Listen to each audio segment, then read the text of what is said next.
all along, confessing while alone and on, without a clue, without a sign, without grasping it. The real question to be asked: where have I been? I'm a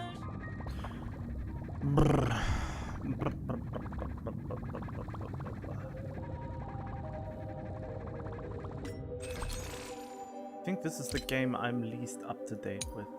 Wait, gift of... What the frick is this? Gift of starters?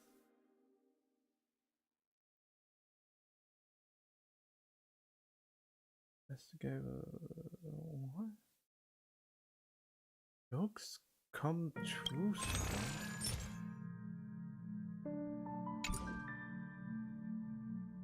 What? Okay. I mean, might as well. I have already so many of these. Will be good for something to finally have it. Okay. Let's see what kind of bullshit they put in here.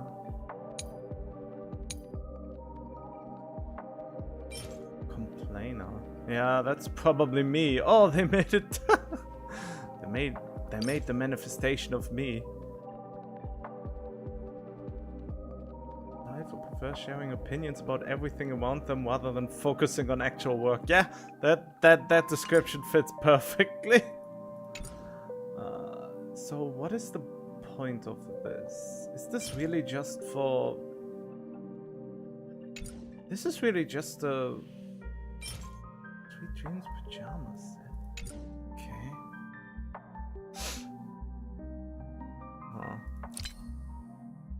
Okay, still only have one of those.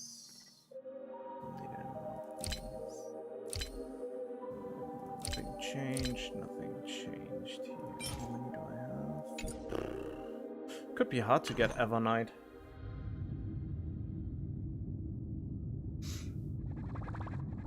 And I think Evernight is the strongest ally of Castuous now, isn't it?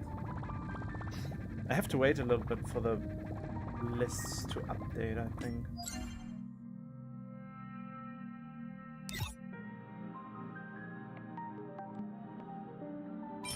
Oh yeah, previous shield effect increases.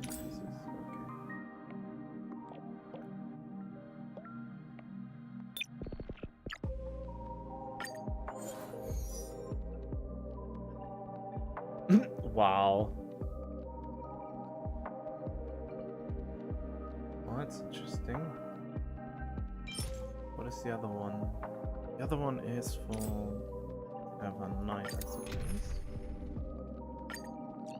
Who needs summons when you have the Hurter? Where is she? No, where is he? I have really only one that actually has a Naxa in the profile with Eidolon one. Which is weird. I thought he was such a coveted character, but apparently... Moment to doubt farewell. Endless riddles. Nothing but a void. Watch over you and guide you on your path. Expand your thinking. Glimpse the unknown. Facing death, Why are they life. looking so weird? Serenity is before me. Open sesame. What a crone.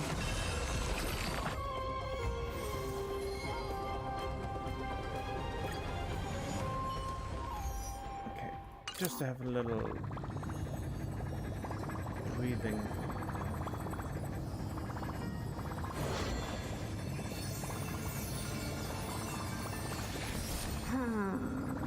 Okay, which events are active at the moment? Oh boy. I mean, it shouldn't be too hard to get Evernight now that I look at it. It's right off the... Oh, wait. Coming soon in 20 days. Okay, interesting.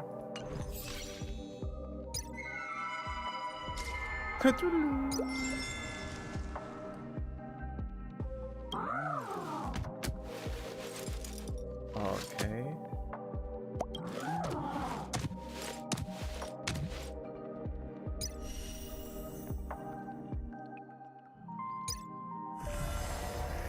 Ugh. Wait, is that new? That is new. They have another endgame mode? What is this? When using 5-star, you can say. Oh, okay. It's interesting, I guess. Oh, actually, that is interesting. When the rewards are just this, I wouldn't even be that mad. Since I only have an issue when this is too hard to get, then I start to have an issue with the game.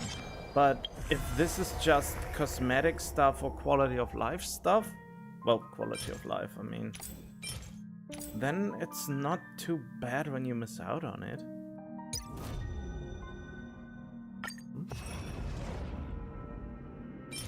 Oh, okay, upgrade to this. That's good to know.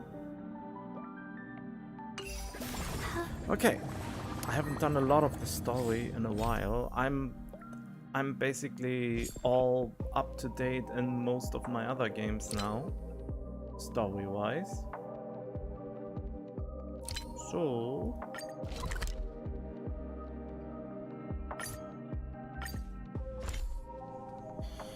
might as well. Need something? If not, then I'll be leaving.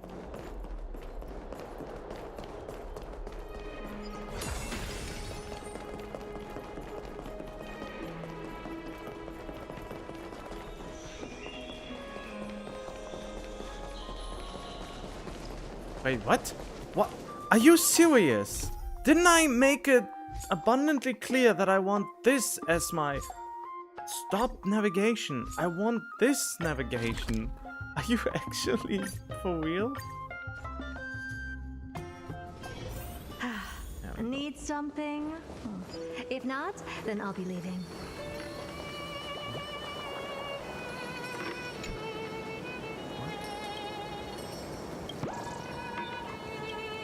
Oh, it's that kind of thing, isn't it? Why? The only thing I haven't done... Actually, the interesting thing is, there are a lot of treasure chests I haven't gotten yet because I haven't done everything yet. So, it should... Huh?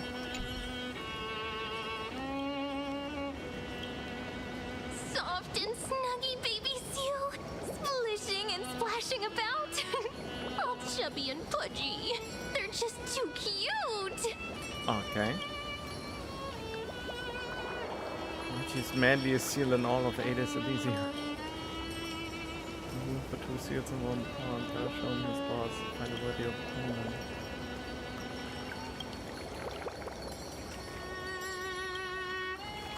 Is there nothing around to make me tail slap you in the face? What? Okay. Whatever. Hello. Your surprised expression is just like what the memories recorded.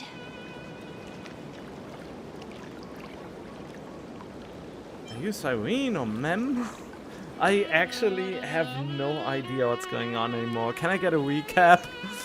That would be kind of helpful. Is there an option for recap things?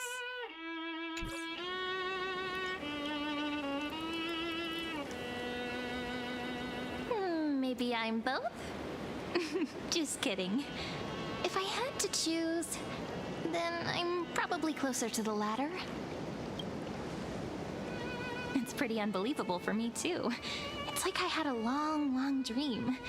Cyrene's memories and Mem's memories, they're all tangled together. But when I woke up, there were only broken fragments left.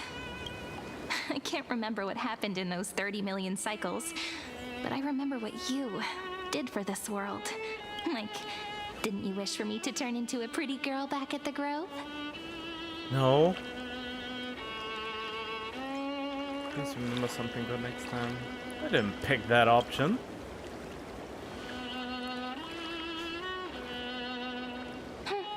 You didn't? In that case, just treat it as my own wish then. God dang it. There's so much I want to say, but unfortunately, this isn't the time to reminisce. With the memories of the previous flame chase still intact, we've returned to this place at the beginning of time, so we can carry out our promise to Finan. Maybe I should. Oops. No. This one? Yeah. The descent of Iron Tomb may be looming over the horizon, but we still have a chance to change everything.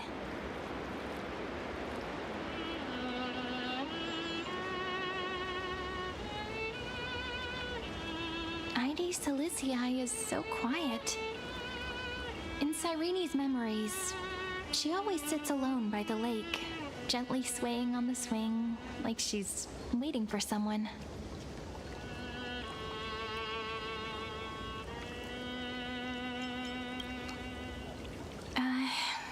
I don't think I can. It sounds weird, doesn't it? It's something that happened to me, but I'm talking as if I'm an observer. But that's just what those memories are like. Vague and unclear, as if encased in thick ice. The only things I remember are the days I spent with you. Emphorius will fall into an ending of destruction after the next Era Nova. But those stories went out of fashion ages ago.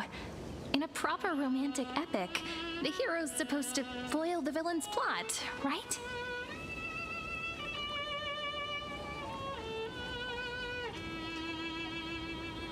Need the help of more allies from beyond the sky. That's right. We now know that sealing off the sky wasn't Aquila's actual intention. Lygus is the mastermind behind it, the one who's trying to control everything. How unforgivable. But I still feel a bit anxious. Lygus chose to walk into the spotlight and reveal everything, which means he still thinks the current situation is under his control. Maybe he still has an ace up his sleeve. Think about it. Even the name Lycurgus is a fake one. We have no idea who or what he really is. Which means it's probably time to borrow that treasure you're carrying, friend. The cancer of the world?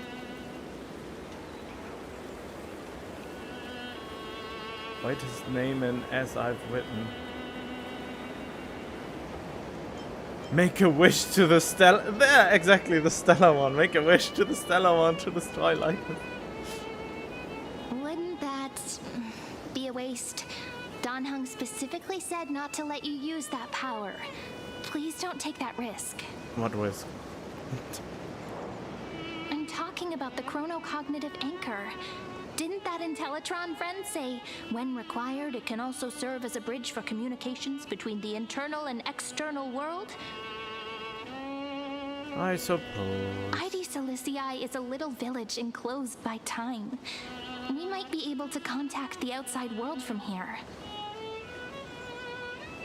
Why don't we give it a try? We should at least tell our friends from beyond the sky that you're still in one piece. Well, are we? Am I? Firstly, we need to find a well-hidden spot.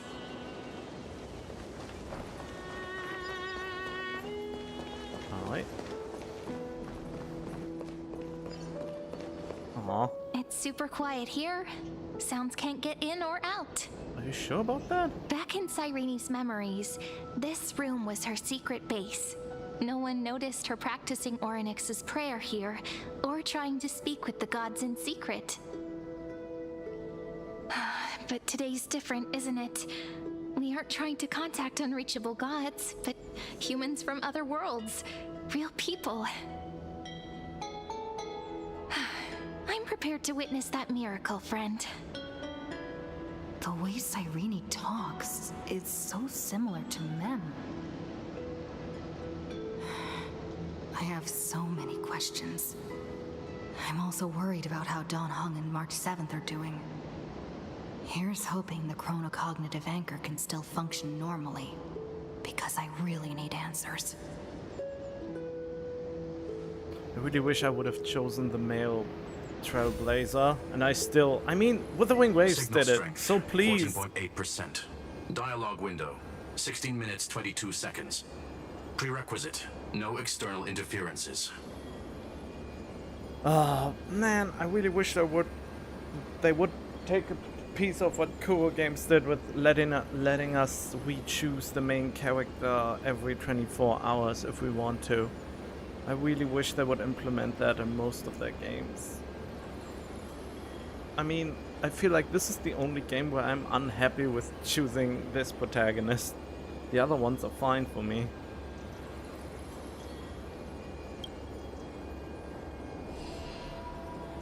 We are very glad to learn that you're safe. You're here too? Not only am I here, but I also happen to have saved you 4 times already. Without you even being aware of it, of course. Great, that makes me But feel now's good. not the time to celebrate. When 2 geniuses show up at once, you know you're in deep trouble. Could be worse. Listen up, little one. The Destruction's eyes are gazing upon this place. No, I'm not joking, and no, it's not Droidhead. It's the real Nanook. Time is running out, so I'll explain in terms you understand. This world, Amphorius, is in fact a testing ground, where the Lord Ravager, Iron Tomb, evolves through self-extrapolation. Hiding in this segmentum, unknown to other life forms, it has endlessly repeated the process of Era Nova, seeking a solution that could obliterate the erudition. For some reason, the experiment entered a prolonged state of stagnation. However, it has now restarted. Prediction: if effective intervention is not performed, Iron Tomb will complete its self-coronation in 14 system hours and initiate its plan to destroy the entire path of erudition. What are you doing outside?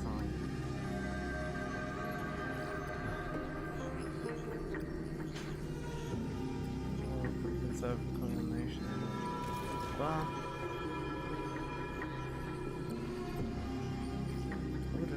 The possibilities are endless. Breaking down interstellar communications, destroying the synesthesia beacons, returning cosmic civilizations to the dark ages, or even starting the 3rd anti-organic war. Any of it would be able to bring the cosmos to its knees. Yeah, but the erudition though. Simply put, it will tilt all sciences and technologies towards the destruction. Oh. And since Nanook glanced at this place, it means they are being dead serious.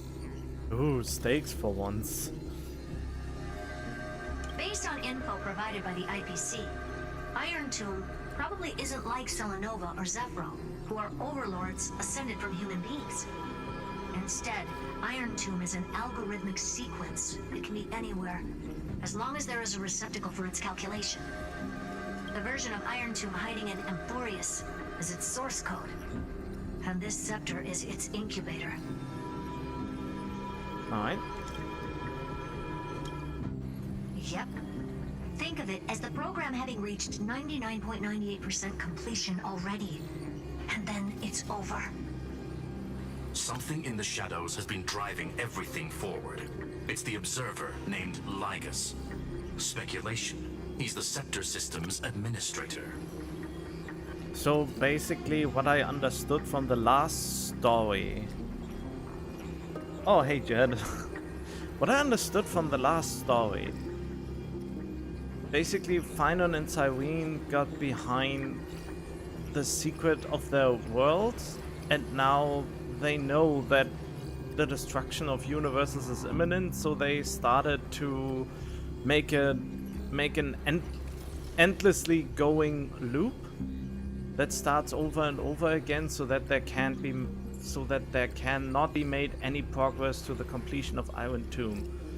Ever since we somehow entered the equation, we basically kinda broke the cycle in a weird way, and now there's a chance for not only, and it seems like Lygus couldn't have done anything to break that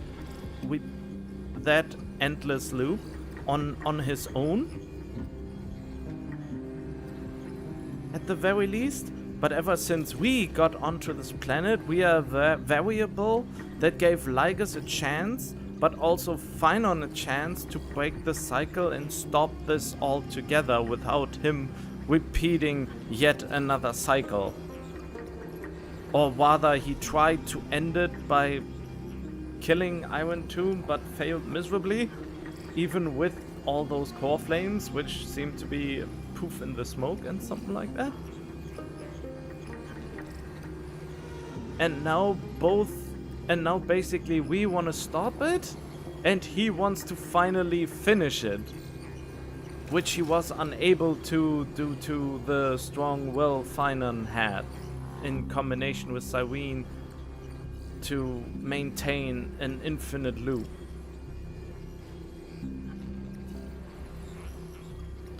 Puts together when I find him into hard pity. Oh man. My condolences, I guess? Always sucks when that happens.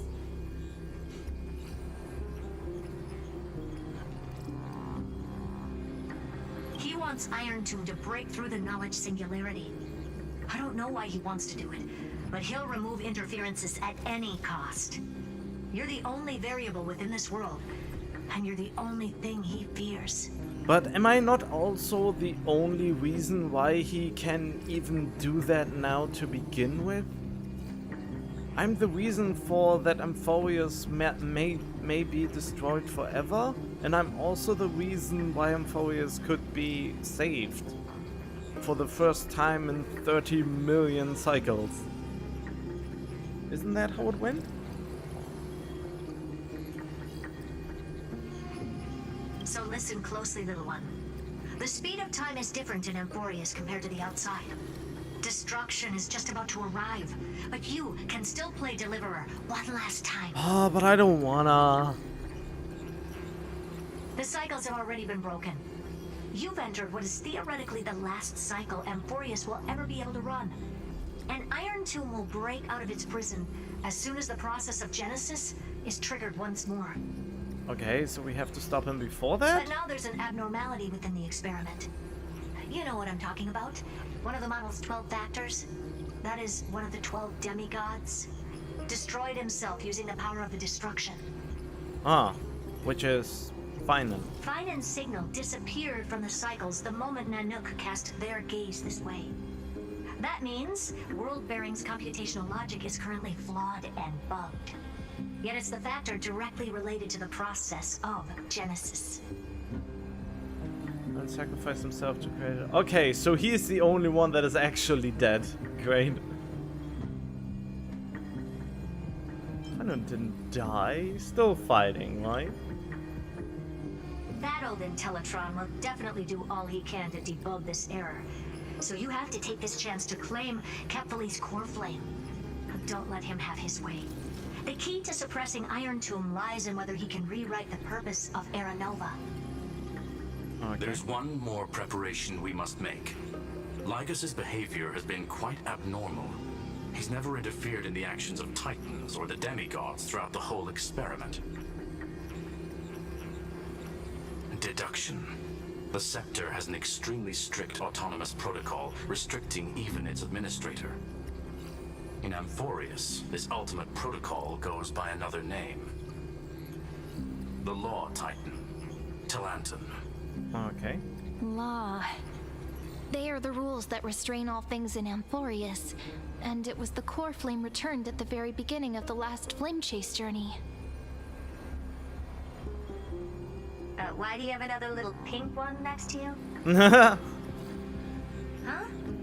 path chart is... Is there something wrong with me? Never mind. Let's get back to Wow. the topic at hand. Light calendar 3960. Month of balance. We'll be locking onto this time period to find Law. You can either meet the Titan, convince the demigod, or take the core flame by force. It doesn't matter what you do, so long as you bend it to your favor. We still haven't figured out how you and Don Hung got inside this world. So influencing protocol is currently our best way to stop Lygus, or to call for more reinforcements into this fight. Once you've got Law in your hands, we'll discuss our next steps. Okay, what I don't understand is they are currently communicating in real time. But at the same time, there's time dilation going on. Since Amphorius time goes faster than the time outside, so we perceive the time. So we have more time inside Amphorius than we have outside of Amphorius. So how is this real-time communication even working? Are they just staring at the screen for several hours until I'm answering any question, or how does this work? Do I have to suspend? Do I have to get myself in the suspense of disbelief, or however this is called, and not ask too many questions?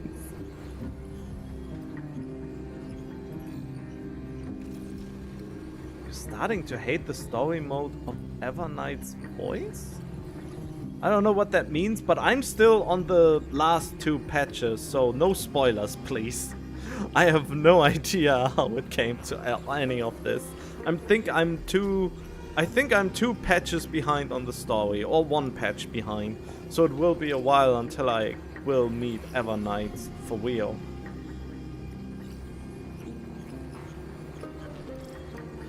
What I would like to know, do you already know what Cyrene is for a character? What kind of character is Cyrene? Since I'm currently thinking of, since I have Castuous, E2, R1 or S1 or whatever, I'm thinking of getting Castuous's best team, and so far I think it might be Castuous, Everknight, Hyacinth, which I may pull on a rerun if she comes. And where will Cyrene fall into this? What is Cyrene's specialty? Will Cyrene complement both Castuous and Everknight, or will she be for a whole new set of characters?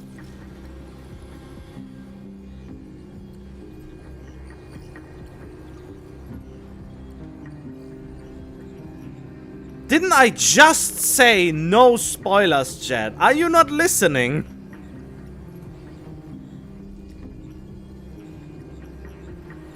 I'm saying no spoilers and you give me a massive spoiler. Come on. You're better than this. Do I have to time you out for this? Do you need a spanking? Think before you type. I don't know anything in any of the Hoyo games because I don't watch any previews or any trailers, nothing. The only thing I actually know are the characters that are coming out. I mean, but you could be right. It is a potential spoiler, even if I think. I don't know. I'm just very sensitive when anything looks like a spoiler. But it could be a possibility. Sorry, maybe I overreacted. Sometimes that just happens. But then again, you are here for my explosive personality.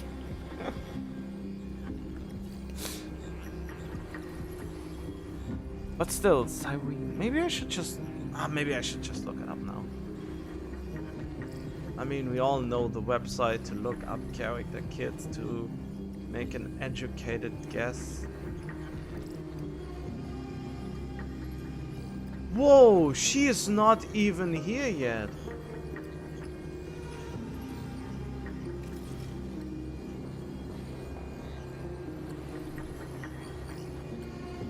Oh, she's not even on that website where usually all the characters that have not released yet have their kits shown.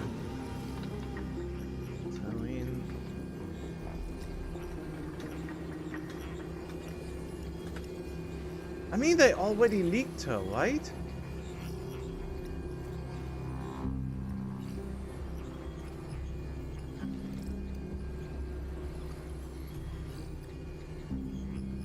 Recently announced as an upcoming character where it's that follows the remembrance and uses also. Why is I really don't understand Hoyoverse's obsession with the ice element. I mean, the Herta is an ice element. Evernight is an ice element. And now Cyrene is an ice element too. And they are all highly anticipated and highly regarded characters. And they all share the same element. Come on. There are more than just a few elements. Use them. And not only for fucking... Don't just use them for support characters, but also use them on your DPSs. This is getting really annoying. Okay, I don't care for any XPs. XP schmexp, man. What could be her role? No, I don't give consent to anything. There we go. What's the bear? What's the meaning? Meteor streaks, daughter. I don't know what that means. Remembrance. Headline. Wait, what? A throne level emanator. So she is an emanator. What is Evernight then? Nah, whatever. Okay, reality shape. We haven't heard of where it's described as being with godlike reality shaping power. Okay, well, that's not a surprise. I mean, I just said, oh, no spoilers, and I'm going head deep into a certain spoiler territory. I'm such a hypocrite. Let's see, and either therefore, which are most likely to be. I don't give a shit. Discuss the relation. Serene's inferred kit. Special energy bar. Energy is recovery speed increase. When a crisis inheritor is present. What? The kid has gone through several changes. Speed increases. This means she wants much more within her dedicated setup, but many encounter energy when you use an inheritor-based. So inheritor-based characters means she works with Finan, with Aglaya, with Hyacinth, with Tribi. So basically all of the Chrysos heirs. Can trigger all allies. Wait, what? Immediately trigger all allies. However, this requires either an inheritor or a memory summon. So this gives her outstanding burst of wings. Okay. Hybrid universal support. That can already not work when she supposedly is working well with the Chrysos heirs. To transition into a main DPS. Buffer.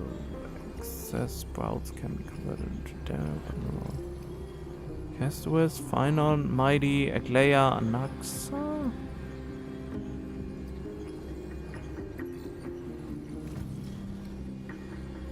Okay. I really hate this XP shit, to be honest. It's so dumb to me.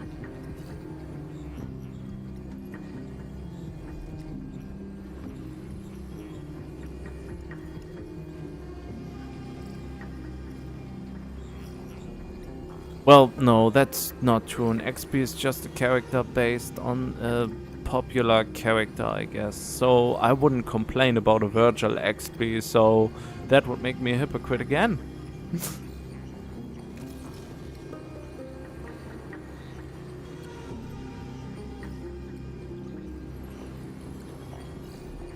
Banner is if you combine her with Final, looks like Amphobius.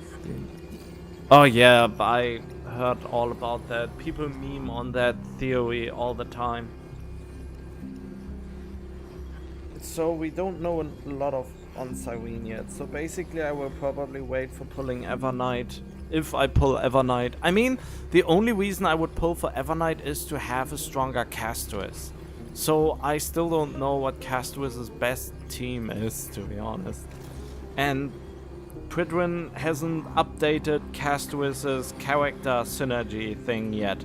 They don't even have one of those for some reason. They only have their shitty thing where it shows in mock or whatever it's called. So they haven't updated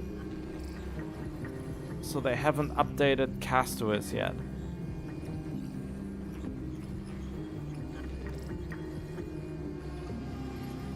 Since when I go to Castuous with her... Oh wait, have they updated it? Oh no, Evernight is in there, okay. Evernight is very powerful. In war buffs, she can provide crit damage to Netherwing and many others, as well as 30 bullets to the wall. Extra bullets, very much like a creature alongside her own, will provide substantial amounts of new bout. Finally, that Evernight can neutralize quite it allows casters to save some of the powerful when it truly matters. I really wish they would just put it in order so I know where to look. Since for some characters they have the recommended best teams, and for her there is just not that. But it seems like she is the best partner for her.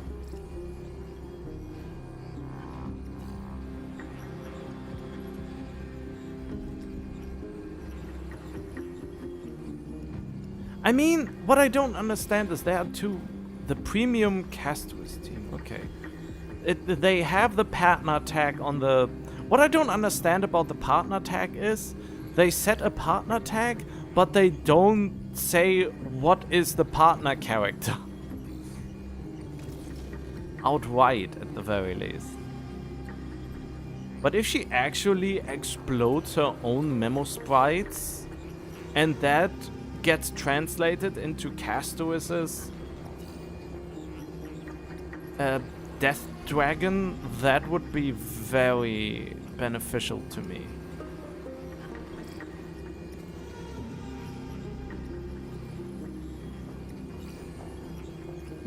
Why? God, my man! Why are you pulling for a character that you have no idea in which team you want to use them on?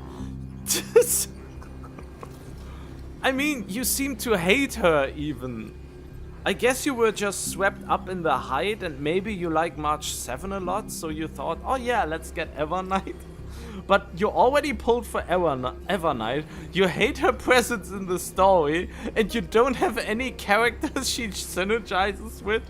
What are you even doing? What are you doing? What is going on in your head? I wanna know.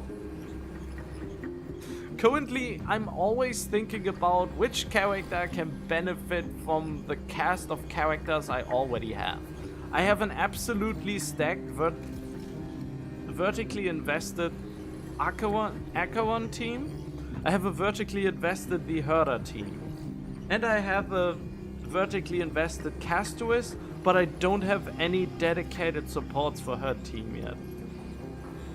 I pulled just to see if I lose.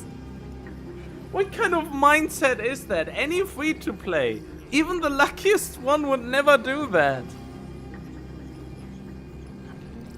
Why? I pulled just to see if I lose. That is an approach. That is definitely an approach. I mean, what would you even do if you pulled 3 supports in a row and now you don't get a DPS that can actually use or benefit from the supports? Or you pull 3 healers in a row. In which teams would you even use them? I don't want to know what you win. Your luck is insane anyway, but still, I pulled just to see if I lose. I mean, I guess you are the manifestation of Aventurine, and if you don't have Aventurine, you failed. Because you are the representation of his old animation. Bust, or maybe I take it all. You're the manifestation of that line. And what do you mean, everyone so far? Everyone since you're playing, or everyone? Like, basically, you have every single 5-star in the game so far. Which would be quite a lot.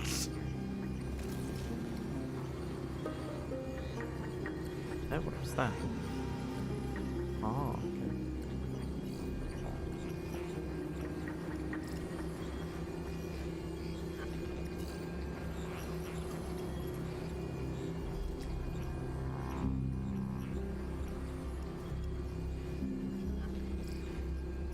Okay, anyway, after this rant is over, God, my everything is not true what I write in my streaming thing. There's nothing chill and nothing vibey about this. It's all just negativity so far, or it feels like it. Why am I like this? I hate my mindset I hate my mind to becoming so negative, jealous and envious. I really wanna break free from this mindset. It's not healthy for anything. It's really not healthy to always be so negative. Or so preachy. I feel like I'm very preachy sometimes. When I myself am not all that better in a lot of regards. I just go on with the story. Make sure the core flame doesn't fall into enemy hands. Oh, you're breaking up there.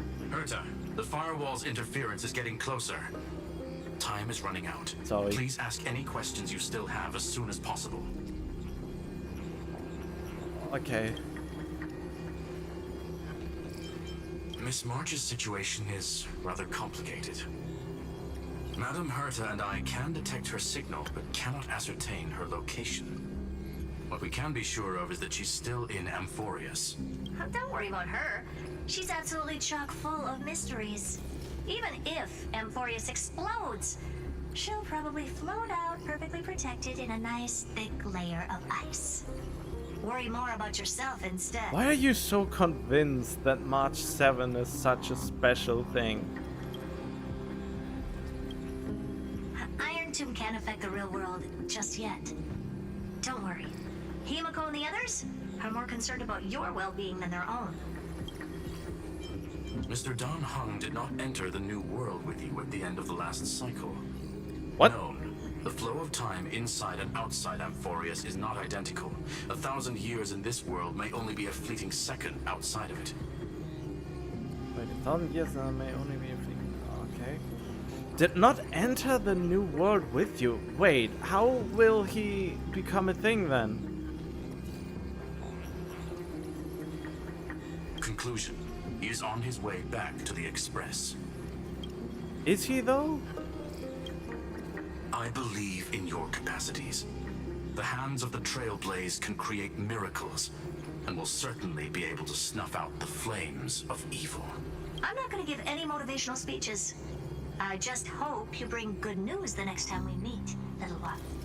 No, not little one. Deliverer. Wow.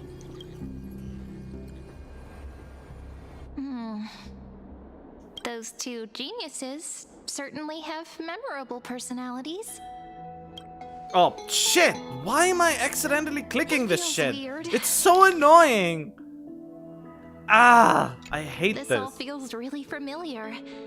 Some of that conversation feels like it's about things I once knew, but then forgot. Maybe it's because of Mem? After all, Mem's a memo sprite born out of your thoughts, friend. Maybe our memories somehow got tangled up together. Never mind. Let's focus on something more important with what little time we have. Just treat me as an ordinary girl with secrets, okay? like calendar 3960. I remember that Talantin had already fallen by then, and the Chrysos heir who inherited that core flame is named Saridra. That's what's recorded in history, and the period we'll be heading to. We'll need to find Law and stop Lygus. So, we've at least got a solid direction, right? Can you give me a little bit of time before we go? I want to pack some stuff. There's so much more I need to take care of in this form, and I'm still getting used to it.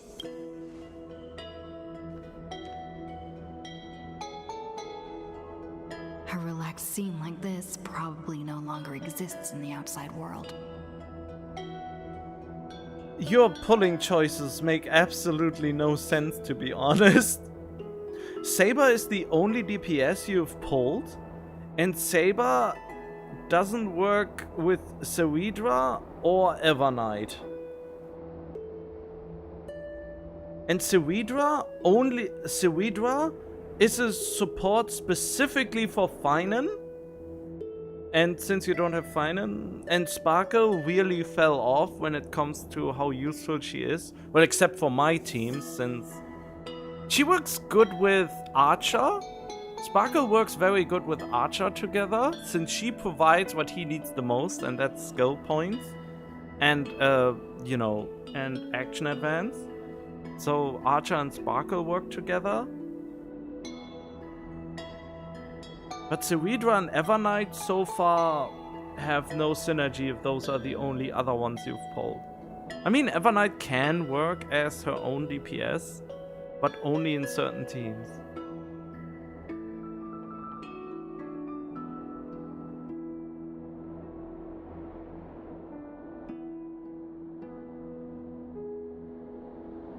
So if you ever get around pulling Finan, then I guess Finan would be a good pull. So your Saridra has her best supporting DPS.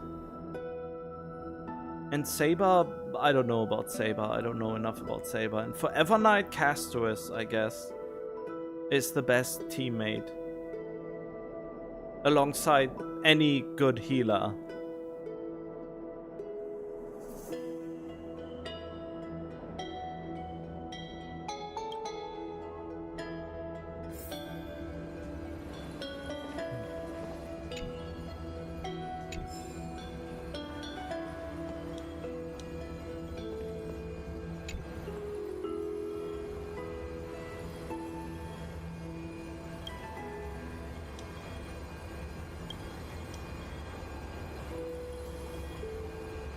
Reverse Aranova.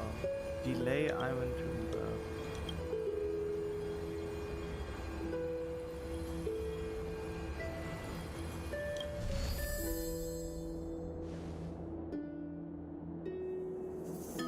Should I head to the attic to wait for Cyrene?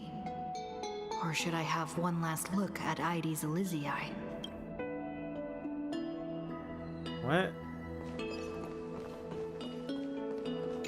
I mean, I can turn back here anytime I want, since there are treasure chests here, and I don't think they will lock me out of this after the story. So I'm just going.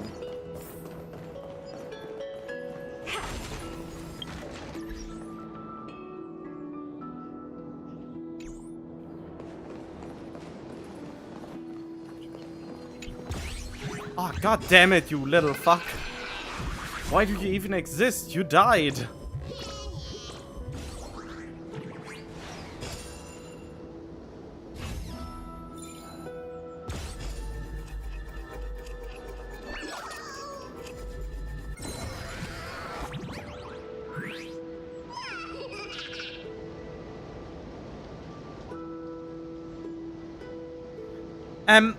Stop telling me your luck!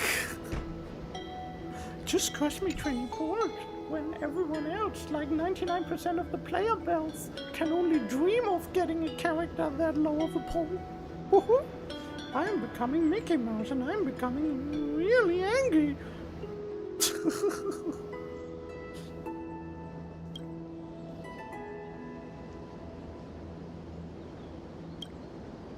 Oh yeah, I am seeing a ghost because you're basically dead.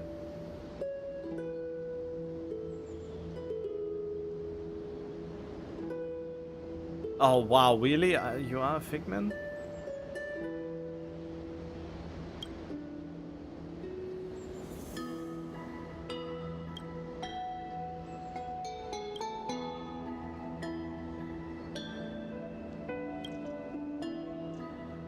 Oh no, don't tell me a story.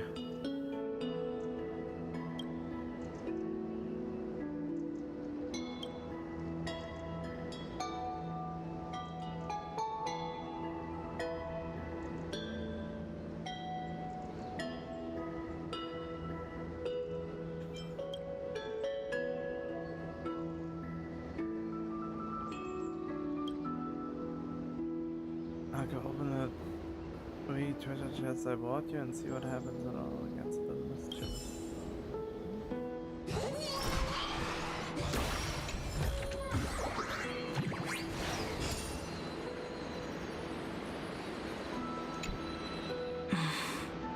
This village is where Finan's life started. After 30 million cycles and 30 million failures, his burden is now in my hands. He said I will take over the responsibilities of world-bearing. But what does that mean? Becoming the new Kefali? Or forging a completely new path? I mean, becoming God sounds great. Prepare for the worst. Analyze the situation rationally. Calm down and think this through rationally. This is gonna be a very difficult campaign. We can't lose Kefali's core flame. And we also need to find either Talantin or their demigod. Then convince them to join us in the fight against the destruction. But there are so many unknowns. We don't know what Lygus might be doing. And we'll have to face Iron Tomb after dealing with him. There's also Cyrene. What exactly is she? There's so many questions. I'll have to take it one step at a time. But I must make each move very carefully, because every decision can potentially impact the end. Herta and Skrullum's help might be crucial. Thinking hard over there? Play the lottery. I don't.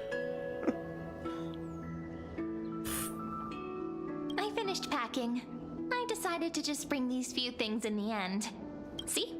There's a journal, a quill pen, and the ceremonial blade of the Priests of Time. Holding it calms me down for some reason. The scent of the black tide is now calm. Finan must still be fighting them in some way. This will be Amphorius's final flame chase journey. But it won't be the end of us. It'll be the beginning. Well, we'll see about that. Friend, are you ready to become a hero? Can you not call me friend all the time? Just say my name. I don't know how I should act around you. I still don't get it. Why must it be me? Are you worried that the burden is too heavy for you? Don't worry. Maybe the answer isn't as complicated as you think.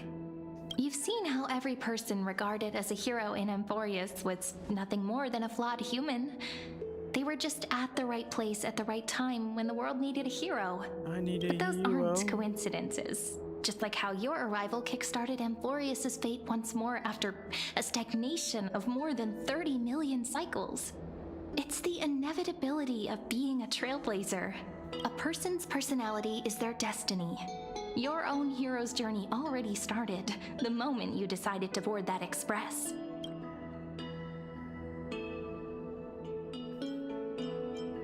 I guess I don't care anymore. Let's just go on this journey. Stand with me? That does sound very nice.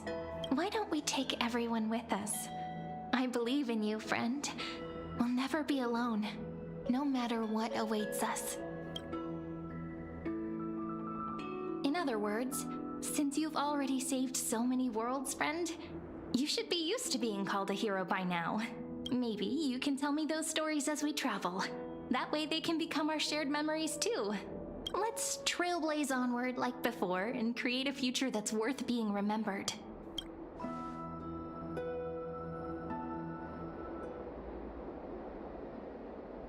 It seems you two are prepared to head out.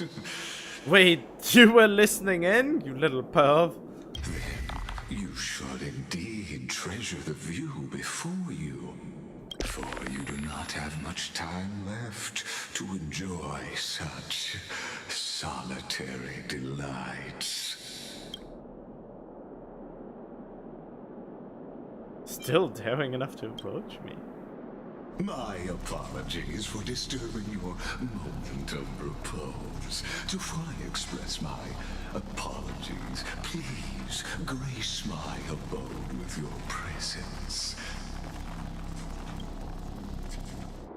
so I may demonstrate the full scope of my hospitality. I hospitalize you? Oh, cool, we are in Tron. What is this place?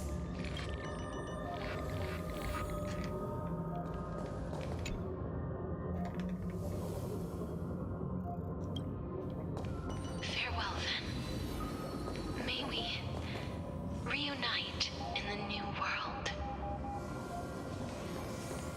All shall bid farewell to one. And that person alone will witness the miracle.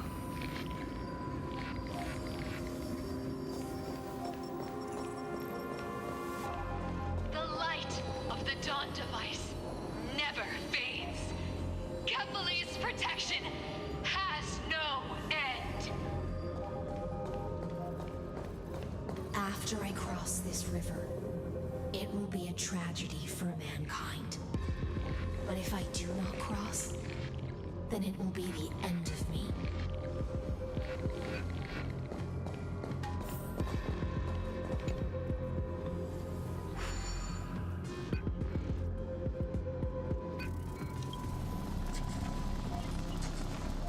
Okay, I feel nothing. Outlier. Executing command. Record. Okay.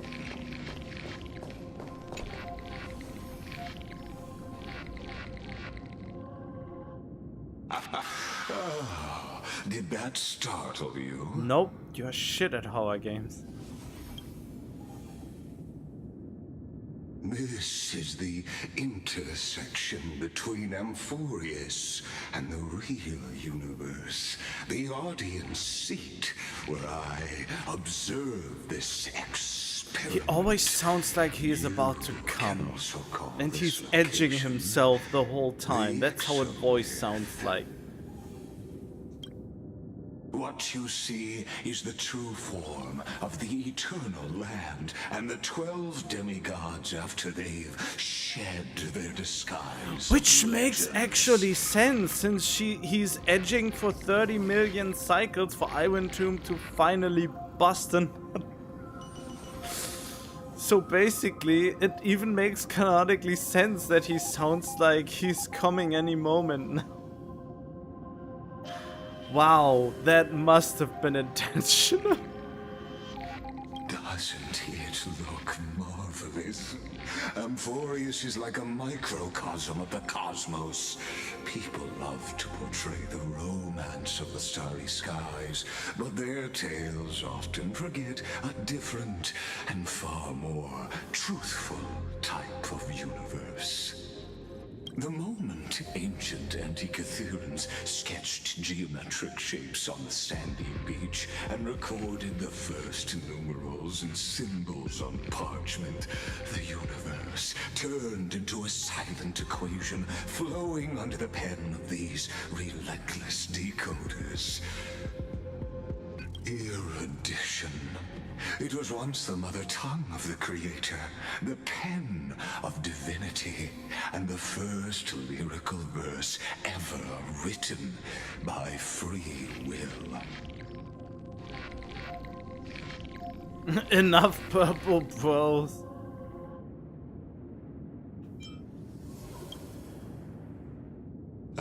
I simply wish for you to understand that I have no intention of being your enemy. I mean, I already know that's a fucking lie, but... I have devoted myself over the long years to nurturing the scepter's extrapolations, hoping that the Prima Mobile would bud from within it. And now, my goal is almost complete. Nikos 496 had exceeded the intelligence singularity through his rage, and though he still retains his obsessive defiance and managed to suppress the black tide of this cycle, it's a matter of time before his will crumbles to dust. Iron Tomb will be completed. That will not be affected by my plans, your resistance, or the schemes of the two geniuses. It is an irrefutable fact, just like the instance in Noose's calculations. In other words, as long as you are willing to stop interfering and let the final Aeronova carry out its natural course, I'll guarantee the safety of all Nameless and ensure you return unscathed. Yeah, but you know, when the universe is in shambles, what worlds can you go back to? And why are you concerned with me meddling? Why would it be different for you if he would be so sure that everything goes according to plan? Why is he so insistent on trying to stop me or wanting me to not go against what he's planning? You've always had a choice, my lady. You can either accept my sincerity or face the consequences of defying it. They've always been the product of the experiment, so naturally, that outcome was predetermined long ago, so I will not. Yes, I am aware of that esteemed lady's whereabouts. Her real identity is quite astounding. If you decide to accept my proposal, then I will do all I can to send her back all to you can, so you are not even sure if you can to begin with?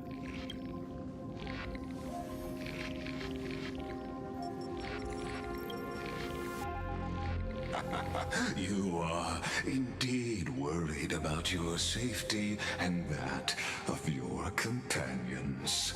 Rest assured, as a fellow pathstrider of this path, Nanook's gaze left a brand on your soul long ago. You harbor the seed of destruction within you, but you need to learn how to use it in the right way.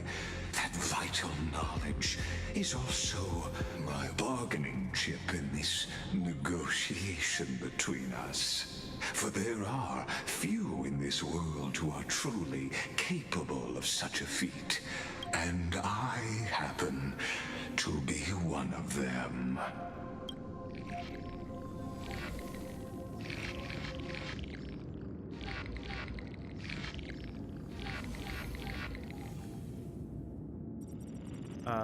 Who are you? Someone who wanders the stars.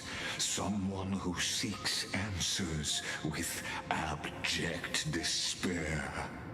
That is all I am.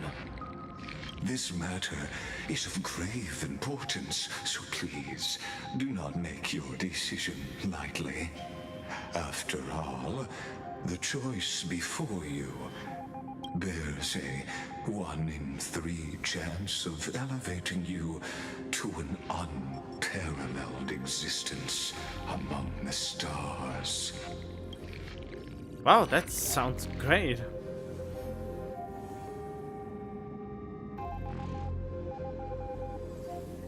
I will rule over the cosmos even without your help. Ruling over is not exactly the same as unparalleled. That being said,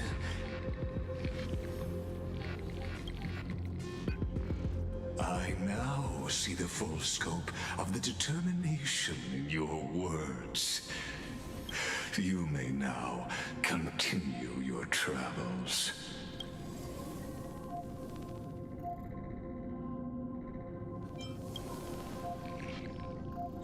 It seems you haven't realized something about this place. The exomyth is the erudition's domain.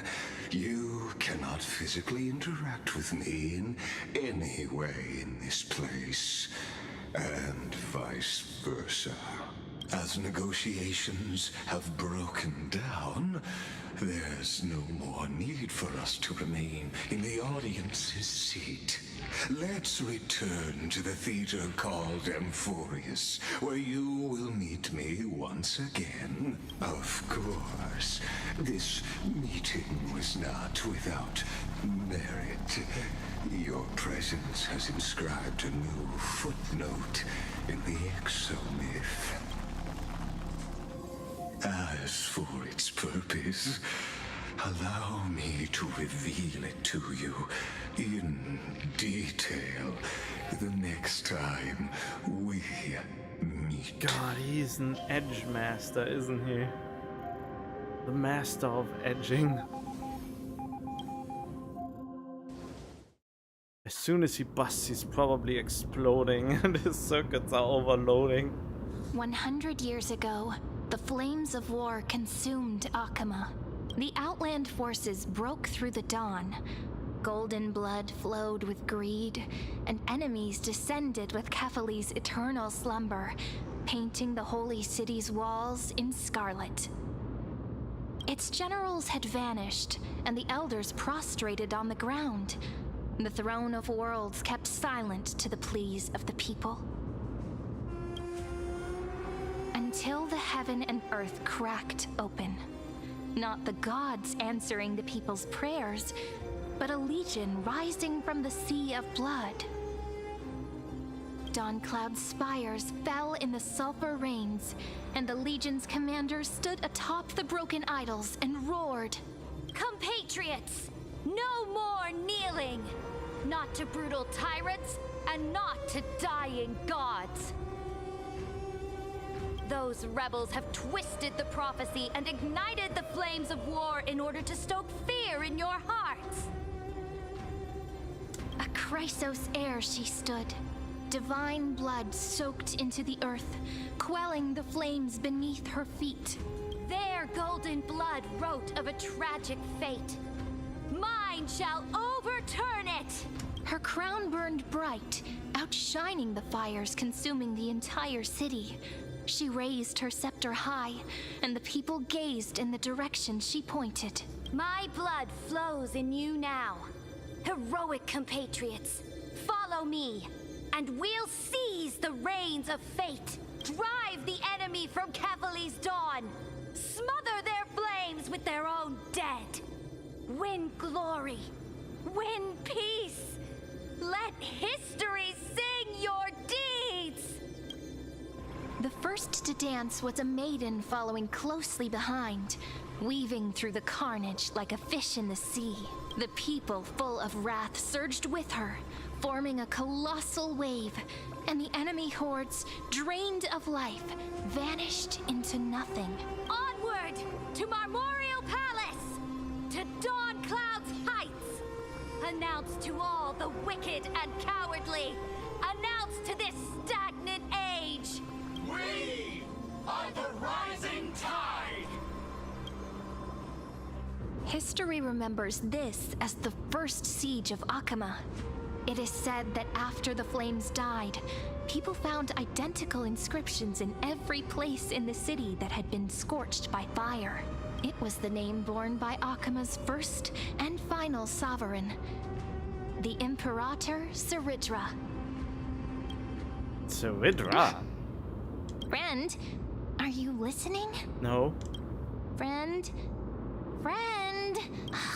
Honestly, you were the one who insisted on reviewing history, yet here you are, dozing off? Wake up! Otherwise, I'll have to... Awake at last? I guess I won't have to use my wake-up magic on you then. Which is?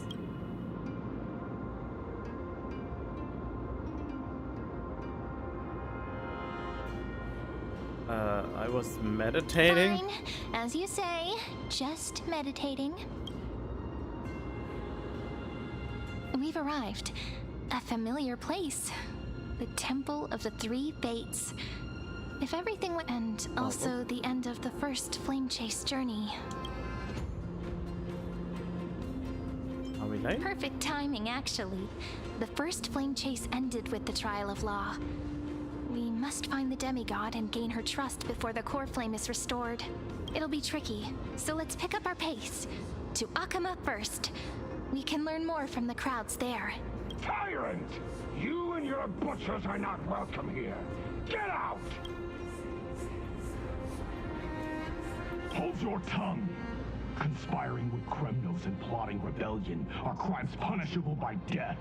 There are multiple voices, and things seem tense. Let's not get caught up in any trouble. Why don't we find a place to hide and observe from the shadows? Hi.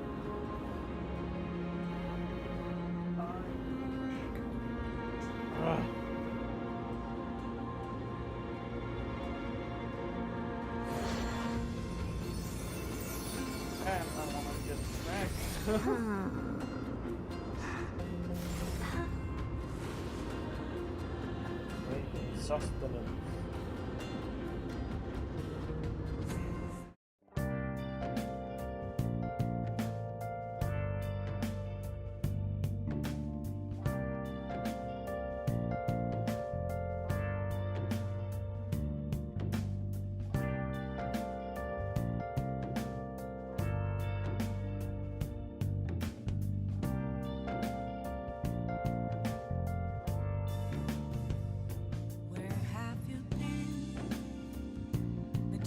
All along, confessing while alone and on, without a clue, without a sign, without grasping it. The real question to be asked: where have I been? I'm a sharpshooter at post masquerade, hiding both face and mind, all free for you to draw. I'm a sharpshooter. What else should I be? Please don't take off my mask, revealing dark.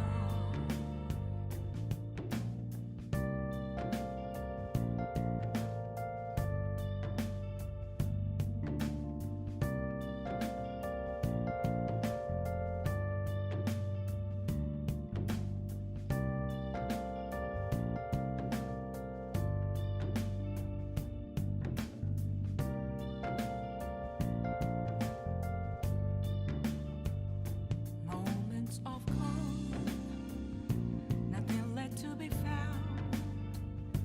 A mirror right in front of me, that's where I found an empty glass, reflecting that's a truth. Well then.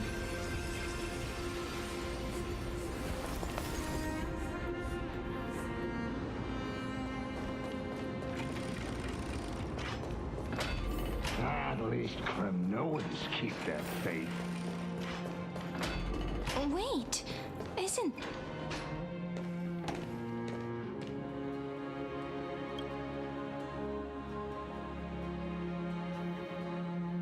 Oh. Golden-blooded defilers, perverting the prophecy and trying to slay gods. Stars beyond the sky? Gods who created the Titans? What kind of nonsense? Look Look at this broken world and see what your atrocious acts have done! What? Did he just mention the stars beyond the sky? But how is that possible? You impudent! Ducks for Goris.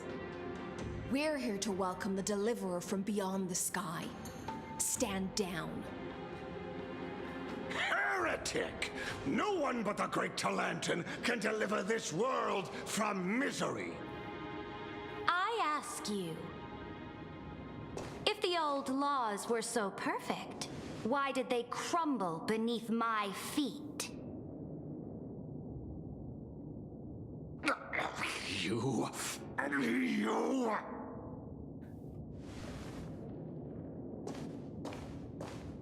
Talantin is long gone. Now I am the law. Challenge me, or submit to my judgment.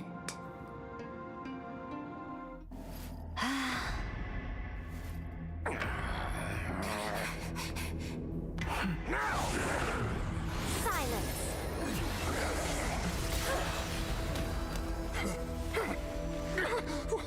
What gives you the right to judge a priest of law? That's because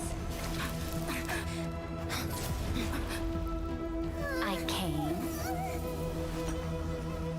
I saw, I conquered. You're not Julius Caesar. Stop with that. Ducks for Goris, take the ashes of this man and scatter them in the temple among the crowds. Tell them that the High Priest attempted to take away the rights granted to the people by the Imperator. Thus, he met his fate. Yes, Imperator. Now, these two accidental guests. Dux Gladiorum, if you please. As you command.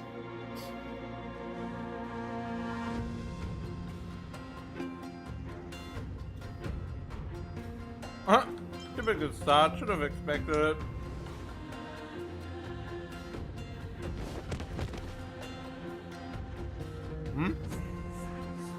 Huh? Is this? Correct, but not the kindness you know. This is the leader of the Cleaners in this era. Since the start of the Chrysos War, they've made it their mission to wipe out the Chrysos heirs.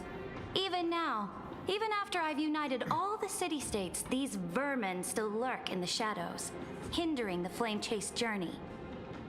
Moreover, I know that the 27th person to inherit this role bore many grudges against you and nearly doomed the second flame-chased journey. The enemy of my enemy is my friend. So, out of courtesy, I present to you this corpse as a gift. Damn. Huh? Careful. Let's wait and see what happens. She's probably trying to scare us. For the sake of order, I am known by many titles. Flame Crowned, who ends wars. Tyrant of Dawn Cloud. Empress of the Holy City, and Imperator of the Flame Chase. But in light of your unique identities, I'll allow you to address me by my real name. Saridra. On behalf of my people and this land, greetings, Deliverer. How do you know of my coming? I may. How do you know her identity? As the little hostage prophesied, the Deliverer shall come from the future beyond the sky. Oh, Tribby is a hostage? Gray hair, golden eyes, skilled in wielding a mace. They would arrive in Yanisopolis on this day. There's no mistake.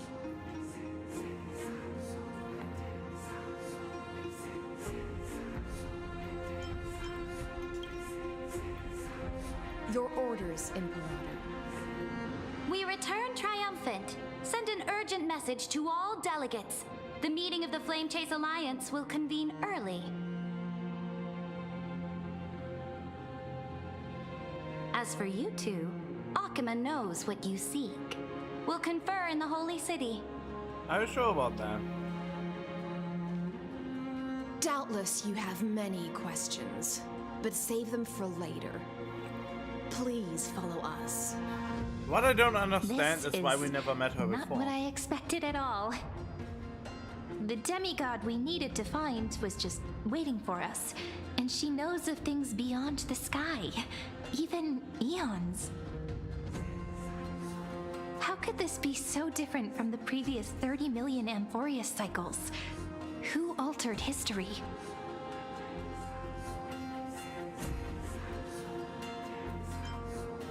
Lygus? Unpleasant thought, but plausible. The currents of time have become twisted. Regardless of who caused this, that Imperator came prepared. We're the ones at a disadvantage now.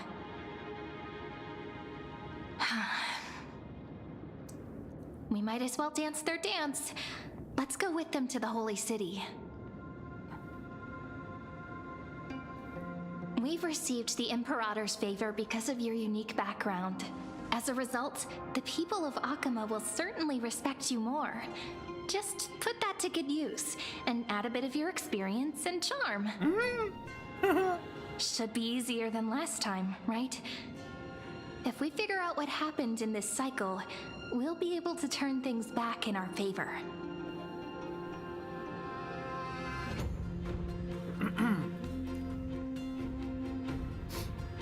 Can't do it.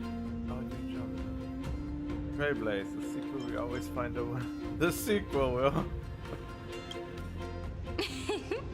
Calm and confident. That's the you I'm familiar with. Guests, please. The journey to save the world starts with a single step. Let's set off, my friend.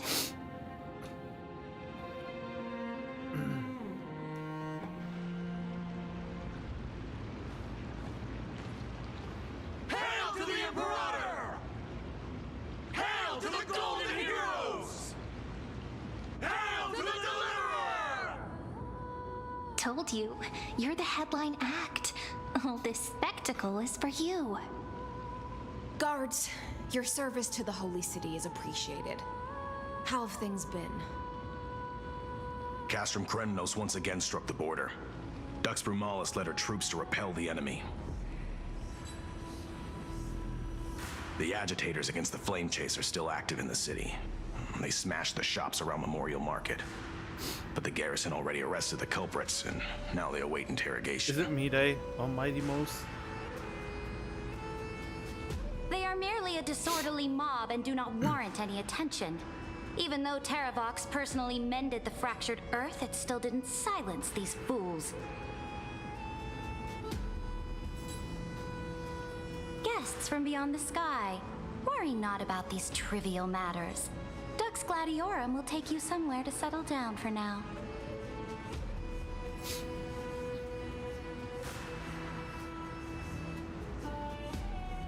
Please allow me to belatedly introduce myself.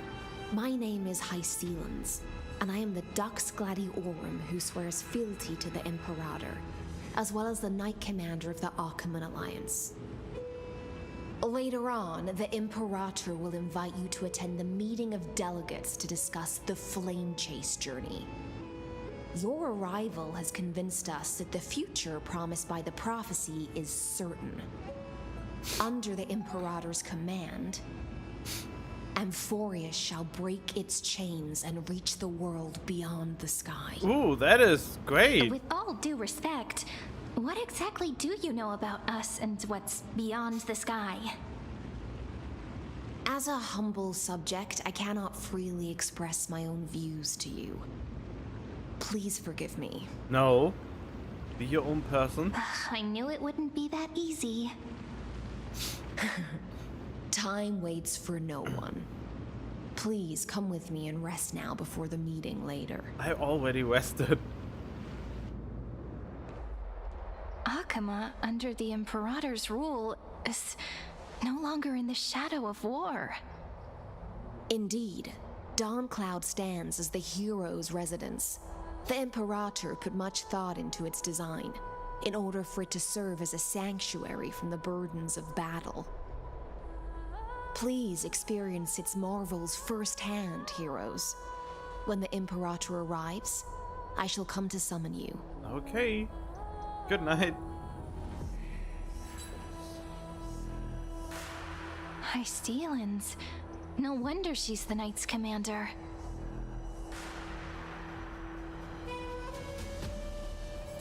Lives are still tighter than armor. Alright, we finally have some freedom to ourselves. Since there's still some time before the Alliance meeting, let's explore a bit. Look over there! No sidetracking. Oh, a glare. But the hearts of heroes stay the same in every cycle, never changing.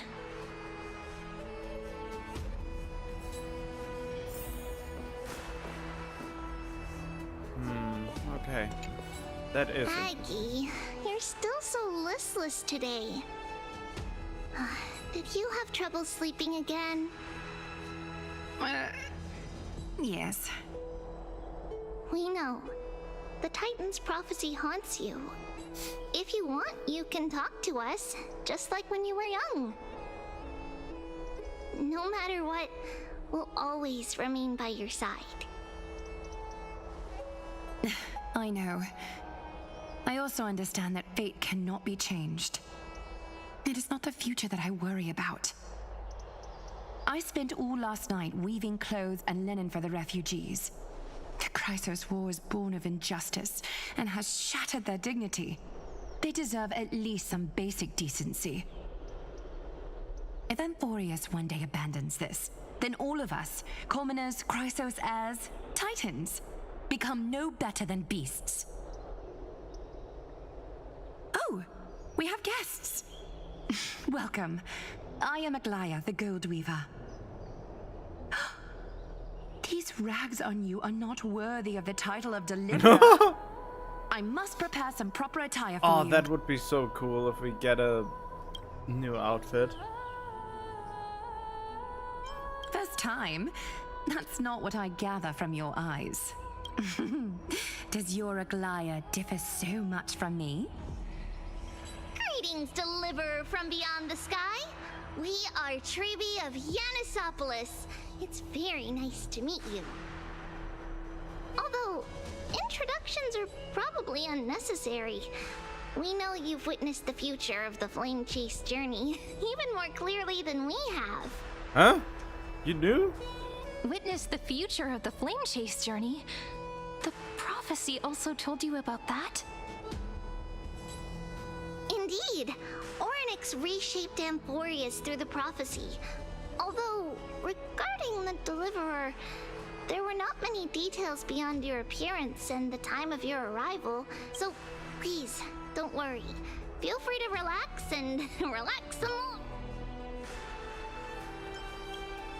Carefully issued prophecies too, but it was Orynyx who told mankind that the Deliverer from beyond the sky would descend upon Amphorius. More crucially, they revealed a future entirely different from the Aranova.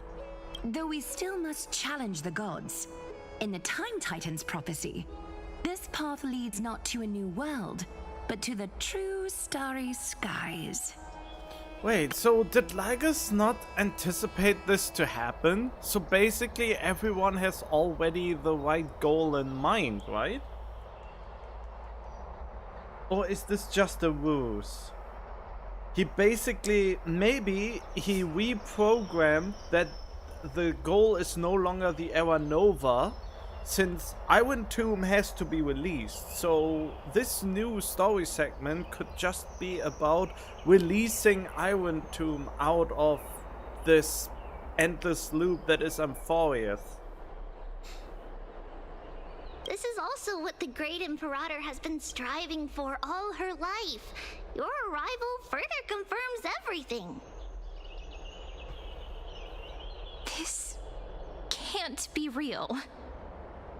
Even you find this surprising? Fate really is unpredictable. Perhaps the upcoming meeting will hold even more surprises. The other heroes under the Imperator's command are here too. Since we have time, should we go meet them? Wait, who are you? I don't know who you are. You seem to be nobody. And who the fuck are you? You are no one I know. Should I even bother? How are we supposed to talk to the heroes of Deliverance? What if they're... Virginia, don't be so nervous. Once they hear your poetry... Ah, heroes, greetings. I am Sorry, I'm Apollonius, just skipping over the this Dux because they are Calculatus. NPCs. I'm One not of the 5 interested in sage them. abyss is Virginia of Castrum Kremnos. The Dux... hello. I'm Virginia. I'm Serene from ID Silicii. This is the Deliverer. They're not as frightening as the rumors claimed. This is our first time in the Imperator's realm. Akima is... The Akima you imagined is long gone. Bask in her free-spirited winds. Those who are loyal do not need to consider the consequences of betrayal. But if those elders who lie at the bottom of the lake are the best example of what happens when you disobey the Imperator. What I find really The elders of this cycle were all... Looks like that priest who was sentenced to death wasn't an isolated case. Uh-huh.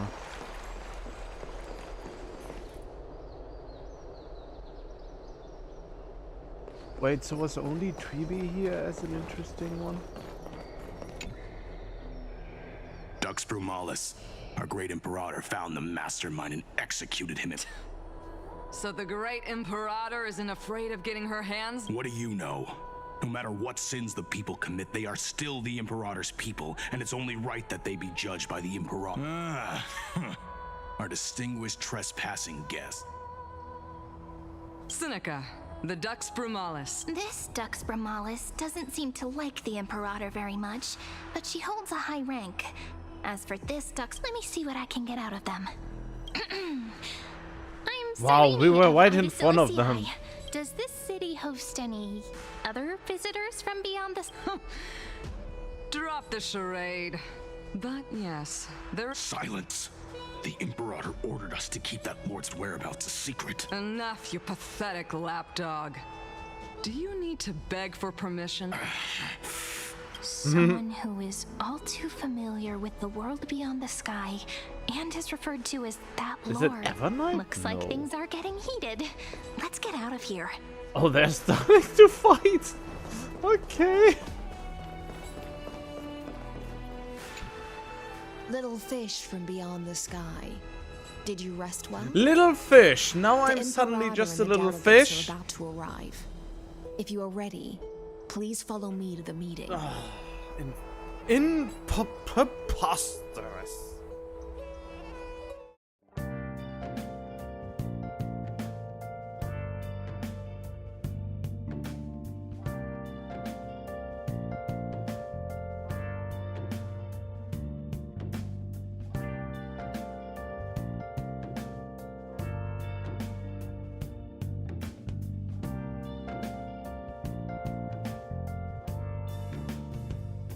Where have you been? Been searching all along, confessing twilight on and on, without the clue. I'm the Knight Commander of Akima, General of the Flame Chase Army, and the Imperator's servant. But beneath these shiny scales engraved with complicated titles, I am just a swordfish at the Imperator's side. You don't look much like a swordfish. As you've witnessed, she is the Empress of Akama, the one who ended the Chrysos War and the leader of the Chrysos heirs. As merely a humble subject, I cannot say more beyond this. The Chrysos heirs here constitute the elite among the Flamechase army. Dux Haukalithist Apollonius and Dux Carminin, Virginia, serve as the army's advisor and historian, respectfully. One offers advice and counsel to the Imperator, while the other writes verses of her supreme glory. Dux Frigoris Labienus and Dux Brumalis Seneca are both formidable warriors, clearing the way for the Flamechase with steel and storm. Dux Fatorum, the holy maiden who interprets the prophecy. Only the one named Treeby remains in the city. The Imperator once took them as hostages in order to unify the prophecies of the world, but they are now Akama's most vital prophets. Dux Goldweaver, Aglaya. Well, she dislikes it when people talk about her behind her back. You should get to know her in person. Then come. The Imperator reserved seats for you. I'm starting to feel a bit nervous about the meeting. I don't. Since Saridra is presiding over the meeting, it'll be a good opportunity to learn about the law's inclinations and the current era. Let's keep our ears open, okay? I mean, it seems like we are already way on our way to not let the Era Nova come to pass, right?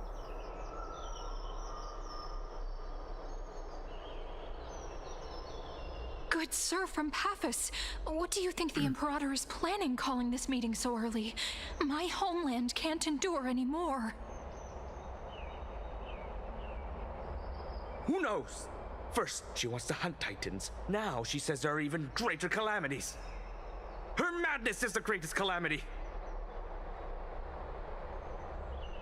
Exactly. Chrysos heirs, deliverers. What about us ordinary folk? How much are we worth in her eyes? Things feel pretty tense here. The history books said that the Imperator aimed 3 cannons at Dawncloud to make all the delegates obey her. Will history repeat itself in this cycle? Yes. Similar acts have occurred, and not just once. However, whether history will repeat itself, you'll soon see. Those are the 2 spots reserved for you. Please take your seats. What's happening? Why aren't we starting? That's what they were talking about before. What is this? Stop. So it turns out. Ladies and gentlemen, silence, please. The Imperator has arrived before her faithful council, and the Alliance meeting is about to begin. All rise. In the names of Talantin and Kefali, the Akama Alliance swears upon the gods. Cease the pageantry. I pray not to the vanquished. What? Kefali, of course, needs no further explanation. As for the law, at the entry hour 2 days past, a scout should have brought news of the conquest to all of you. Unfortunately, guards found his corpse among the rocks not far from the city. Moreover, the poor soul was buried with a Paphos curved blade. It pains me to imagine what agonies this loyal warrior endured before his death. Delegate from Paphos, do you have any insights? I know nothing of this. The evidence is irrefutable, so there is no need to waste your breath. However, let us set this trial aside for the time being. Witness, even within the most sacred and dignified council, there were those among us who wished to draw their blades, brazenly challenging the Alliance, seeking to shatter our hard-earned peace and unity. Fortunately, I uncovered this plot. Now, to protect this beautiful city and her people, the Imperator's legions are ready. They will escort each of you to the Temple of the Three Fates, where you will receive the highest level of protection the Alliance can offer.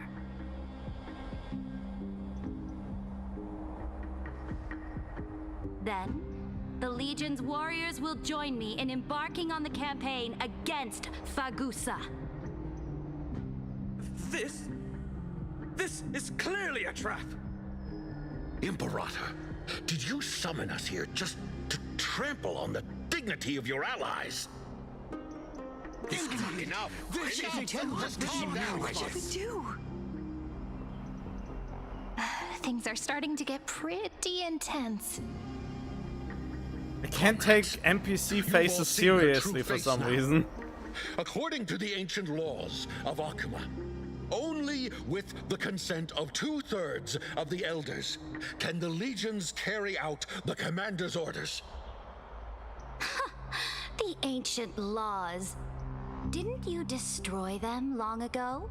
You defected during the first siege of Akuma, voted unanimously in favor of the Council of Elders restructuring, and just yesterday, you desecrated them with a blood-stained blade.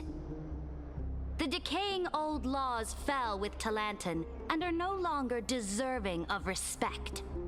But if you still insist on proclaiming yourselves defenders of the law, then be silent and offer up the highest respect to this core flame in my hand. That really is the core flame of law in her hand. Since there are no objections, then the original agenda of this meeting, the campaign against Fagusa, is hereby passed. The Flame Chase Army's hunt for the Ocean Titan begins today. In order to prepare for war, all allied city-states must surrender command of their militaries and pay all war taxes by the end of the month of Evernight. Evernight? At this moment, I would also like to introduce to everyone the newest honored guest to join our alliance. The Deliverer, revealed in the prophecy of time, has descended from beyond the sky. With her aid, we shall shatter the chalice of plenty and return Fagusa's core flame to the holy city. Stand this. Absurd. Simply absurd. A deliverer from beyond the sky. This is just like that prophecy about slaying gods. It's a lie you've used to grow your power. Ladon has already sacrificed countless soldiers. And now you want me to send even more of my brothers and sisters to be used and discarded by a tyrant?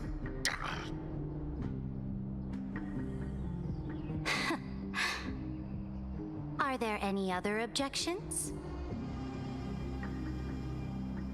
Then I bid you all farewell. Meeting adjourned. Deliverer, please wait.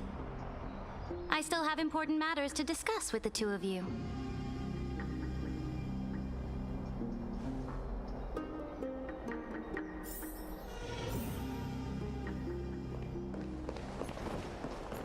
I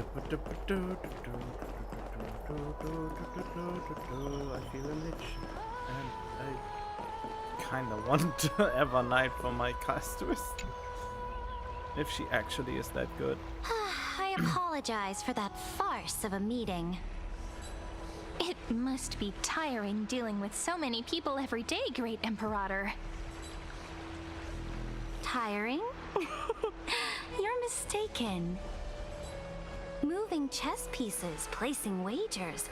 This game of strategy adds a dash of color to our heavy fates, much like how rule and conquest are always accompanied by sacrifice.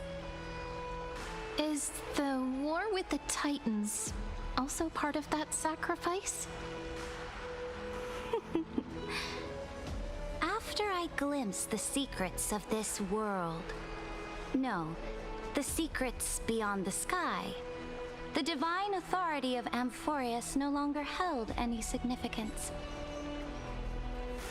Let me ask you, Deliverer, is it true that beyond Amphorius' sky, there are magnificent deities called Eons? Air powers are 1,000 times greater than the Titan. Where did you hear this from? Ah, so they do indeed exist. Then, please tell me more. How will you use this great power to guide the people? In the future you envision, where will our flame chase journey lead? Let the cold flames and only then can Amphorius break free from the destruction. Oh? What you require now is the power of law? And she is the holder. Exactly. Just as the prophecy foretold, she is your deliverer from beyond the sky, and she also has reliable allies. If they can intervene in Amphorius' laws, we may have a chance to alter this world's impending fate and reverse its destined end.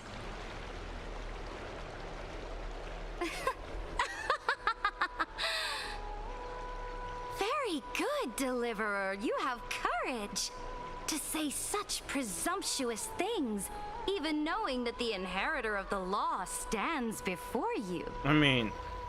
You mean... In the past, anyone who dared to covet the Imperator's divine authority would have met a gruesome end. But now we can see beyond this dying world. Our journey should no longer be confined below this stubborn sky. Alas, that fickle ocean titan has obstructed the spirit water leading to the vortex of Genesis, hindering my ascension. If the core flame of law cannot be returned, your path to deliverance will never be realized. Now that things have come to this, we must resume our once stagnant journey and force the waves that block our way to recede. So, you agreed to cooperate with us? Cooperate? Forgive me, but I never cooperate with anyone. Oh god. Though I will permit you to join me as subjects, and together we will forge the most perfect law. No. This is... The Flame Chase Medallion, a symbol of the Flame Chase Army. Every noble in Akama carries one. This medallion represents the will of the Imperator herself, and you may act freely within the city with it. Before we embark on the crusade against the Ocean Titan, you should rest in Akama for a time. We already rested before we came here. How much rest do we need?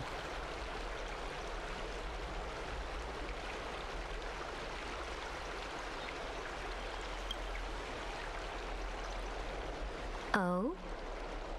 Your advice is acknowledged. From this moment on, prove yourself through your actions. As long as no boundaries are crossed, I fully respect the choices of my subjects. May your journey reach that sky full of stars, Great Imperator. Your attendant certainly knows how to curry favor. Go now. Curry? Take a Food? bath first. You two reek of seawater. Wait, what? Why? Why are we reeking of seawater?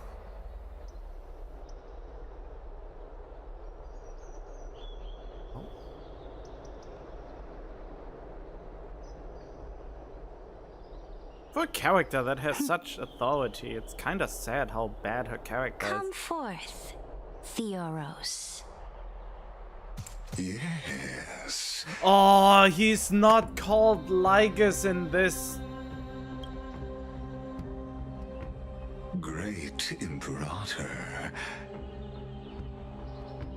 Now, perhaps you're willing to hear my counsel.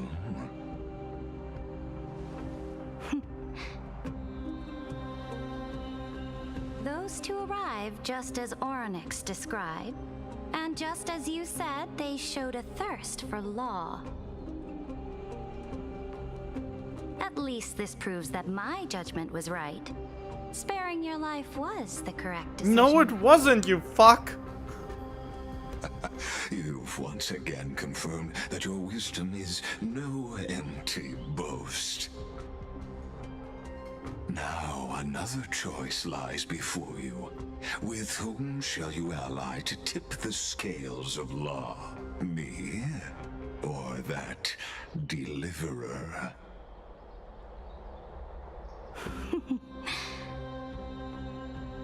Remind me again, Antikythera.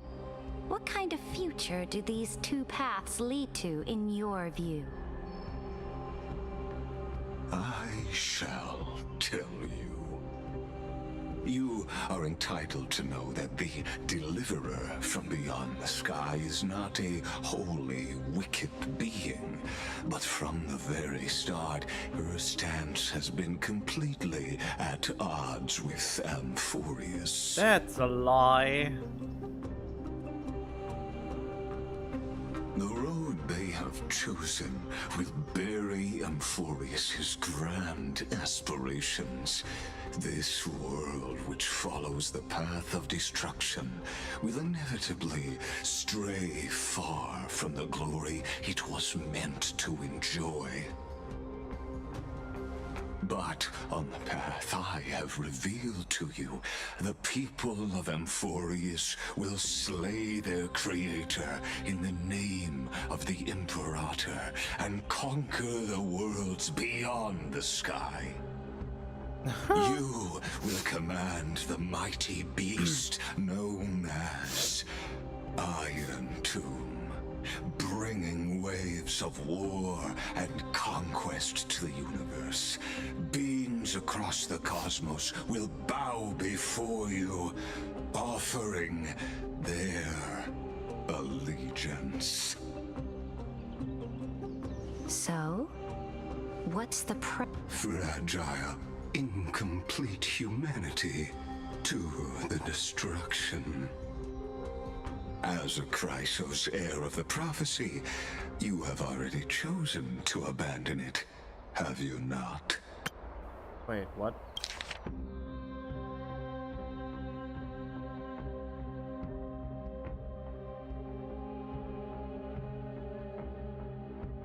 Fragile, incomplete humanity. Oh, right.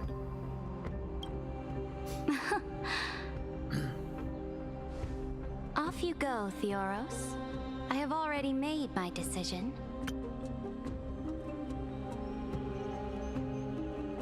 Theoros. Wow. So she doesn't even know the real name. Great. Once I ignite the core flame of law and burn away the old, outdated rules, Amphorius will embark on a journey across the stars.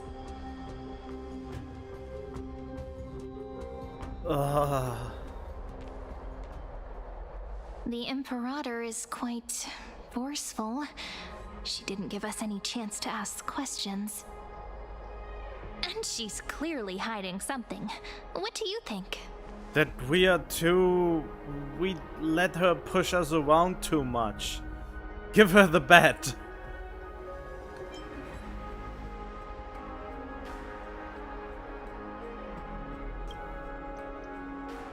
Yeah, even the city-state delegates have complaints. Thankfully, she allows us to move around freely, which is a small blessing. Still, the atmosphere in Akama, it's so unfamiliar. And it's not just the Flame Chase Alliance talking about the world beyond the sky, but the whole city. We should also discuss our findings with our friends from beyond the sky. Then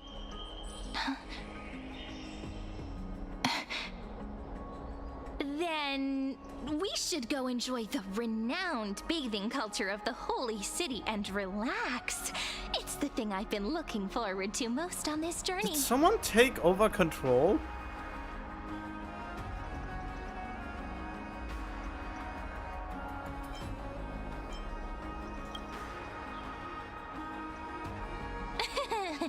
work and rest are both important. You see, everyone agrees, right? Oh, wow. So someone's watching. Can't let our guard down for a second. Let's use taking a bath as an excuse to find a quiet corner to update Madame Herta and Screwlum on our progress. We can also check out what's happening in the city. Since the outcome of the meeting was just announced, people must be gossiping. Yay. We can kill 3 birds with 1 stone. Let's go.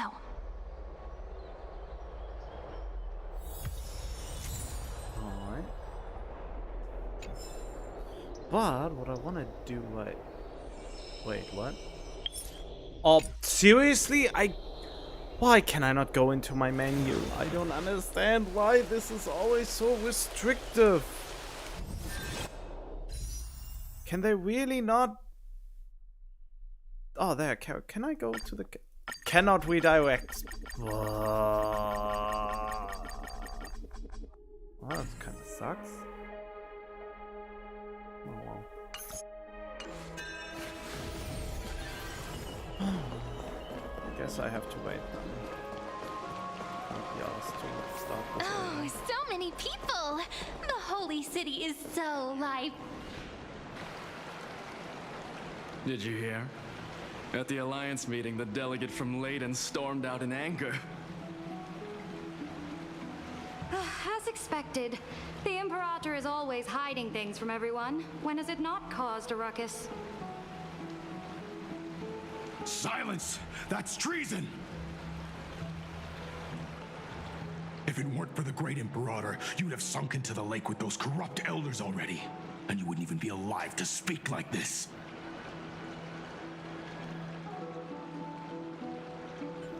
Oh no, it's the Imperator's loyal dog. Let's go. We can't talk in front of this guy.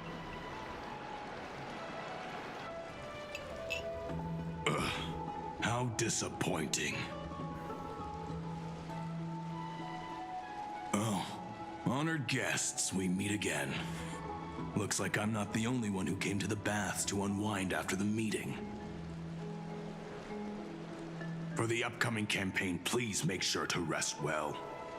I am Dux Fragoris, a trusted officer of the great Imperator, willing to fight alongside the Deliverer in the coming battles. Yay, too bad you're an NPC. Ugh. Another war? Ever since the Imperator took control of Akuma, we haven't had a day of peace. Idle chatter. The atmosphere is a bit tense, with rumors flying around the city. You must be troubled. My apologies. After every Alliance meeting, there are always some pests in the city who get restless. I prefer to ignore them.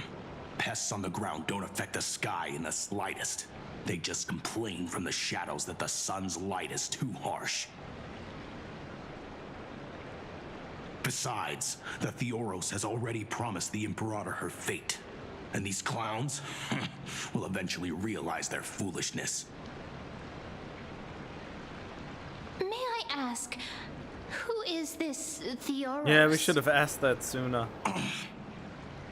The Imperator has ordered us to keep his lordship's whereabouts a secret. Oh, he is the other So one. it's his lordship. Stop trying to get things out of me. Leave me alone. I didn't even need to try. Big and strong Dux Fragoris really can't hide anything. Theoros. What an ominous name. Bad news. He's been staring at us the whole time. Let's move to another place for now. We don't know how much Saridra has concealed from us. In the worst case scenario, we may have to face more than one enemy.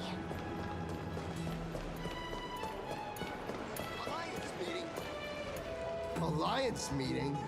More like a cage where creatures with golden blood claw at each other. And Flame crowned who ends wars? Clearly a tyrant who doesn't deserve such a title. You're absolutely right. While the Imperator's hounds are still hunting down others, let's let out our grievances. Ew. I know you. You're that tyrant's lackey. What? Here to shut me up for that little imp? Panicking now? Don't worry. I don't care what others say about the Imperator. And she certainly doesn't either. Oh? Children of the Prophecy. Are you here to relax in the baths as well? The temperature is just right today, so be— What? Children of the Prophecy? No filter, huh? You should be glad you don't have a seat at the Alliance meetings.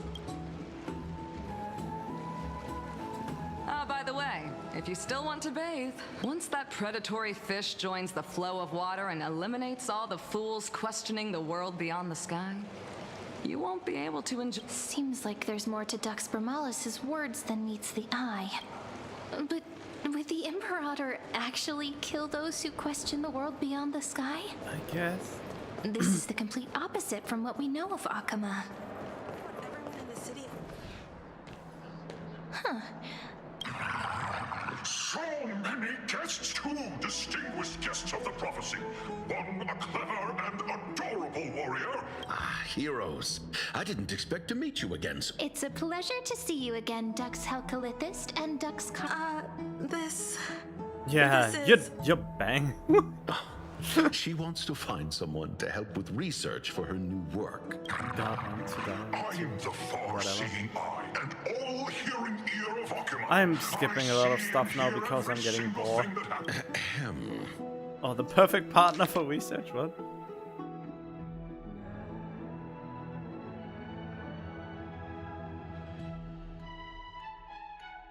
He wants to be with her. Enough small talk.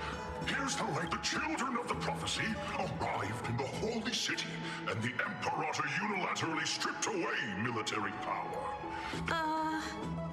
I get the feeling you might have embellished a bit to keep people's attention. I swear on my stone mane, I would never do such a thing. But never mind. While the influence of rumors can be minimized, the fact remains that the great Imperator heroes. I know the Imperator's way of doing things may seem a bit autocratic to outsiders. I can't comment on the source of her loyalty.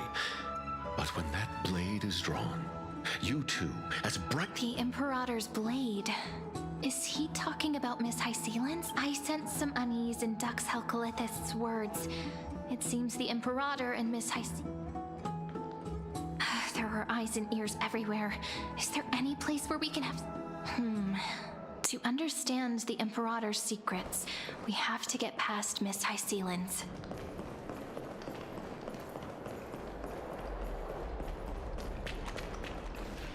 This place was your original bath chamber. Perfect for— The smell is— Fishy? Wait, don't go in yet. Why not? Oh, hello there. The little gray fry and pink sea hair. Little sea hair? You barged into here without warning. Was it an accident, or did you wish to bathe with me? I mean, can't you just lock the door? I'm pretty sure you can lock the door. You wanted someone to come in and see this, right? Why are you here? I didn't see anything. What are you doing here? Can't tell the difference between past and future waters. This has always been my home. And you never lock your door. Great. Sorry, we didn't mean to disturb your bath. Dead in a minute. We'll leave now. It's no big deal. There's no need to panic. This is the natural state for me. People on land force themselves to wear clothes, adding unnecessary constraints. Forget it. If Dux Goldweaver heard that, she'd scold me again. All right. Please make yourselves comfortable and wait a moment. Let me first wash off the blood of the hunt, and then I'll attend to you two. Blood? The delegate from Ladon has been assassinated! Quick! Quick, someone come quick! Ah, the broken crab shell surfaces. I was worried it had been washed away by the current. You're a vicious fish. Viciousness is a form of praise to the blade. I see. No wonder there was a faint smell of rust in the air before I even entered. Why? Is it because the Ladonians refused to contribute troops to the Flame Chase journey? Or just because they offended the Imperator? Because the new era of the Flame Chase doesn't tolerate stagnant blood. For the ignorant masses who cling to outdated laws, only bloodletting can wake them up. Bloodletting. Right now, the rebel forces on the frontier are rising, and Ladon has been secretly supporting them. They loudly chant the slogan, "Return to the Era Chrysia," unwilling to relinquish military power. They're just building momentum for the rebellion.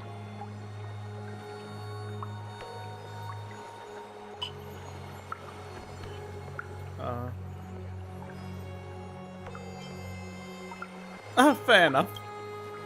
Thinking is a right given to citizens by the Imperator.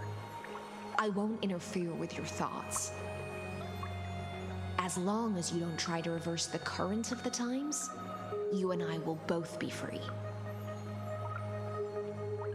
But, Miss Hycelans, I can't even hear the slightest hint of joy in your words. Because I've already tasted ultimate freedom. Wait, what? Long, long ago, I lived in the sea. In that lightless abyss, far beyond civilization's reach, the great fish consumed the small. And when the great fish perished, their bodies became sustenance for the newborn, nourishing the whole ocean.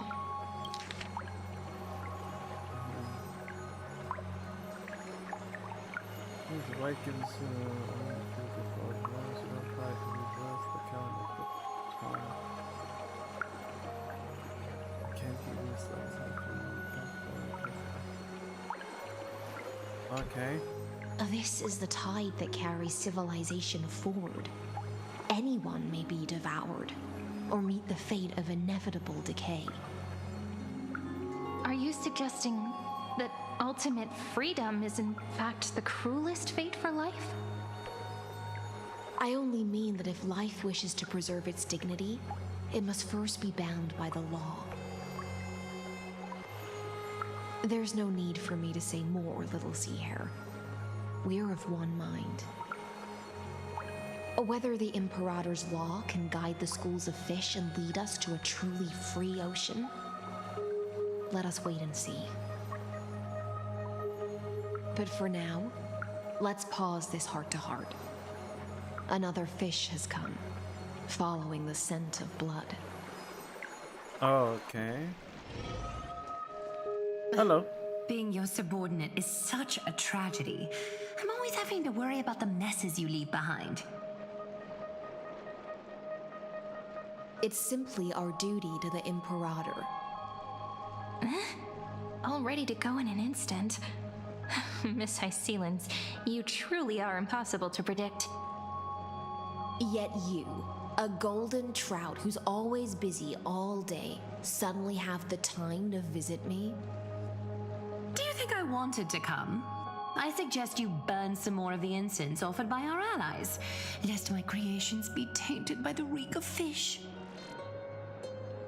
They don't like each other. I'm only here on the Imperator's behalf to remind you to prepare for the banquet. Fine. But I must retort. What you call the reek of fish, to me, is the unique fragrance of the sea. Besides, if my fine clothes get stained, won't you just gift me new ones? I won't. They seem pretty close.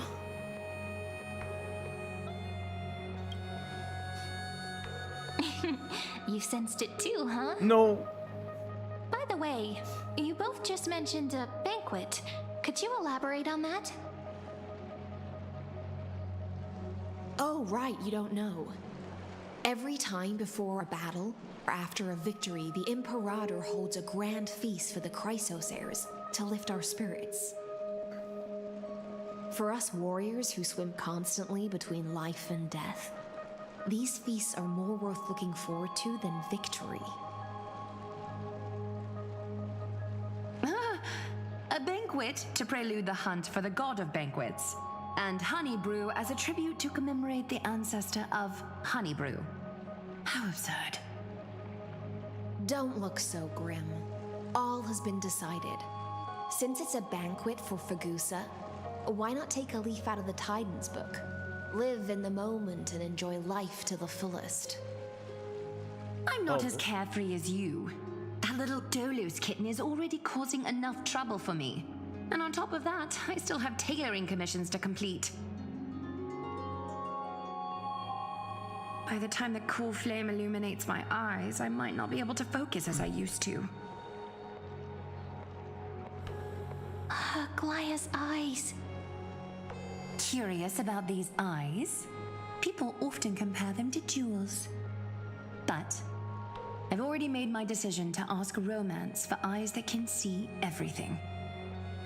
I wonder what this world will look like when I take the divine authority.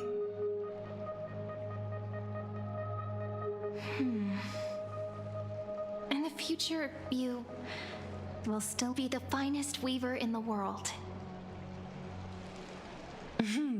Is this also a prophecy from the Three Fates? Who? It's even more accurate than a prophecy. After all, she has already witnessed it, right? You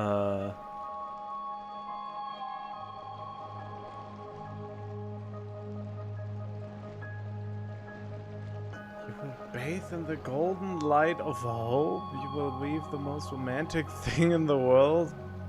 You will forge the long stairs to Era Nova. What? I don't like any of these answers.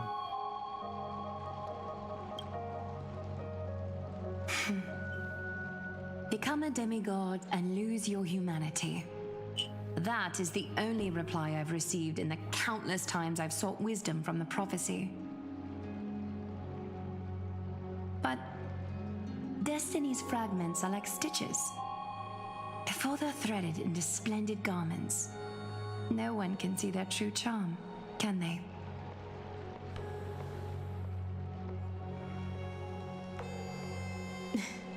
Aglaya has always been troubled by the divine duty she must bear. But thanks to you, she seems to be in much better spirits. We know each other well. She looks quite relieved. I don't know what to ask. Just as she knows how the spinning wheel trembles, I can sense the smallest changes in the damp air. As for whether we know each other well, I've swum beside her since she was a child.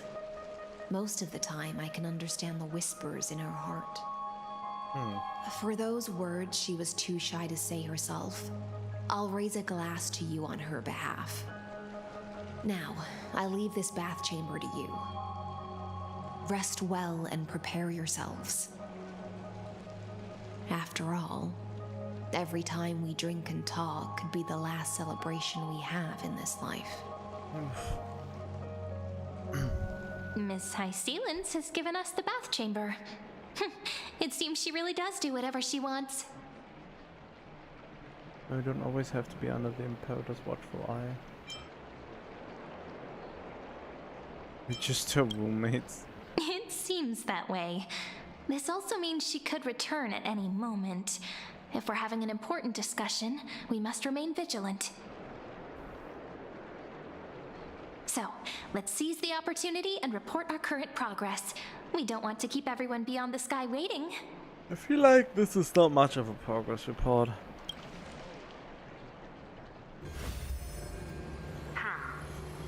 First, while that little empress with a candle stuck on her head didn't explicitly say it, she firmly rejected your request to take over the law. Fair enough. With the candle stuck on her head. Lygus is indeed in this timeline, but since he's somehow connected to that little empress, you have no way to find him. Huh, as expected. The road ahead will be long and difficult. And wordy.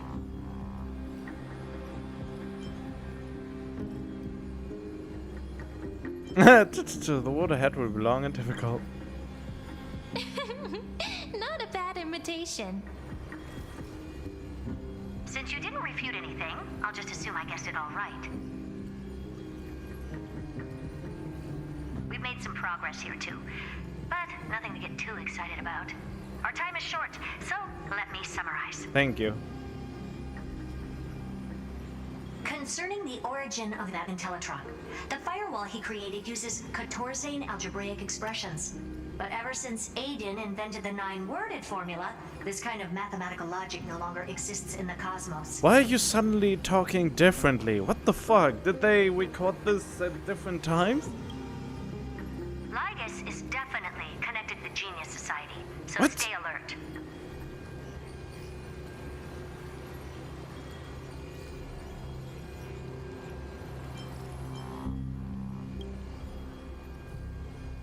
We can first exclude Droidhead themselves.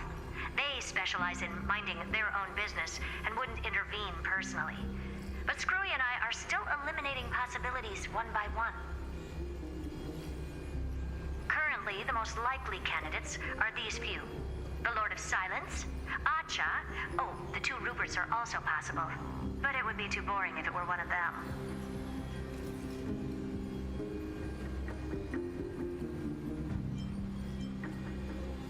Finally, we get to face off with some big names. That's all I have to say. We'll depend on you to continue pushing things forward within this world. Keep in touch regularly. And remember, don't let your guard down. I mean, if Cyrene wasn't here, I would probably already let hell Madame break Herta is loose. a real whirlwind. Well then, let's use the banquet Aglaya mentioned as our next starting point. Ceridra's trusted followers should all be present at that time. It'll be a good opportunity to get closer to them. I wonder what characters I would need to pull to have a better Herta team.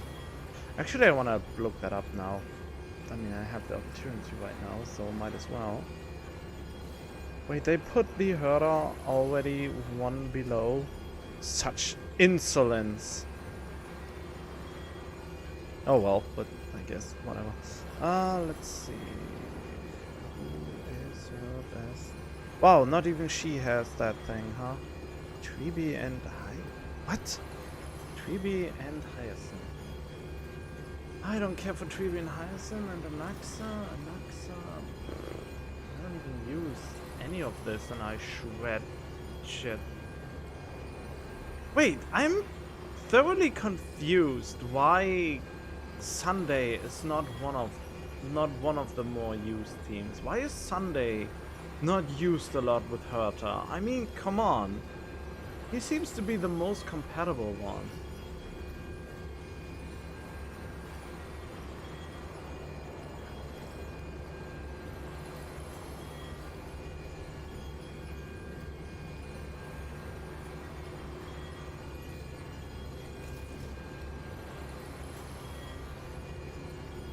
The best supports for Herta, but it's skill point intensive without his signature.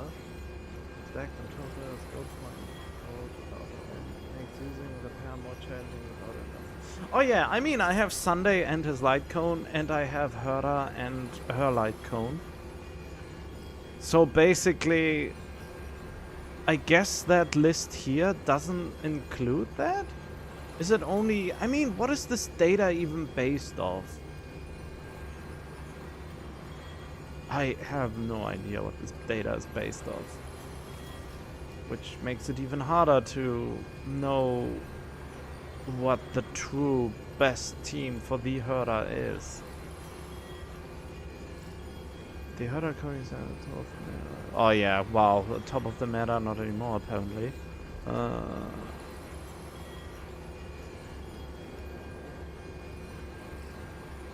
Skill can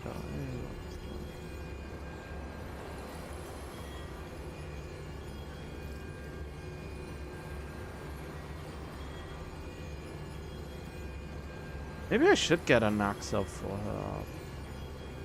The only one that is not a premium character, since I have a sustain, I have her and Sunday, so I need one more premium teammate for her. So far, I'm just using the little herder for that. But I'm wondering who would be the best erudition character. But wouldn't having a Naxa... Who's a Naxa's best team? Who's he partnered with?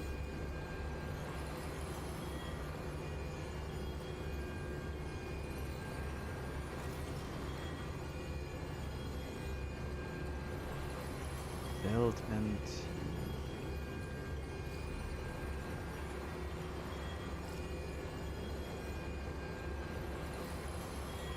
launches twice every...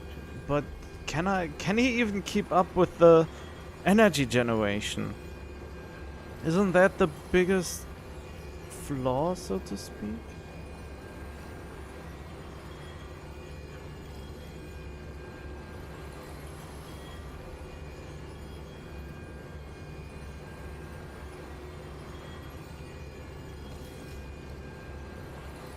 Let me see.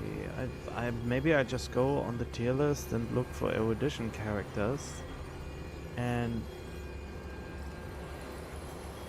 so he's either a debuff DPS or he's a debuff partner. So they haven't updated his description, since his thing says that he's an underwhelming damage dealer for the erudition, but on the other hand they say that he is on the Apex tier. Which is really weird.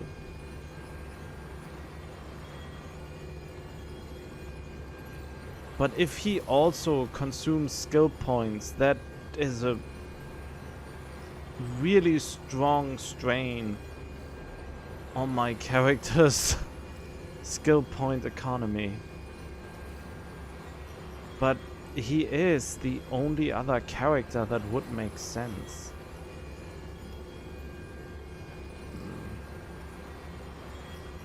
Oh, I just realized, wait, Sunday is actually better to use with memo sprites, isn't he? Oh.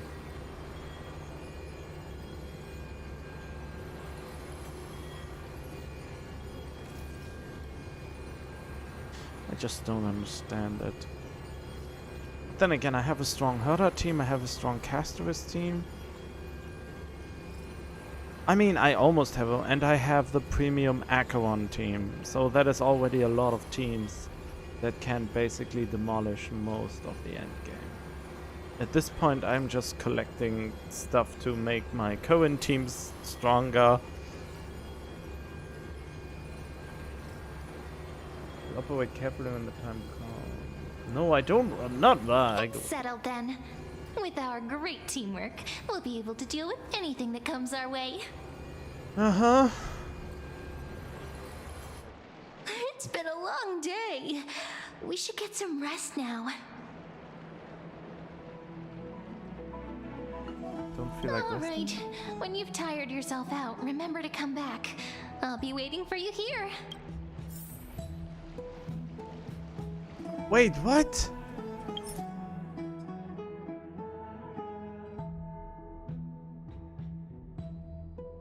Wait, can I pause and save then? Need something? If not, then I'll be leaving. Since I really wanna do this trial.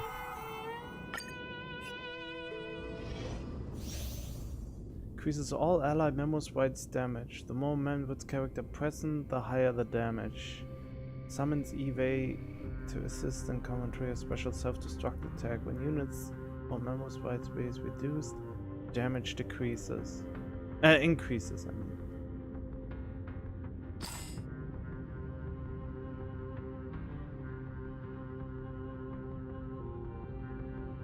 Wait, but she says supposedly she also scales with HP?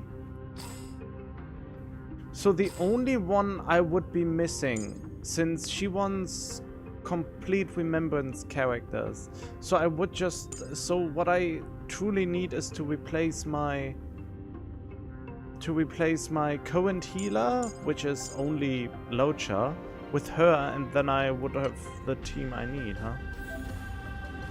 To fully utilize this team. Wait, did she just change? Listen with me to the memories. Okay. Wait, let me look at her traces. Every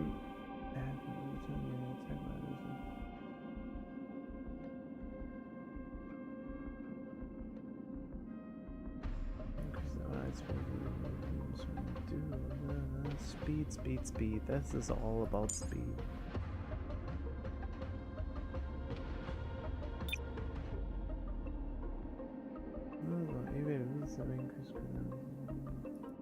Yeah, but what are you scaling with? What is your damage scaling with? Oh, deals ice damage equal to Eevee's max HP to what is Eevee's HP based on?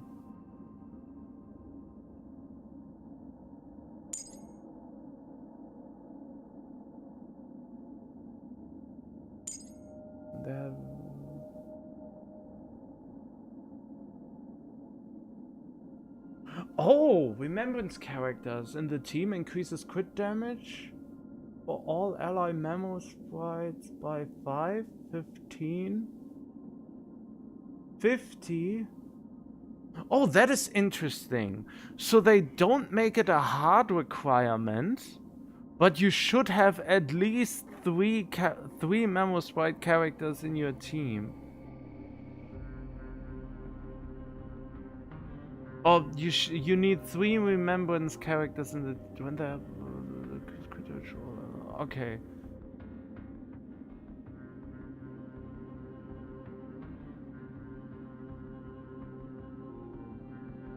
Huh.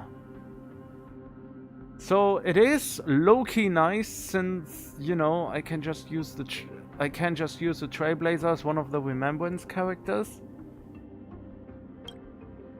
Since she's already part of the Castor's team to begin with, that makes sense. And a 4th character would only push the team so much. That is already good to know. Increases Evernights and the Mouse Fights every Mouse Fights even critical when using ability of this unit increase critical for both of after skill point. Gains on use an ability orange hovering gains on more.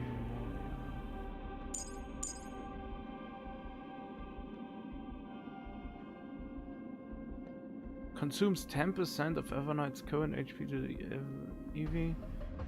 All 2 turns decreases. Eevee is already on the field, restores its HP.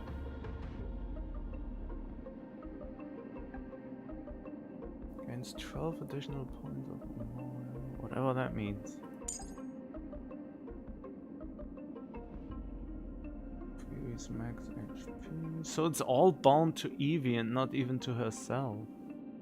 Wait, do the memos... If I remember correctly, the memo sprites just copy the stats of the character they are bound to? So all I need is HP percentage on her? Is that what's the deal here?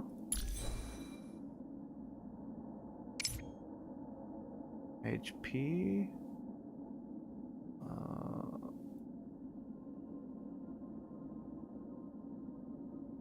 Lightning. Wait, why is light? No, I thought lightning damage bonus was there. Okay.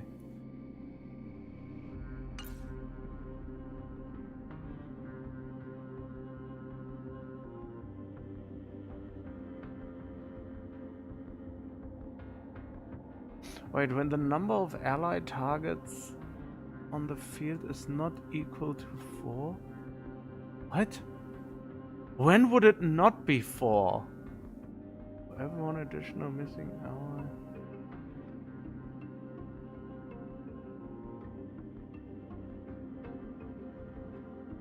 For every additional missing ally, increase the damage to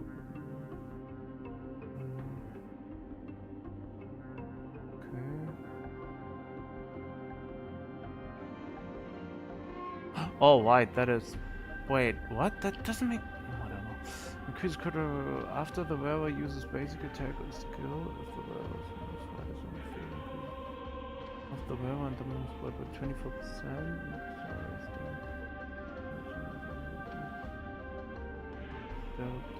Lasting until after the wearer's next field. Wait, after the wearer uses basic attack or skill, if the wearer is on the field, increases the amount of the wearer and the other side, and increases all allies dealt damage by 50. Lasting until after the wearer's next use. Wait, but isn't this just a 100% uptime unless I get crowd control?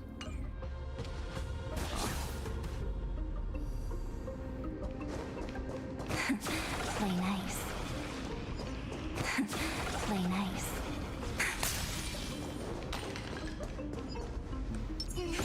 Deja. Vital reform.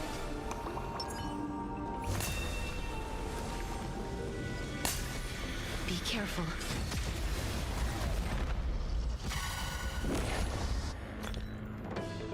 Okay, let's see. Consumes this unit's HP. It's damage to all enemies.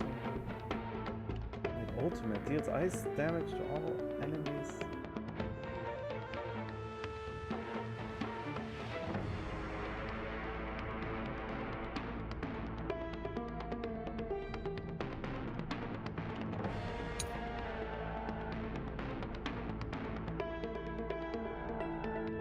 Based on the amount of memoria, what does it even mean? Yeah, but it always says based on the amount of memoria. But what is the number? What is the scaling here?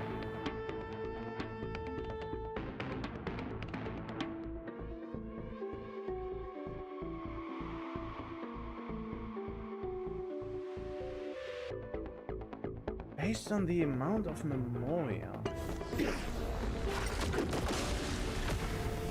Oh, right. May death protect us! Please open up! Have some sunshine! I shall remember this one.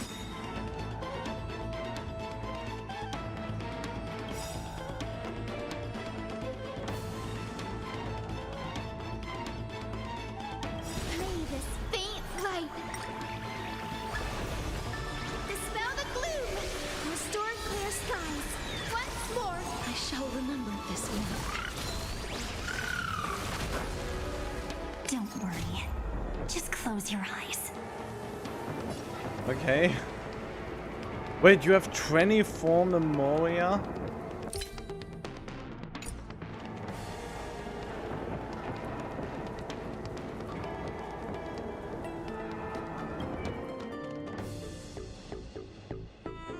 Max HP increases. Oh wow, yeah, okay, so maybe I should pull for her, even though I hate her. Her whole design is something I don't like. It's too cutesy.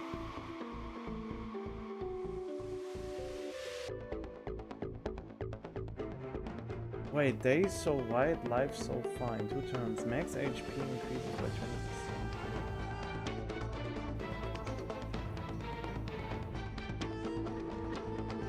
I still don't understand what that means with the ultimate.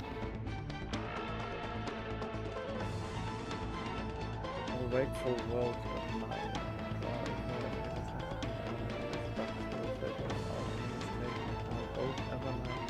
All enemies take increased damage. I need crowd control.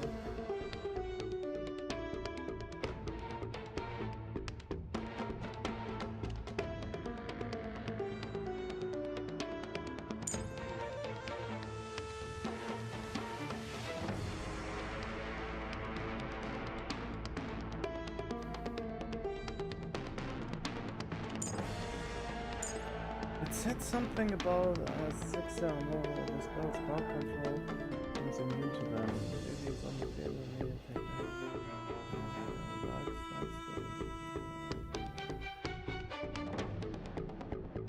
I don't understand the scaling, to be honest. Increase the world's max HP. Okay, yeah. It's Noctis, whatever. It's Noctis.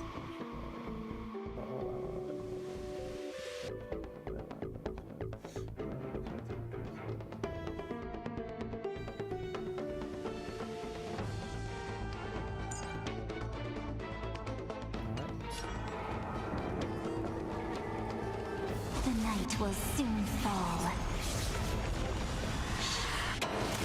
Good night. Wait, what? Why does this activate again? Rise and shine. Time to wake up.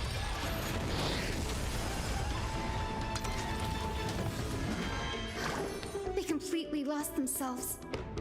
Please calm down. Stop messing around. Have some fun. Till we meet again. Gotta stop them here.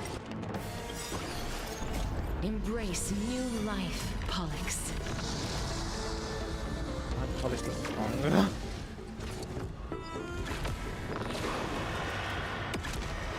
Why does this seem to deal no damage? I only wish that death may protect us. It doesn't feel like... Oh, why? Maybe they made them stronger so the trial actually doesn't finish up so soon. But that is unusual for them to do this. As you wish. Guys, the Rainbow Bridge. Show me the way.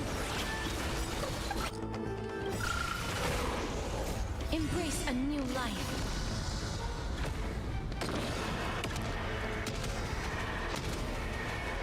May death protect us. Oh wow, I have finally a turn.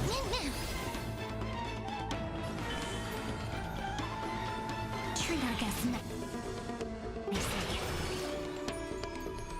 Wait, is she always exploding this?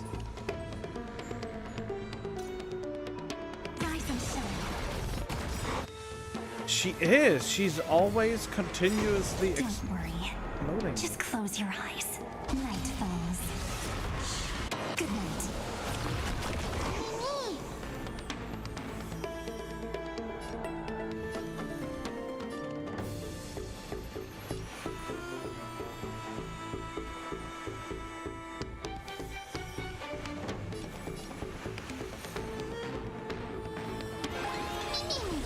Life is not so fragile. Wilt here.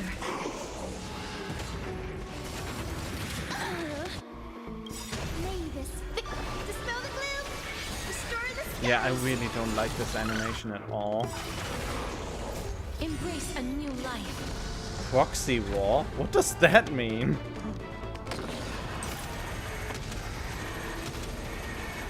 May death protect us.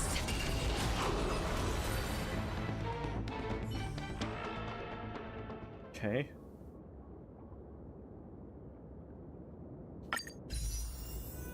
I mean, have I seen enough? Maybe I've seen enough. Why just pull... Let's set a tenner and see what happens. Nothing. Okay, well, that was shit. I guess I can continue now.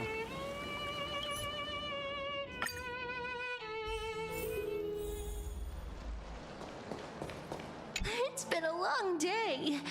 We should get some... Yes, let's get ready for the banquet.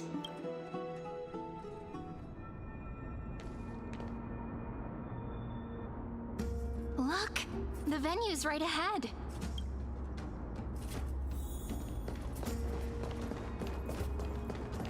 And I can even hear singing.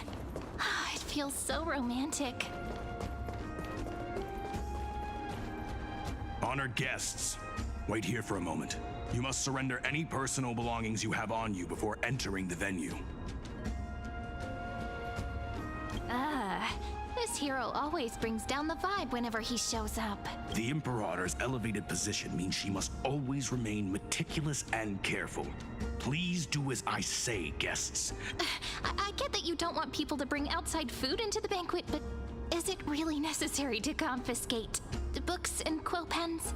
Even a quill pen can become a deadly weapon in the right hands. I'm asking for all your items. All your belongings will remain safe.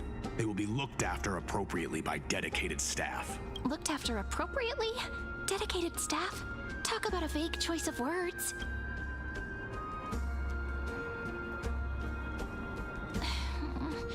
It seems like he's aiming specifically for the chronocognitive anchor. What should we do?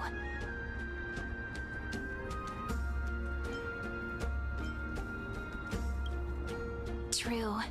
I had a feeling it would come to this, but I didn't expect such a direct demand. But listen, why don't we go with their plan and hand over the chronocognitive anchor to be looked after? After all, if the little Imperator is paying this much attention to you, she probably already knows all about our whispered conversation with the geniuses.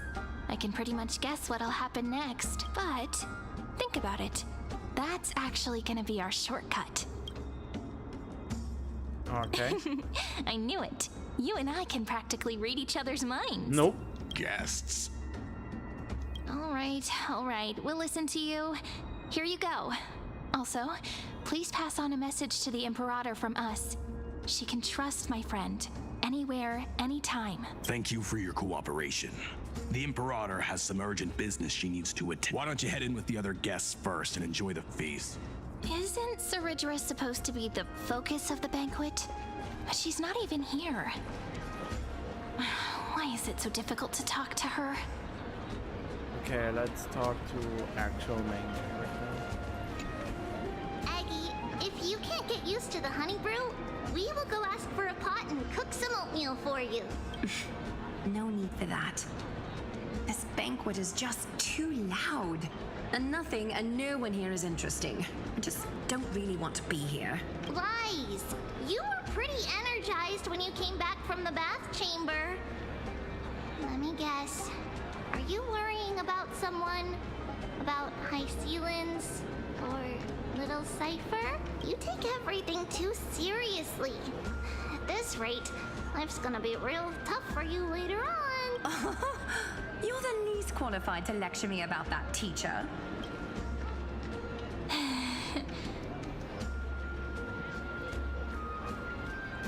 Now I hope that the new character we know is coming, the Cyrene, that one will be a healer. I hope she has healing in her kit so I don't need to use fucking Hyacinth, which I really don't like. The only one whose animations were not outright weirdly and goofy is actually Cypher and, I mean, Mighty Mouse, I guess, but I didn't have anything for him. And Castois, and I guess Finan. So there were quite a few, but Tribi and Hycinth's are the animations I despise the most, so to speak.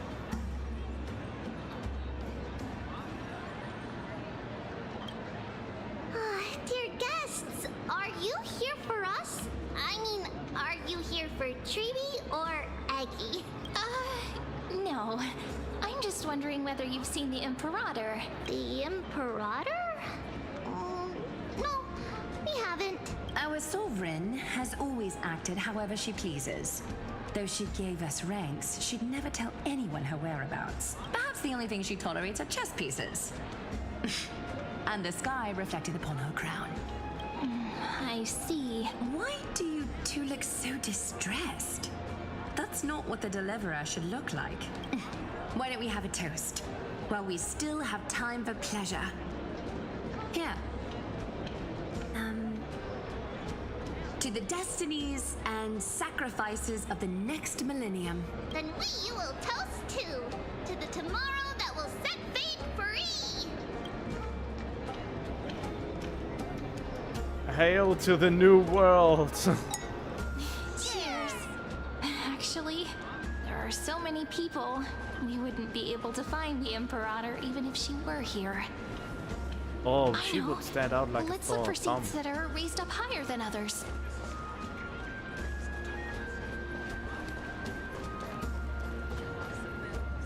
I don't give a shit about you, NPCs. Because you haven't had enough honey brew.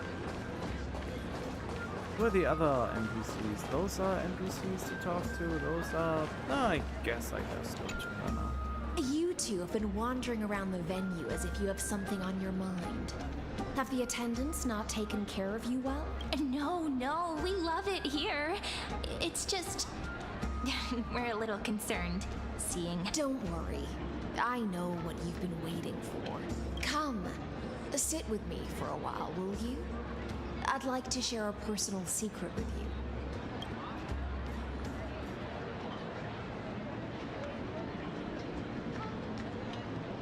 See here? This is Fagusa's dew of divine blood, the sweetest of all the 12 bottles. On the night before such a historical event, I'd like to share this marvelous drink with the deliverer. But why? Doesn't this count as bringing in outside food? I knew that security check was targeted at us. What's the matter, guests?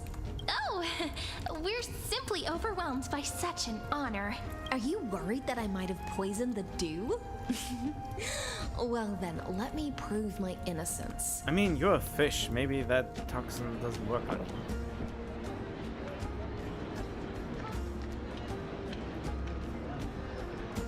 See? It's completely safe. I feel like Miss Hysealans wants to talk to us about something. Wow, and again, just the black image instead of drawing one more picture. It would have been just one more picture, but no. It's darkness. Darkness with me, as Castaway said. I want a new cup for myself. You're a pretty sharp fish. Worry not. Honeydew's not alcohol. It won't get you drunk. On the contrary, it can make your mind even sharper. Touches your lips in the blink of an eye. She's indeed the imperial blade of the Imperator and the swiftest swordmaster. Wow, she shoved the glass in my face. Or the cup. Please, have a taste. Would you like some too, little sea air? I can drink it myself. Glug glug. Uh-huh. How is it? Sweet enough? Very complex taste. Calm at times, tempestuous at others. That's the taste of the ocean. It'll do you good to understand Fagusa's fickleness before we set off to face their waves. Just like how you're about to understand the secrets within this dew. Now, please turn around. Very, very quietly. Don't make a single noise. What?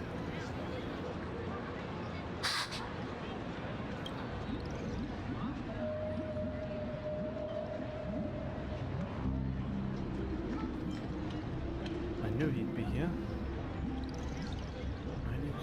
What did you do? The dew of other gods all intoxicate humans. But the god of banquets dew is an antidote that can awaken humans from a sea siren's enchanting song. What? Since the start of this banquet, all the guests have been under the spell of my song. None of them can see the Imperator and that Fioros. But you two, I wish for you to see the truth. But why? Is this also what the Imperator wants? This is my personal request. I can't bring myself to trust that Fioros. The Flame Chase army changed after he descended with Orynyx's divination and brought the prophecy of the stars to Akama. His seductive whispers harbor something malicious within and will ensnare those of us blinded by ambition.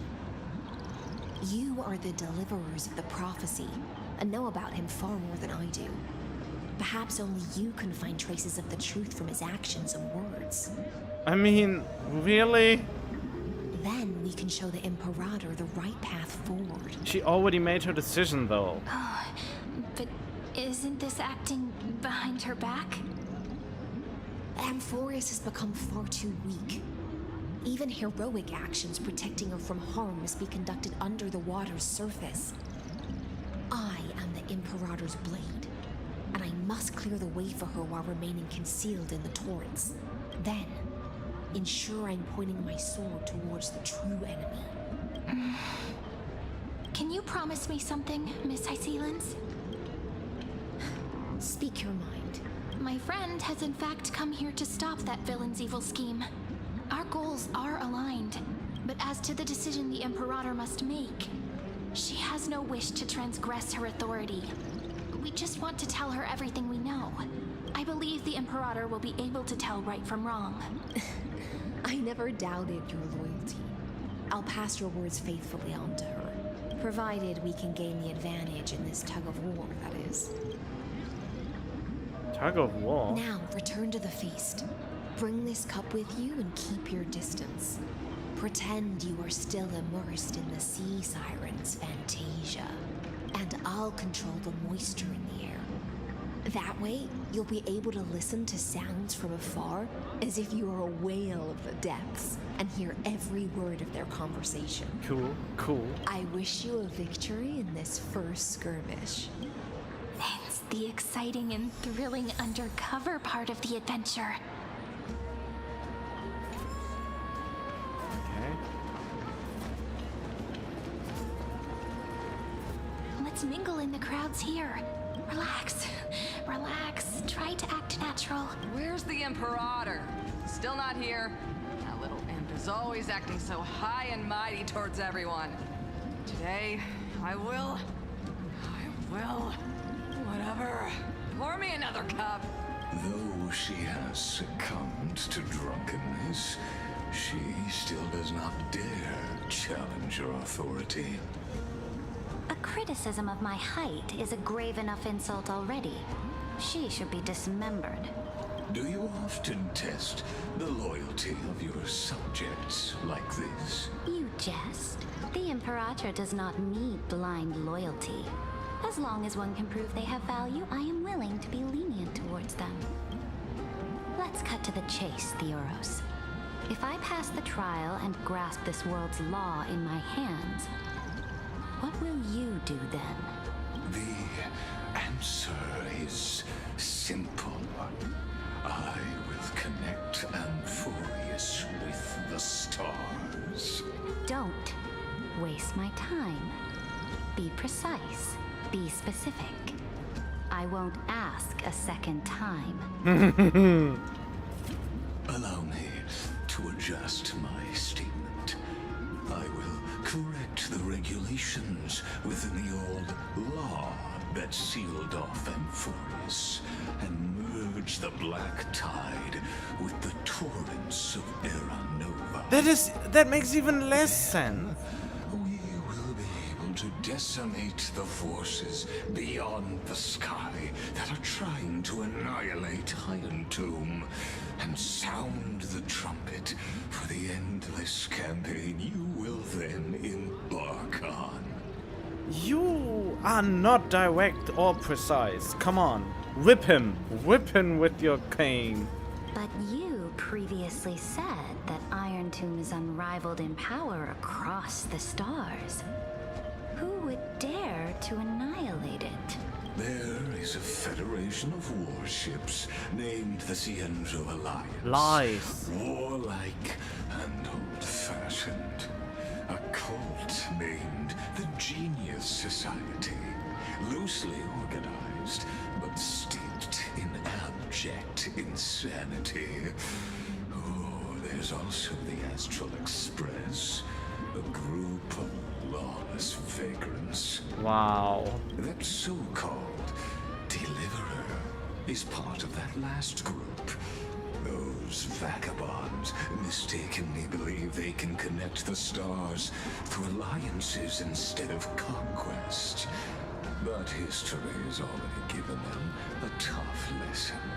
There are countless other organizations besides, but when the Lord Ravager sweeps across the cosmos, they will certainly all bow before your empire of destruction. You lie when you open your mouth. That's... The Achaemenid Alliance is invincible! If those civilizations are not as feeble as you describe, then they may still have some value in testing the quality of my blade. That being said, even the smallest and weakest city-states should build an obelisk to the Imperator, so that their people can constantly recall the glory of her conquests. Walk a little longer with me, Theoros. I don't like how this is going. Our little Imperator seems fascinated by the destruction. Grapevine, a little sea hare? It seems like they're still talking. Get closer. I'll keep carrying their voices to you. This is so dumb. Hello. What a difficult situation. No matter how we position our forces, this battle... That's not something you or I should consider. The Imperator has already placed the chess pieces. How astonishing. The commanders under you have such different personalities, yet they share the same loyalty. He's looking this way. Quick, do something and pretend we can't see them.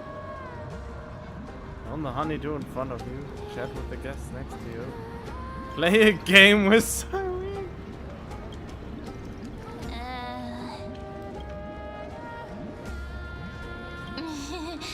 What are you doing? No, the one who looked. Oh, I wanted to say blinks first, but you already. Staring at me like that so intently, it's making me feel shy. I try not to laugh, What the fuck? What's the matter? My apologies. I was just checking whether... And it seems like all is well. I feel like you already saw through this. This was way too blatant. Let us continue our previous conversation regarding the soldiers fighting for you. Why is there so much?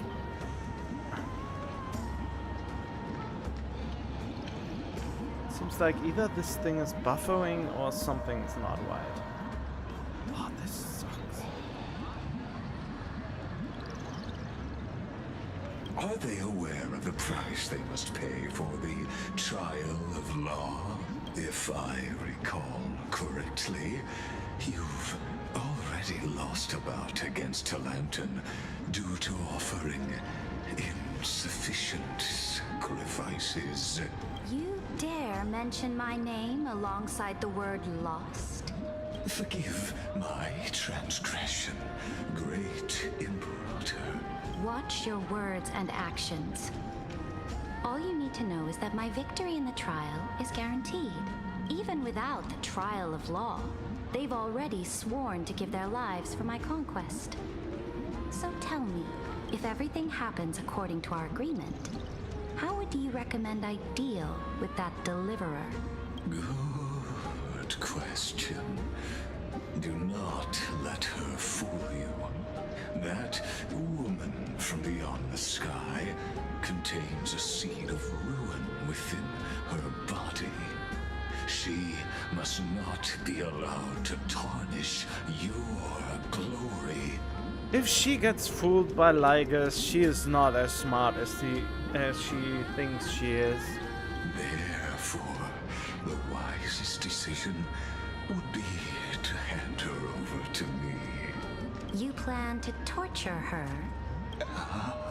Calling it experimentation would be more appropriate. The guest's patience is running thin. I plan to remove the Fantasia and head into the banquet. I will heed your advice. Leave for now, Theoros, and go back to Achaemenid. You don't want to confront those two directly either, do you? Indeed. It's a pity that Antikytherans are lightweights when it comes to drinking. Before I leave, I would like to make a toast. Oh, God. As I expected, that Theoros' schemes have been revealed. Thank you for your bravery, guests. It's time for me to dispel the Fantasia. This will be the Imperator's last public address before we head off, and therefore, likely, the final chance to change her mind. I will try to get you a chance to speak, and I'll also prepare for any contingencies. The rest is up to you. Why is she trusting us, but she is trusting that Lygus? Oh yeah, because she doesn't trust the Lygus or Theo, whoever he's called. But this is just a big game of he said, she said, or something like that.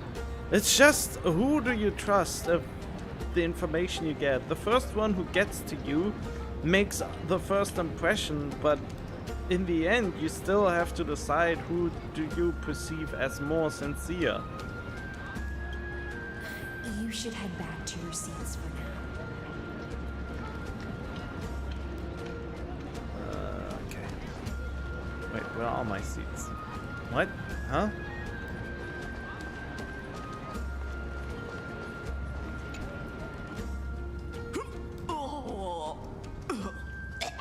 This honey brew sure wears off fast.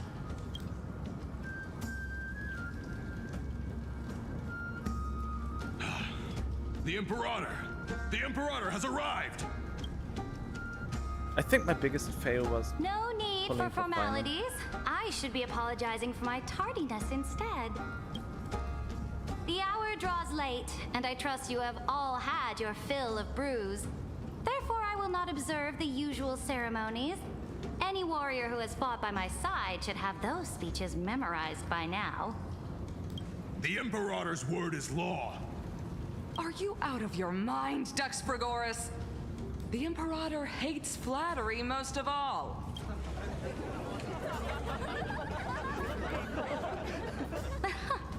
A joyous atmosphere is a better fit for showing me your resolve. I believe that you, my dukes, will do all you can to assist in the campaign against Fagusa, just as you always have. However, it's a pity that I have never tested your loyalty. Huh? What does she mean? The purpose of tonight's banquet is not to raise our morale, but to establish which allies our alliance can actually trust, and sever the heads of the traitors as a toast to all before we march. Yes, some among us have discarded their vows in order to foment vile conspiracies. Now listen! These traitors are standing right here in broad daylight. No, I don't see Lygus anywhere.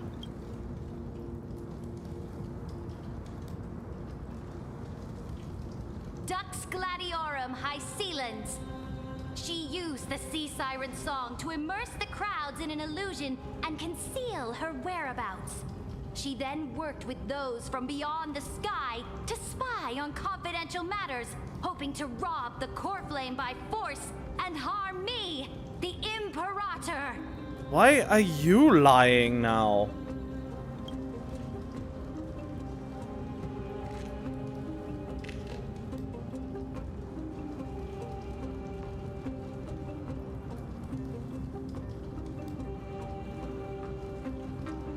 So the whole thing is busted? Imperator, I can explain. Silence! Do you remember who used to own this blade? She met you once, back at the Temple of the Three Fates. It was Kindness, the head of the cleaners. She was the first to draw a blade against the Imperator, and personally made herself an example for my enemies. Under the shade of the olive groves, the people of Akama said they would never bow to me. In the frozen, lethal fog, the people of Idonia said they would never bow to me. At the beginning of the myriad paths, the people of Yanisopolis said they would never bow to me. But now, they all lie silent. Why is it so quiet now? They now fear me as they fear the law. For I am Ceridra, and I am the Imperator. If you have any last words, say them to the Imperator. Then, face her judgment. After I cross this river, it will be a tragedy for mankind. But if I do not cross, then it will be the end of me. If you are ready, then I'll follow you and fight to the last. Deliverer. You don't fit in any of my teams.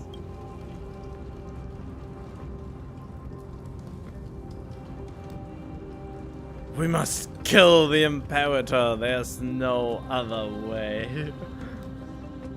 I bet she will say no. No, friend.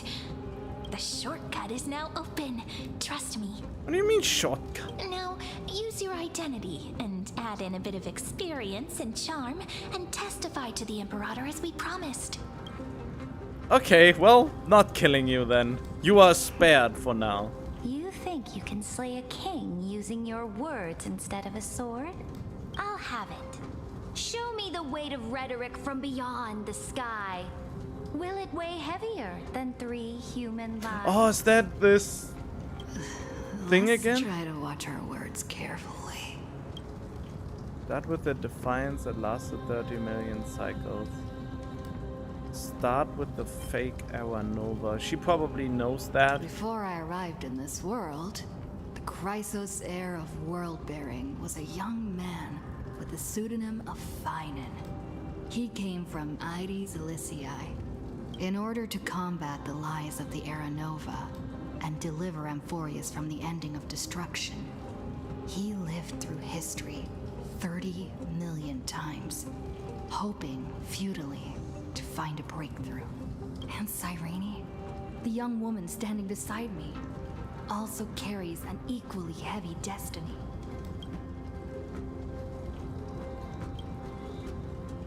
Talk about Lygus' sins.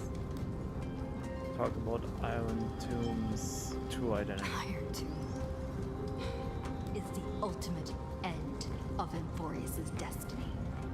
It is an embodiment of pure horror that walks the path of destruction and can never be tamed. That is the only thing Lygus cares about. As for Amphorius, pure glory and campaigns, he doesn't care about any of those. Why do we still use the name Lygus? Why are we not saying who Lygus is in this world, since we already know? He will most certainly betray you. When that time comes, all of us will be ground to dust by the destruction. Don't change the emotion.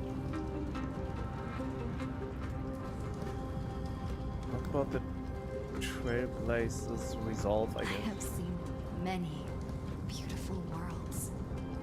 The road chosen by the Trailblaze is to explore, quiet in this understand, establish, and connect. That will never change. We will continue our journey until we have united the entire cosmos. Therefore, if you choose the way of the destruction, then I'll place your ambitions in the same basket as Lygus and smash them into pieces with my baseball bat. Oh wow, she actually laughed.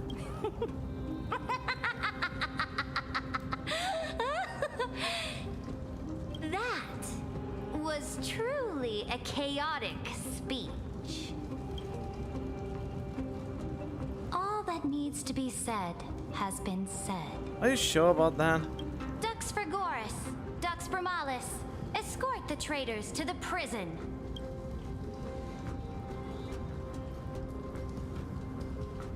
Before the next entry hour, I will give them an end befitting of their betrayal. Why? Oh, great Imperator, your ambition certainly eclipses all things. You're still here, Theoros. Of course. As the Theoros, I simply cannot miss this moment, miss witnessing the fall of a nameless one. Or perhaps I am waiting for you to give me an answer. Why would someone as powerful as you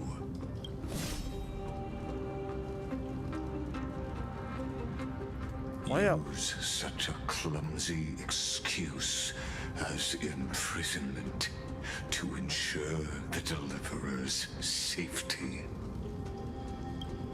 Huh?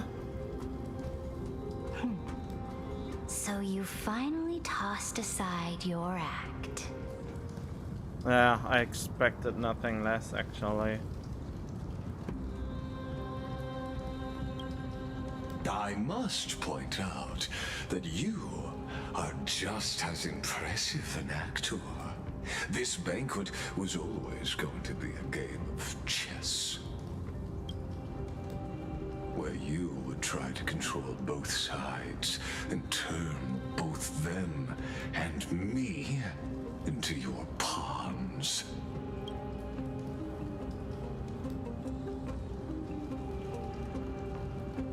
Why is my connection so shit? That and...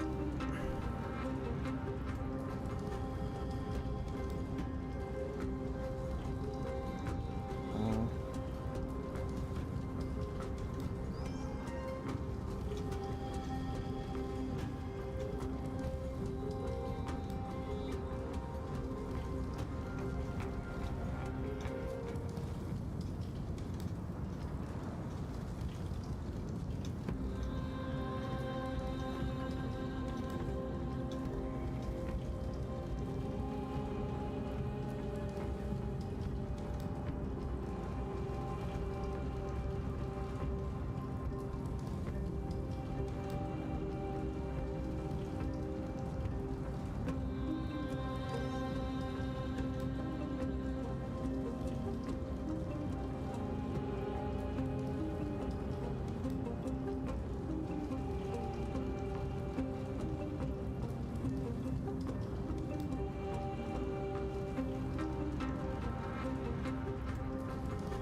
Okay, so that is good to know.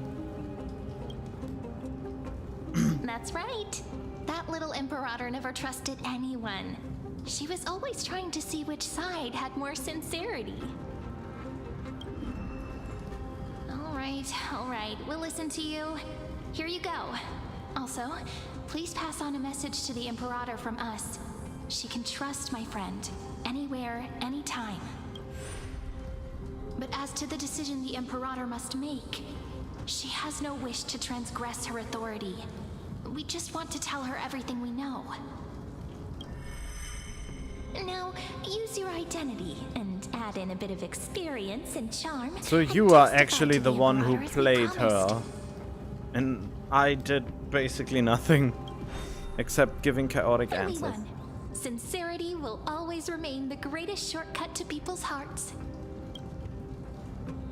I can toss your words right back at you like Kyrgyz.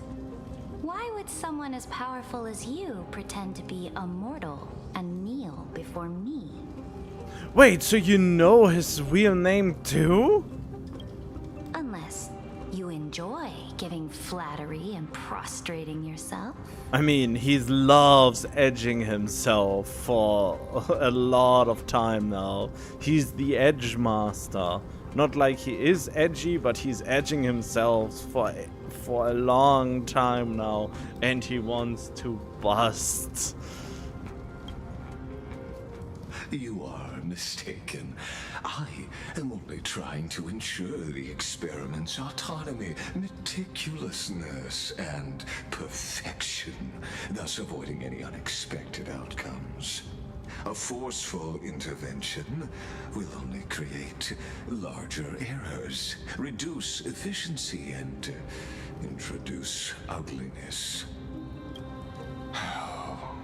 Had you fulfilled your promise of giving the law to me and completing the Era Nova, then Amphorius would not have deviated from destiny's course. Oh, but you broke your promise. What a pity. In that case, I must carry out my duty as the administrator and eradicate all factors steering the experiment out of control. Factors such as you and her. So much for no direct interference, huh? Careful. Ooh, Evernight!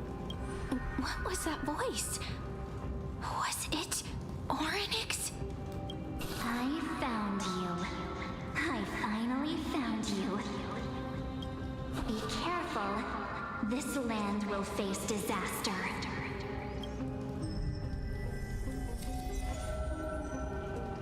What happened?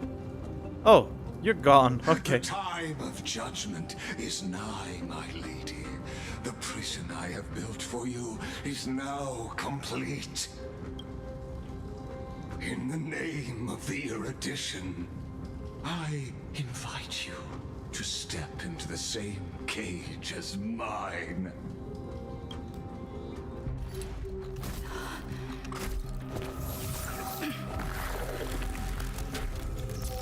Oh no. She uses at. What's the meaning of this, Imperator? What do you mean? You are betraying her. Permit you to act. A ruler is the only one who can decide their subject's destiny. But, great Imperator, what judges destiny is not the ruler, but gods. Don't forget, my realm only allows for the existence of humanity. What? Okay, we are fucked now, and now? Moreover, dealing out extrajudicial punishment equates to defying the law, and the culprit is to be sentenced to death. But you have seen how I can erase life from this world with just a clap of my hands. I fear you are still quite unaware of your current situation. Allow me to reiterate. I am giving you a simple choice. To collaborate or to be destroyed. There is no other way. You just said your experiment will fail if you interfere with the autonomy of the experiment, and you are interfering quite heavily now. Shameless behavior. If that were true, you would have killed me long ago. You, in fact, cannot kill me. I guessed it the first time I beheaded you. Because of the law, you cannot be completely destroyed. And the same is true of the Chrysos heirs.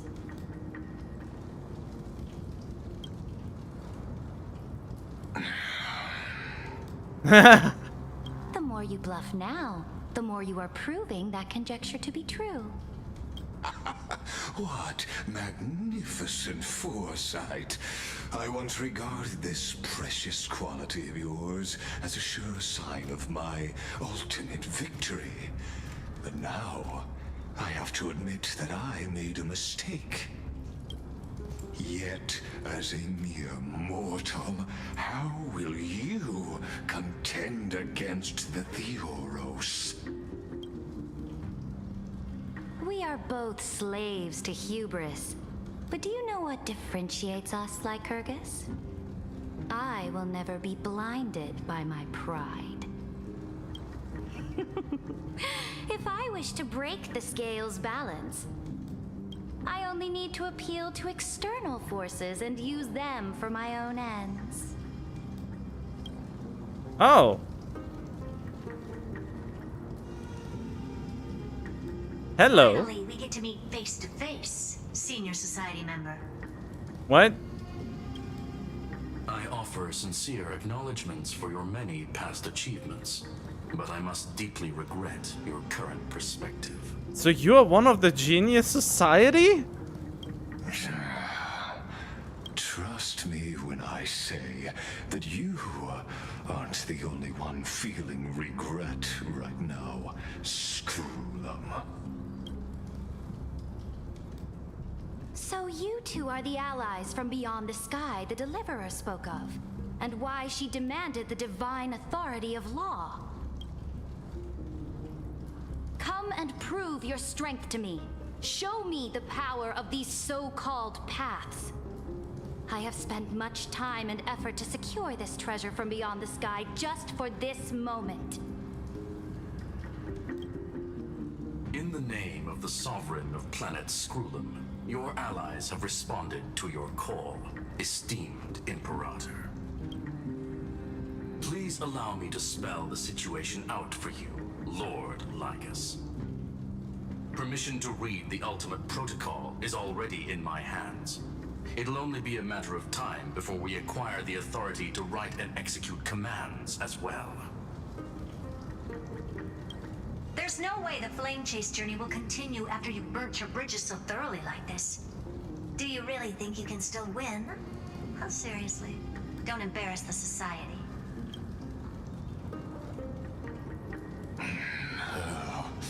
I understand that a near zero possibility does not equate to zero.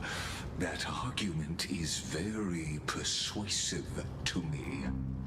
Which means the same principle also applies to you, my dear peers. You will never be a match for me in a world constructed through Catorzane algebraic expressions.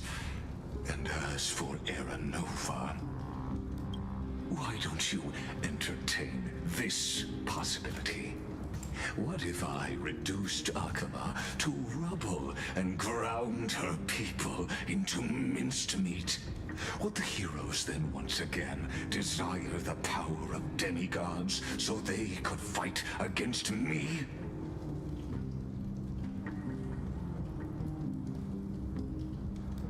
Listen, Iron Tomb is fated to be born.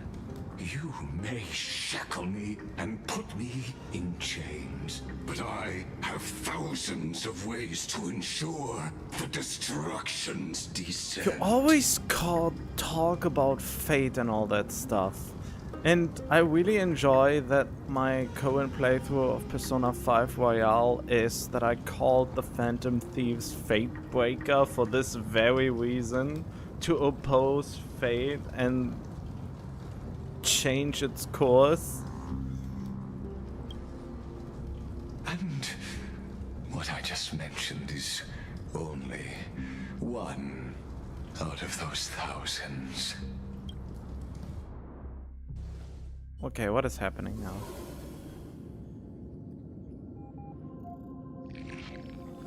This is the place outside the legends? This doesn't feel the same as before. How should I get back? Warning! Warning! Warning! Warning, warning, warning. Command.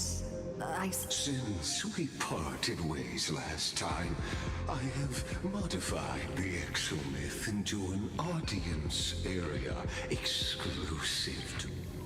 Oh god, don't make me hurt you. I'm the player, not the audience. Oh, we always feel so powerless before fate, don't we? I think you use just fate as your personal safe word. This could, in fact, be a wonderful opportunity for you. In this place where time flows far. Even slower than it already does? Oh, I am not doubting your capacity to create. Oh, are you sure about that? The answer concerning the prime mover of life and the total destruction of the erudition. Aren't you an emanator though? Do you see me as their faithful disciple? I am certainly not.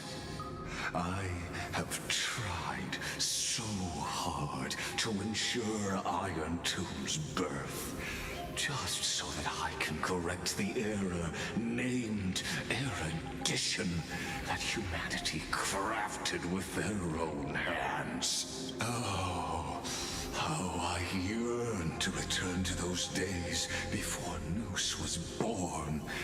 Back then, the boundaries of knowledge were like the starry skies, evoking feelings of longing and delight among humankind.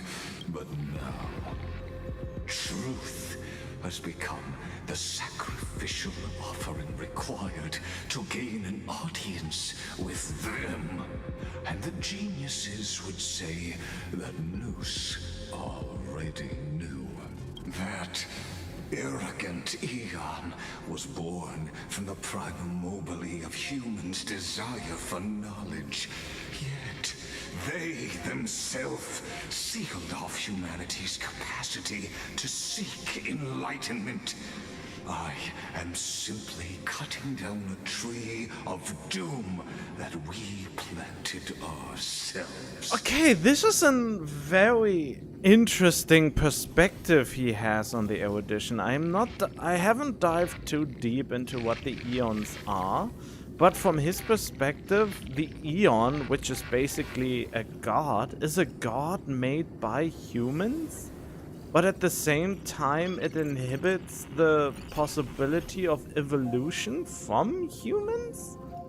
Or further evolution of this? Born from the power of humans' desires of knowledge, yet they themselves sealed off humanity's capacity to see. So he sees the erudition as an inhibitor of true enlightenment.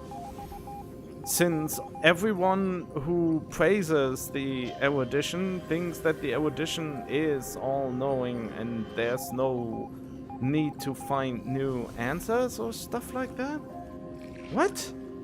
This is really too complicated. This story really goes off the rails and they just throw shit at us at this point and try to make it coherent. I must admit that the process of answering your questions has reminded me of the happy days of learning in my youth. However, it is a pity that my true form must now descend into Amphorius to deal with the accident that arose because of you. But you won't have to wait long. When the curtain falls, you'll surely understand mine and Amphorius's ardent wish. Where time flows slower than within Emphorius? If Lygus spoke the truth, then I don't have much time left. But how can I get out of here? Can you hear me? Little one! Is that Herta's voice? Warning, warning, warning. Hurry up! Put some speed into it! I can't keep this up for much longer! That old Intellitron overlooked one little detail, and Screwy and I finally found an opportunity. Hey, save me! Let's keep it short. While you were gone, well, in those few years, Emphorius... In those few years? Yes, time dilation, resulting in an uneven flow. Don't you know this already?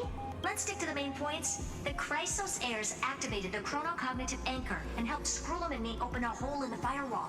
We made some adjustments, so he can't attack us immediately, but it won't hold for long. Critical warning. Critical warning. Time is running out. Here's the conclusion. It'll probably take a long time for Screwy and me to completely break this cage before Chrysos heirs have a full grasp of the law. To be safe, we'll continue to launch side-channel attacks on the system to give you opportunities to escape. You need to seize these opportunities. So start moving, and find a way to pull off a magnificent jailbreak. We detected another path's influence. Critical Another warning. one? Critical warning. Its power is strong. Maybe able to help. I think I know. I got a few minor spoilers, and it's probably Fule, the Remembrance. Use the path's power. Make it detect you. Unauthorized communication terminated. Is Herta saying a certain path's faction has arrived in Emphorius? And I can ask them for... I mastered the powers of different paths in my previous journeys.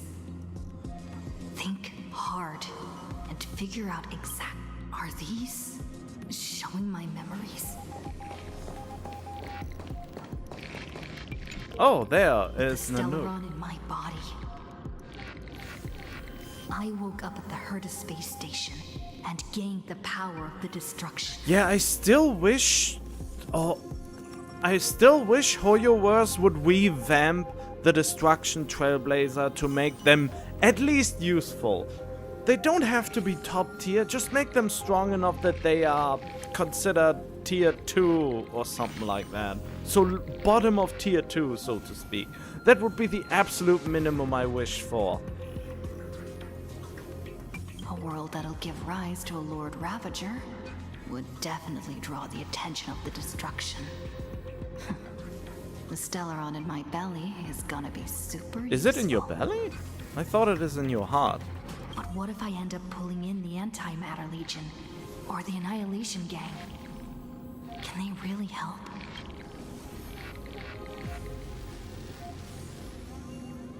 The Nanook lent me flames hot enough to burn through this jail.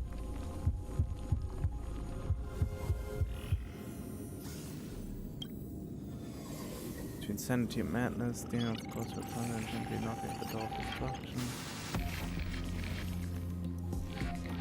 You gave up. The beckoning of the chaos was too tempting, and your current power level wasn't enough to fully resist it. Were to fall into the black abyss of destruction, perhaps everything would be lost to the void. Wow. Failure is not necessarily a bad thing. This power wasn't gonna call up anyone nice after all. I obtained the flaming lance left by the architects, and gained the power of the preservation in Belobog. That's right! No matter how far away a planet is, the IPC is guaranteed to pay attention, as long as there's a business opportunity. Besides... An untapped market?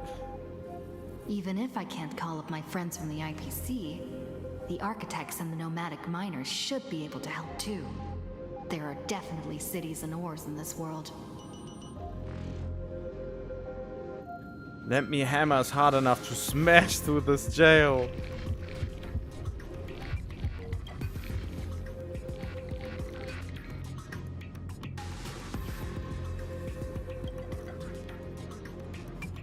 And also this one, the Preservation Pass also needs an upgrade for the Trailblazer. They also should be revamped.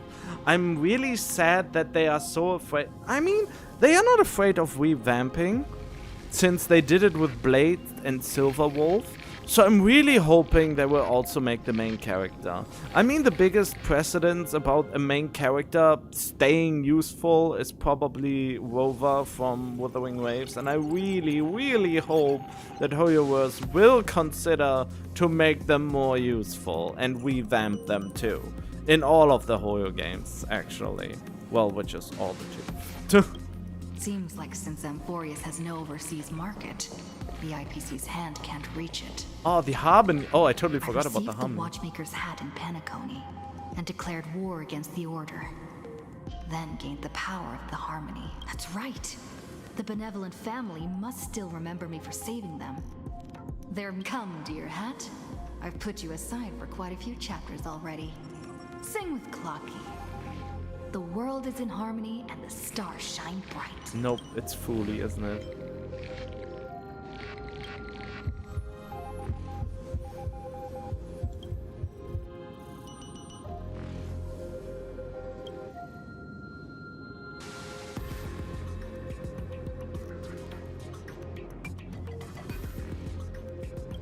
Doesn't Lygus want this story to have background music?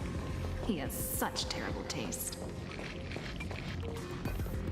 And there we go. This is it, probably. That's right. I came to Amphorius because Black Swan asked us to come. And I even got a glance from Fu Li here. The Garden of Recollection must be intricately involved with Amphorius. Traces of the remembrance are also everywhere in this world. I don't know what they want, but I don't have many choices left in this crisis. Fooly, answer me.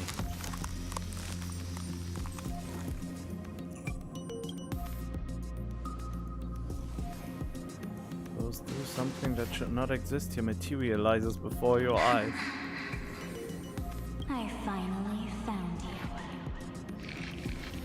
Following the sound of memories. A Pathstrider walking both the Remembrance and the Trailblaze.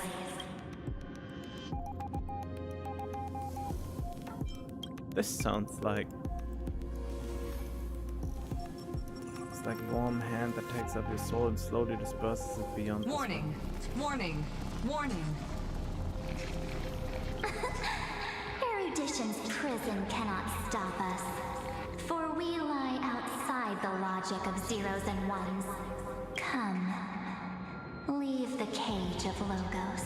The mythos of Amphorius waits for you to continue its story. When that brightest star, that star heralding the dawn, finally rises, a boat, so used to drifting, at long last enters an island's safe embrace. O Pathstrider, we have helped you break free. Hurry and set off. The Child of Remembrance awaits you. March? What's she doing here?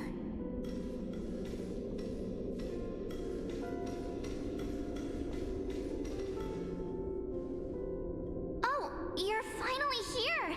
We haven't seen each other for such a long time. My good buddy, I've really missed you.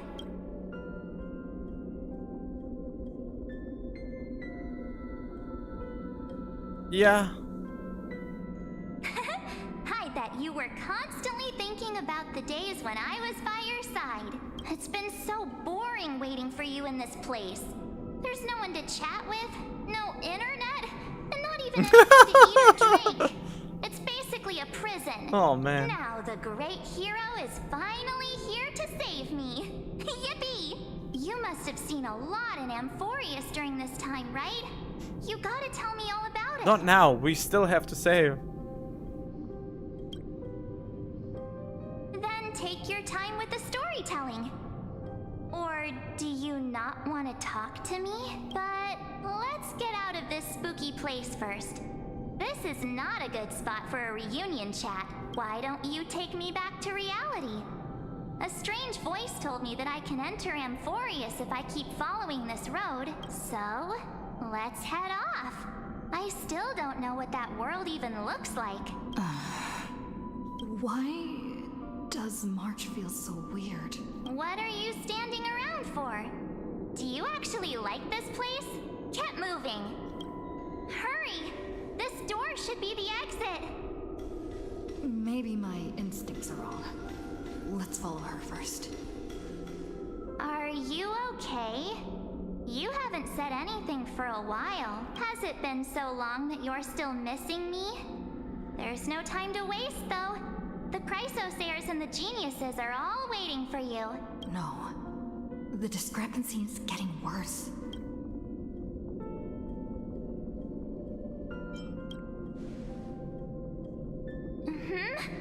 No, he's not. Maybe I just happened to miss him. Never mind. Don Hung's super reliable. We don't need to worry about him. He's probably waiting for us somewhere. All hail and hearty. No. The Geniuses would have made sure that Don Hung made it back on the Express. Besides, the March I know wouldn't be so dismissive about her companions. Oh god, I would be so bad at reading this. Huh? Isn't Amphorius the world of the Chrysosayers and their hero's journey? I could figure that out in an instant. But Amphorius cannot be observed from the outside. She couldn't possibly know about these things unless... Don Hung told her. Something's not right. She's not March 7th. I guess you have something you want to say to me? Then there's no need to feel things out first. With questions. Let's treasure the time we have together and be frank.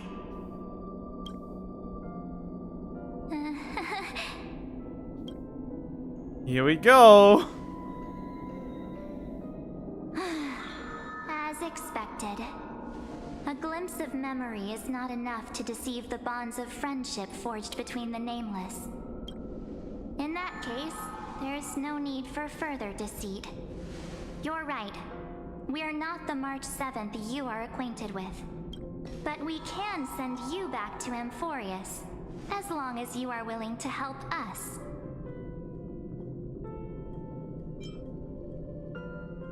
Habitual lies are not trustworthy, you know? We'll introduce ourselves to gain your trust. We are the Garden of Recollection. You should be very familiar with that name by now. Just as a reminder, while you hesitate, time is quickly ticking away in Amphorius. Working with us is the best way to stop the enemy of erudition. I mean, Herta told us treat to... any results unrelated to the experiment as garbage and throw them out. But we don't work like that. The Remembrance treats all these instances as important materials needed to weave the universe. Besides, this would be child's play for a great hero like you. It won't be hard at all. Also, if your plan fails and the big bad Iron Tomb manages to get out, then the whole cosmos will be in danger. The cosmos. Wouldn't it be better to have an additional failsafe? As long as you help the Garden retrieve what we want, even if Iron Tomb reformats everything in the physical plane, we can use Remembrance to reconstruct the entire world. Or should we say, the entire universe. So help us.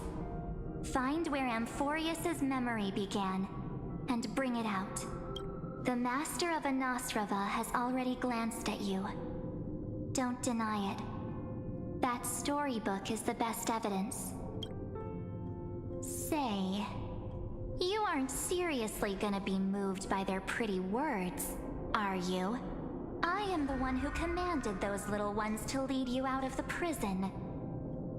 But I didn't expect to attract little gnats trying to take advantage of the situation.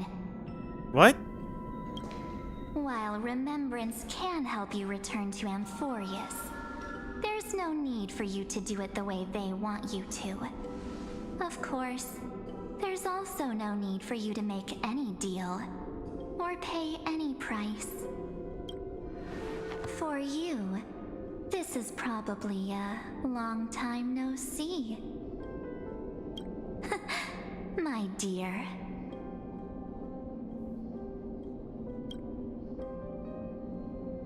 Shh. There's no need to say anything. I know. You have so many questions swirling around in your memories at this moment. And you feel so helpless.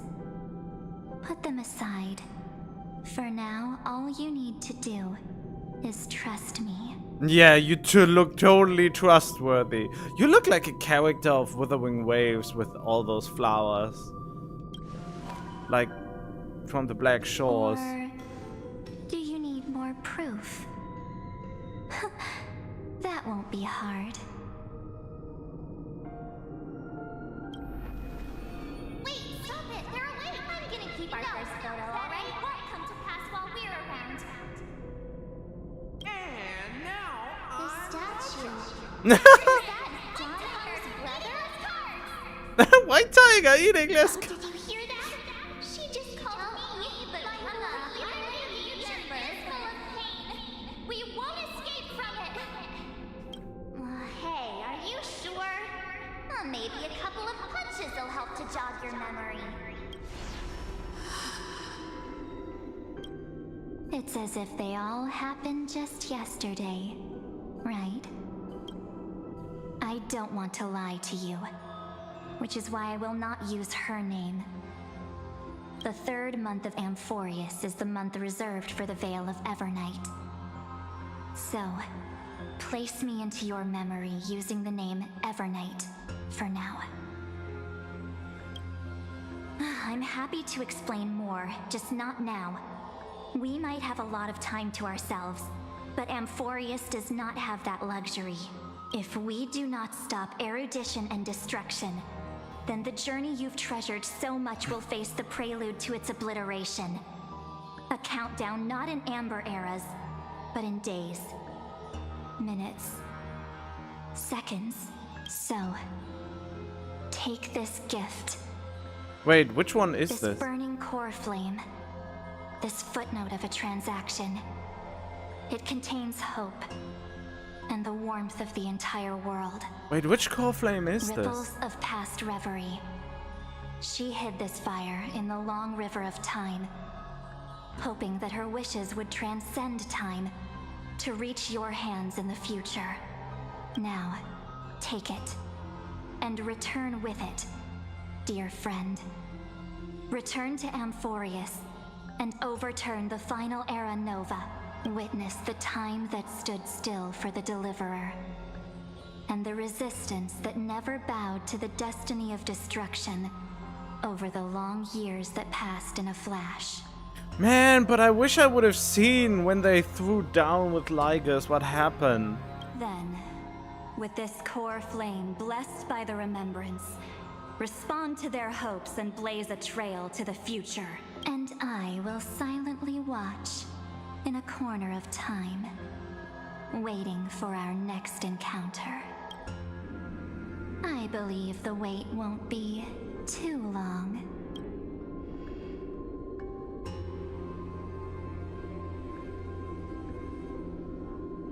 What exactly is happening?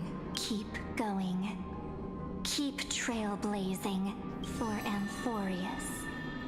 For you.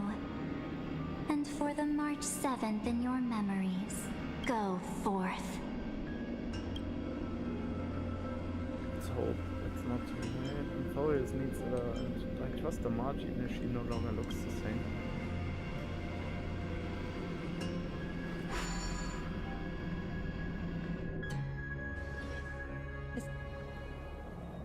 Oh god, Eternal Recall, it's like 33,515,000.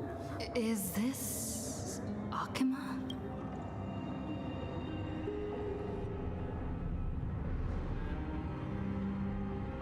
No one's here. And the dawn device off.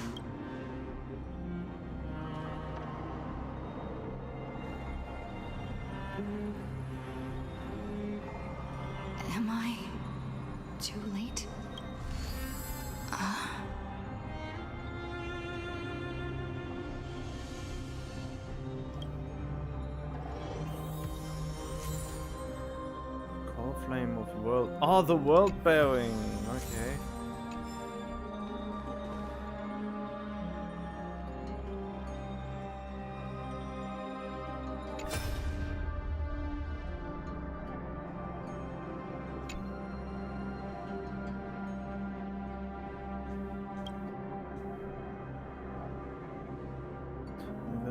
Screen eye with the progress of that while you were away, and I guess you don't have much time for this.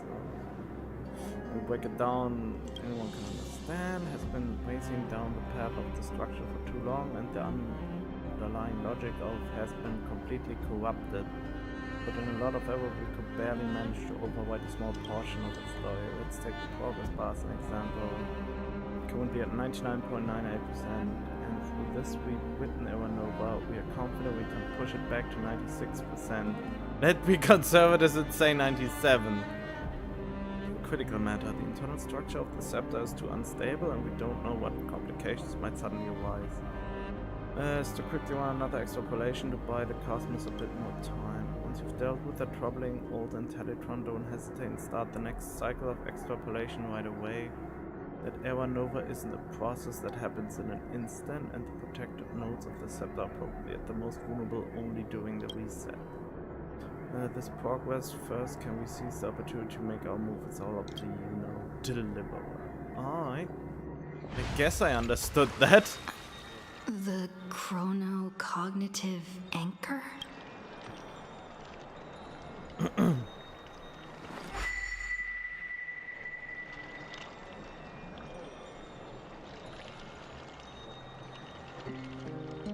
No response, huh?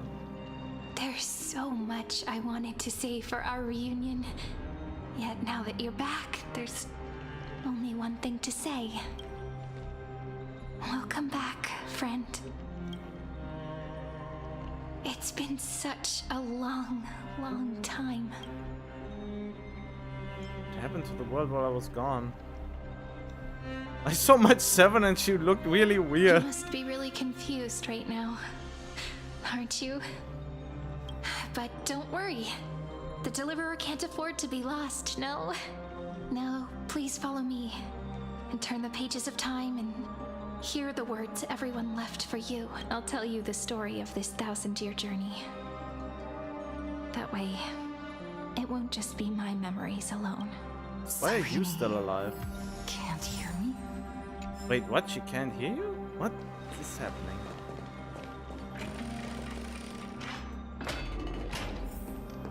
Hello?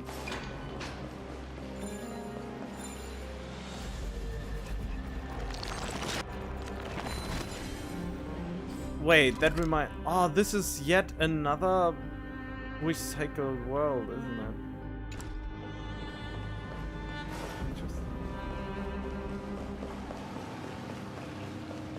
They recycle this a lot to make the story last longer. Look, the scenery of the past has resurfaced.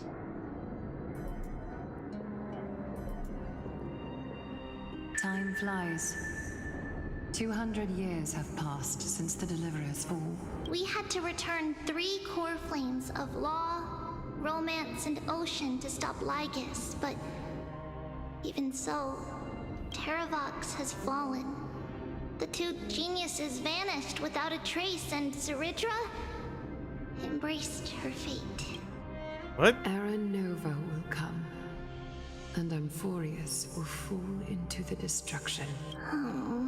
It seems the key to rewriting the end once again lies in the core flame of world bearing. According to the instructions left behind by those 2 geniuses, we must get it into the Deliverer's hands, no matter the cause. But how? We need to find a way to hide the cool flame. And we must buy enough time to keep Lygus at bay. About that, Rini might have some good news. She had that dream again last night. But the Titan's voice was clearer than ever this time. She said, "Pass the flame into the future." Is that a prophecy from Orynyx? She chose to side with humanity this time and hide one of her kin's core flame?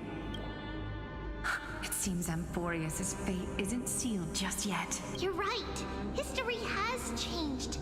Humans and Titans are both giving their all to keep this world going. Perhaps a relay across the ages is finally about to begin somewhere out there. Unfortunately, life will never go smoothly. Leiden's army is already at our gates, and their commander, that Lygus, he's right outside Akama.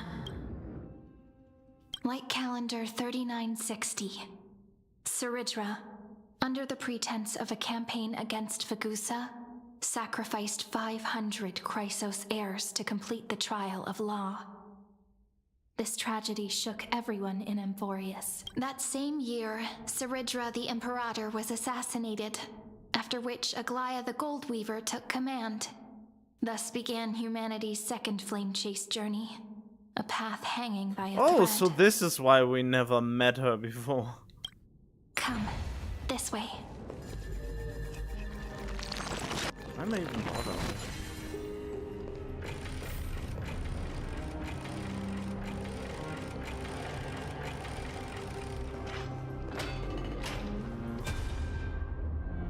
The eternal holy city? What part of that eternity ever lived up to its descriptions in poetry?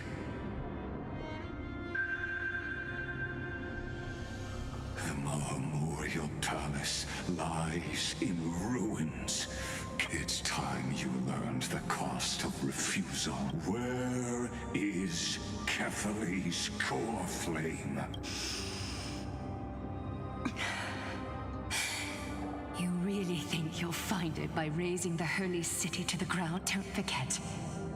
You can't kill the Chrysos as mentioned in the prophecy because of law.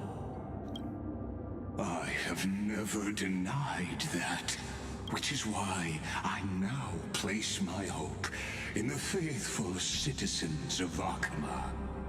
Perhaps they'll give me what I seek in the echo of your screams.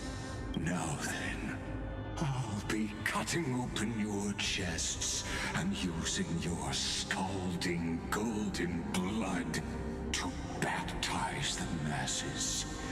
Allow me to apologize in advance. This is getting so gruesome, but unfortunately only in words. You, blind and foolish. God, a man who has edged for millions of years finally wants to bust and goes crazy. That would be the title. Leave this to me, Lady Aglaya. You must get away now.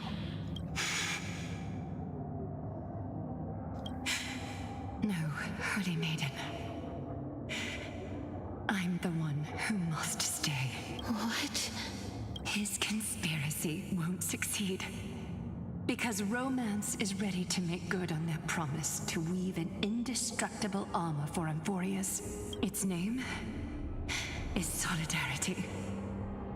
You must escape with your life and carry word of my death to those still fighting. Then keep going with them, just as the Imperator lit the torch of resistance with her death. My passing will make this flame everlasting. Take good care of it. Guide it to the future, and place it into the hands of our deliverer. 50 years later, Lygus led his forces again to Akama. He charged directly into the Holy City and razed the Memorial Palace. History would name this battle the Third Siege of Akama. 90,000 brave souls gave their lives for Akama that day, including their fearless leader, Aglaya. Go forth, deliverer.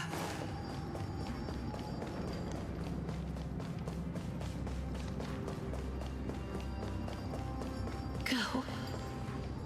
When the frost melts and the snows give way, the flowers will bloom again. You'll find me there. So what you're saying is, Princess Homebuddy is never coming back, is she? Aww. She just left, like that. Since Cass has made up her mind, we can't let her resolve be in vain. Between staying in Akama and going to Styxia, what difference does it make when it's death either way? I'm against relocating. With Kethalee's protection, isn't Akama far safer than that dead city? Cass's plan doesn't involve any relocation at all. Huh? Like you said, Akama is humanity's refuge. We never intended to get everyone moving to Styxia. It's just on Cass, Hyceelans, and me to prepare the final trump card for the Deliverer. Wait, what kind of trump card needs all three of you demigods to throw yourselves away? We must lay down the path to the future, so when the Deliverer returns, they'll have a clear road to reach the location of Era Nova. Styxia sits where death meets the ocean. There, with the combined powers of ocean and passage, we can summon a current that leads to the vortex of Genesis, and the demigod of death will forever guard that secret path until she returns. We all know Lygus will set his sights on the vortex of Genesis. That's exactly why we have to do this. Guess I underestimated Idonia's Maiden of War. She's got way more steel than I thought. And Cypher, we need you to head to Castrum Kremnos as soon as possible. By any means necessary, forge an alliance with Strife. The prophesized Crown Prince has already been born. He shall become the new defender of Akama, protecting this land after we leave. Oh, mighty You mouse. don't need to worry about that. I just came back from Castrum Kremnos. Only a step ahead of the news. Treeby, something's flying towards Akama, and it's really fast. What is it? It's a spear! It's the Kremnoans. Their king's already here. Oh, With the okay. protection of the demigods Trebios and Cyphera, Akama endured wave after wave of warfare, though just barely. Castorus chose Styxia as the last resort, and completed the trial of death, causing the stagnant waters in the River of Souls to recede. Soon after, Trebios departed on a long journey. That same year, the Kremnoan king Euripon, along with his son, Prince Midamos, joined the Alliance to safeguard the Holy City in the Battle of Deliverance. Go on, and see you tomorrow.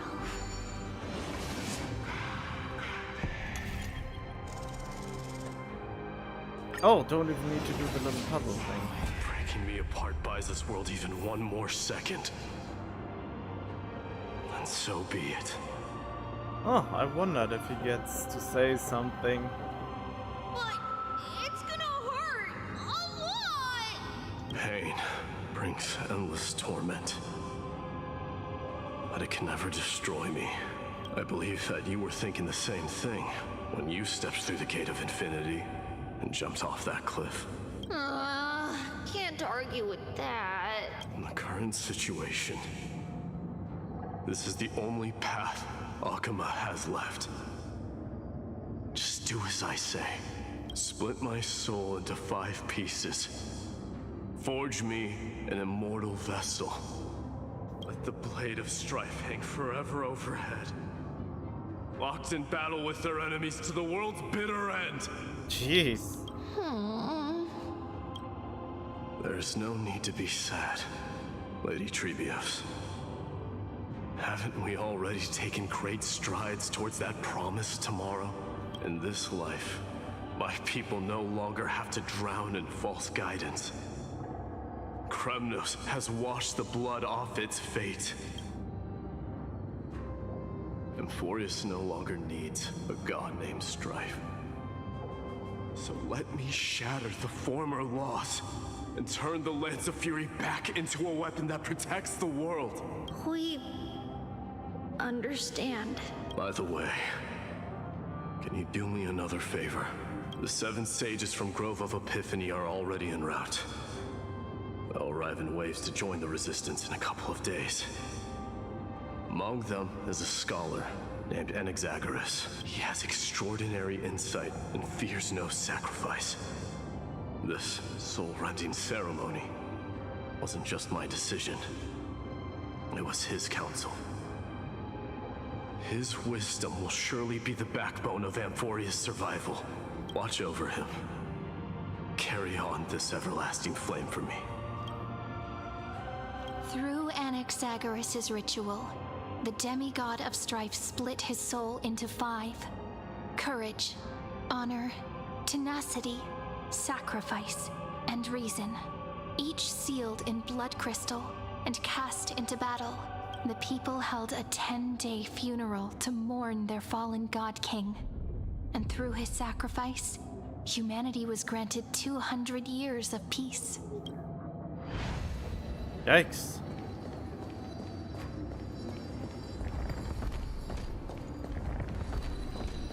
Keep moving forward. My blood will pave the road ahead for you.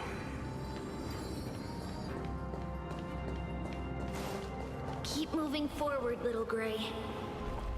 See you tomorrow.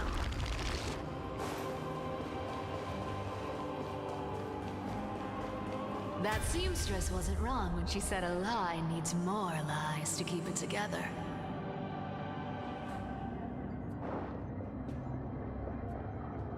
Reason and trickery. Never thought we'd be the pair to finish this final setup.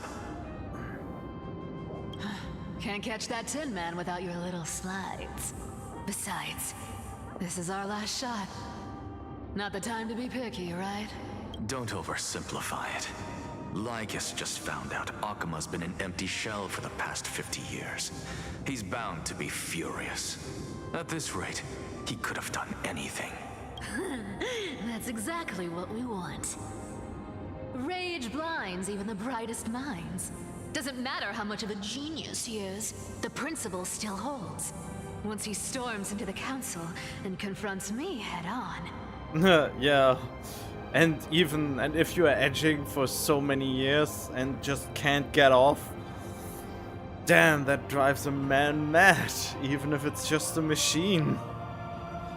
You trigger your alchemy with a boom and turn him into a caged beast. Easier said than done.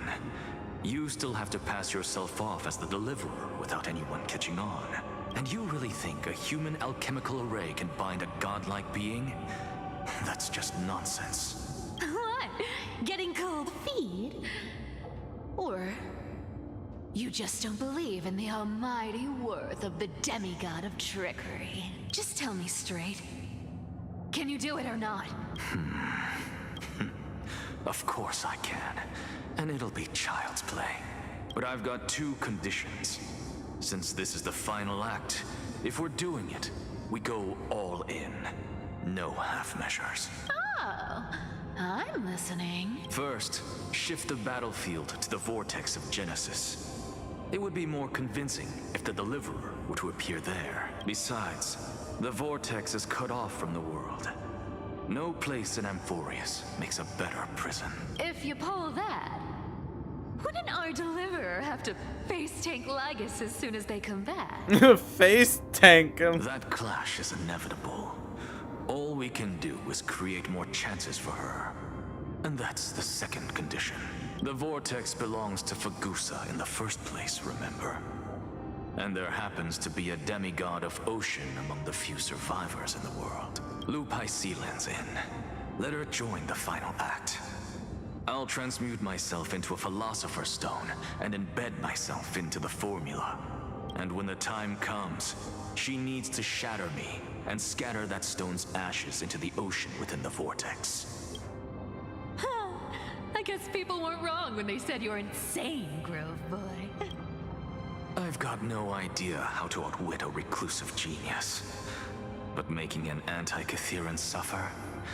The demigod of reason has 10,000 ways to do just that.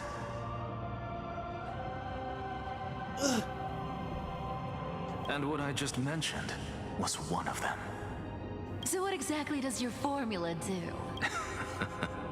Now that would spoil the climax. Ah, something like us truly wants to finally reach and got edged harder. By now, Hyacinth must have completed the Sky People's ritual. Since that Theoros loves a good performance as much as I do, let's make sure he enjoys our show to the fullest. As for how the Deliverer will complete the Era Nova, well, that will no longer be our concern. It was the last battle known to the world, initiated by two demigods least suited for war. In the end, reason and trickery kept their word. At the cost of their lives, they sealed Lygus within the vortex of Genesis, where he remains to this day. Huh, convenient. Go forth. Finish the greatness left undone. Quit overthinking! Just run! Keep running. That'll be enough. Alright then. Gotta go fast. Sairi, it's dead quiet here.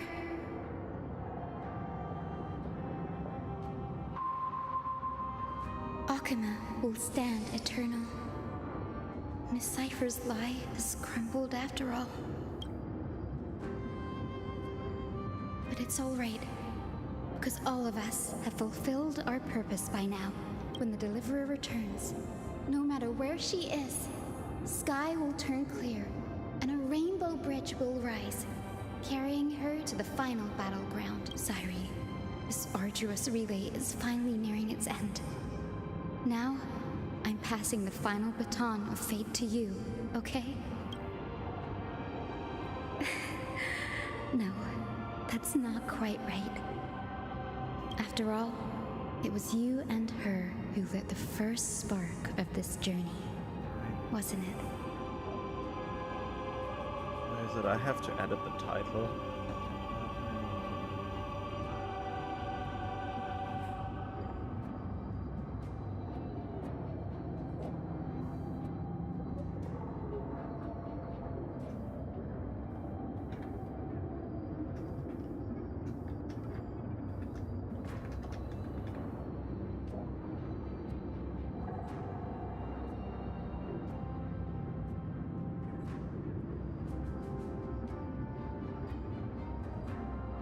No, wait.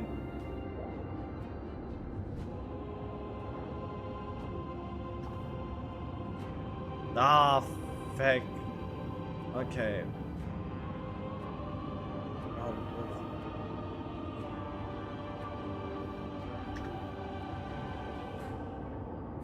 There.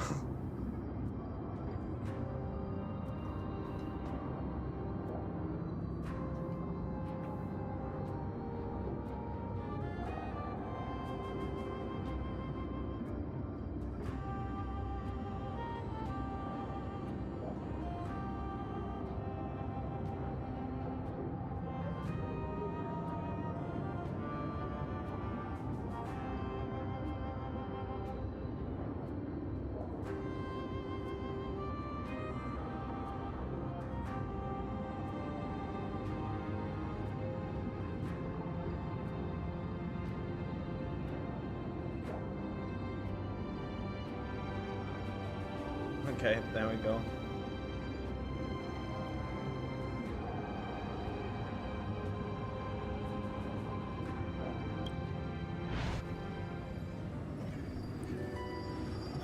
Wait, what is this?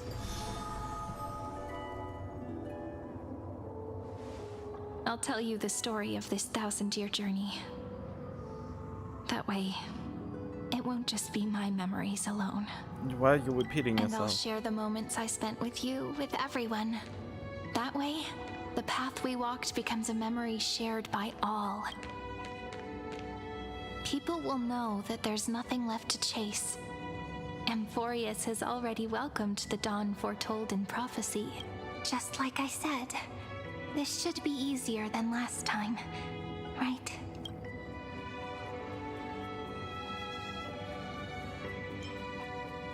Sorry I'm late.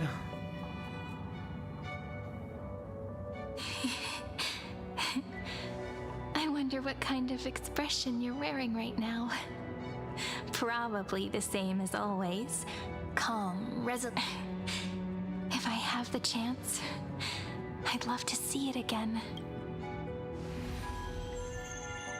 Because It's really been far too long since we parted.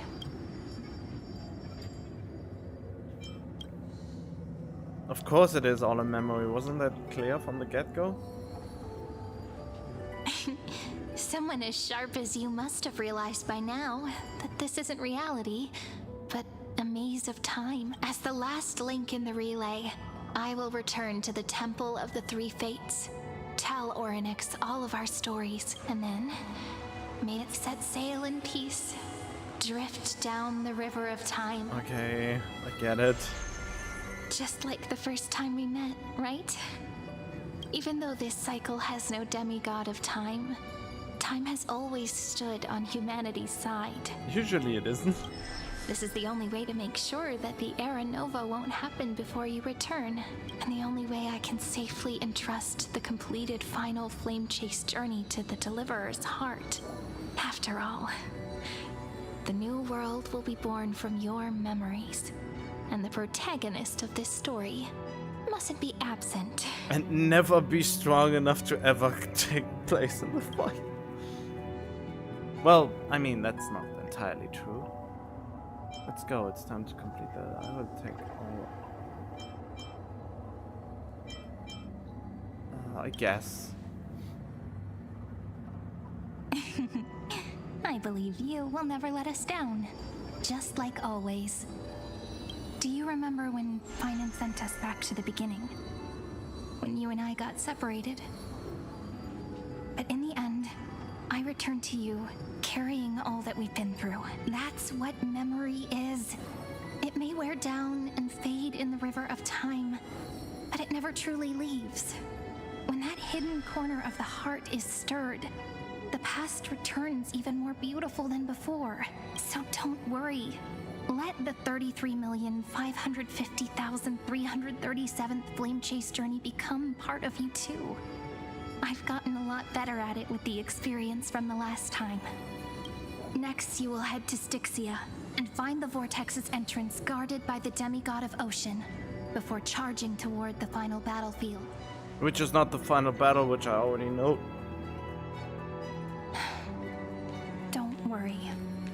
I'll be with you. All of us will. Even Finan. We'll stand with the Deliverer. Which is Finan, actually. But... So say a short goodbye, then set off. Just like we promised at the start. Toss away all unnecessary worries and troubles. And bring our smiles and determination into tomorrow.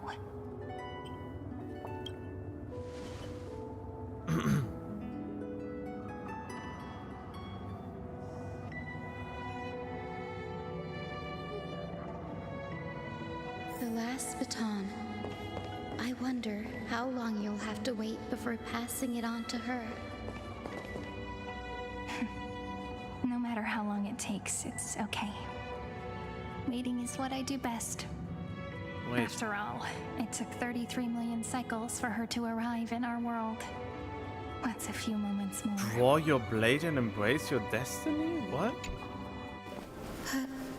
Sayuri, what if you wait and wait, but that hero never arrives? That won't happen. Because I know that no matter how long it takes, she'll definitely return to this place. We can't let her down. I really want the other Trailblazer.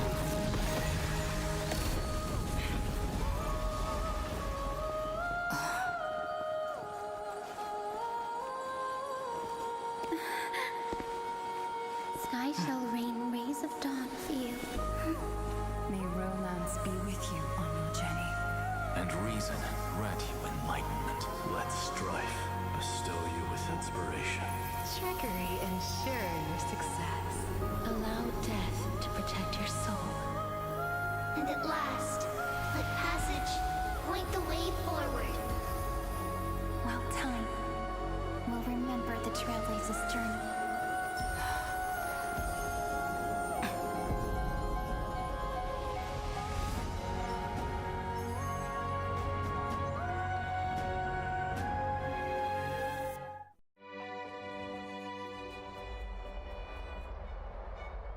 Is this Styxia?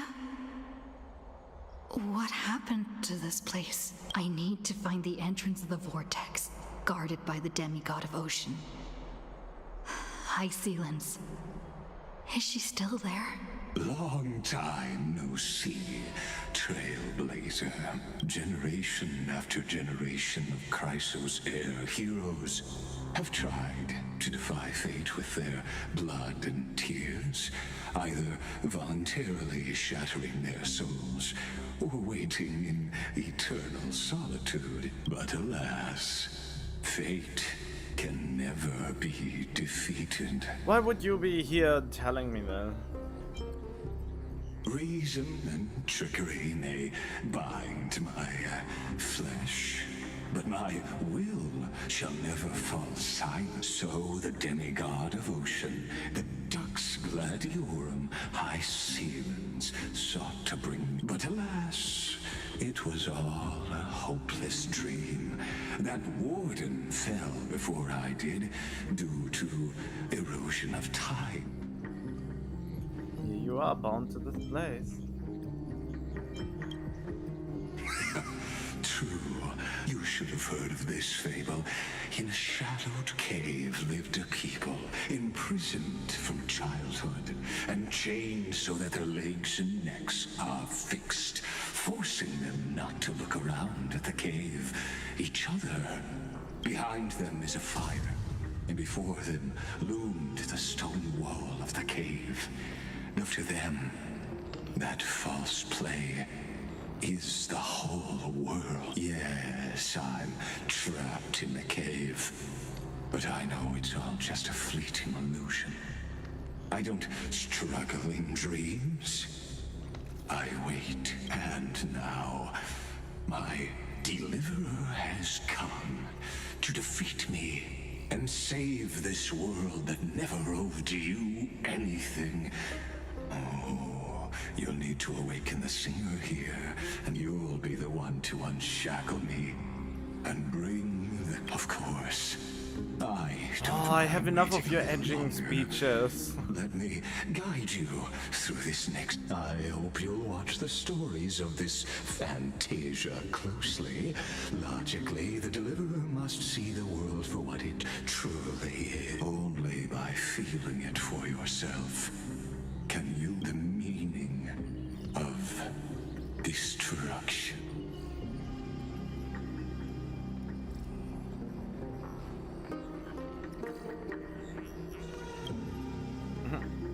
To your unshakable resolve, I salute you. But before can the prisoners in the cave learn to see the shadows and echoes for... I don't give a shit, to be honest. So, let's just get on with it. Look, the fire projects the face from her memories. An actress. The dark tides flood the sea. Fear not. Our queen has gone to the border. This is the scene when the Chrysos heir of ocean was born.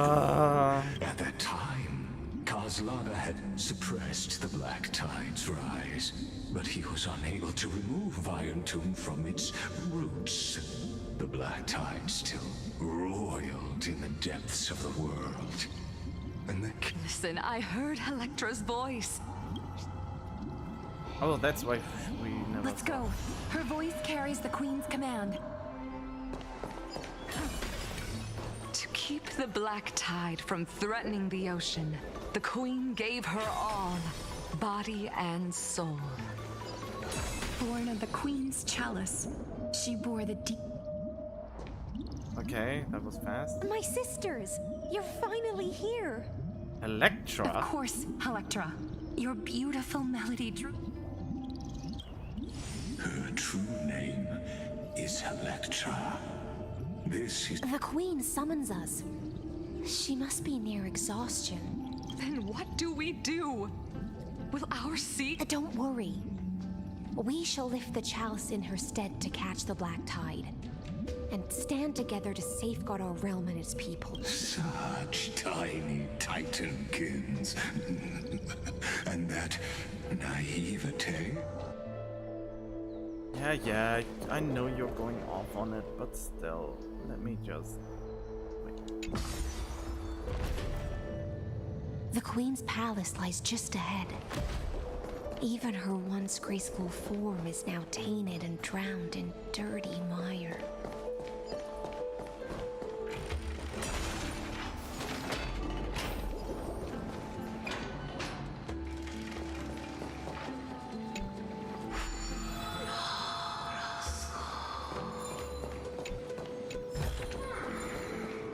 Okay, so this is the exploration portion of this. Oh no.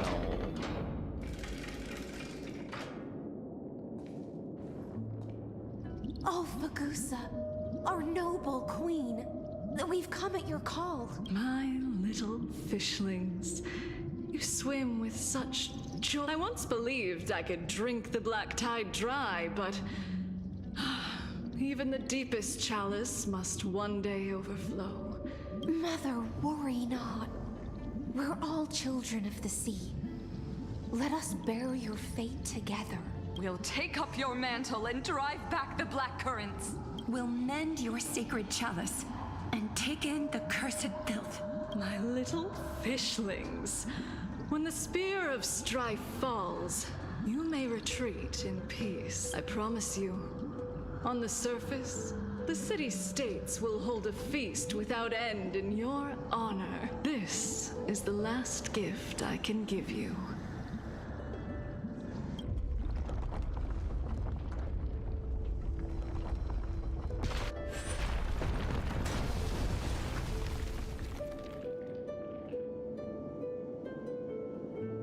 Fagusa sank into the abyss.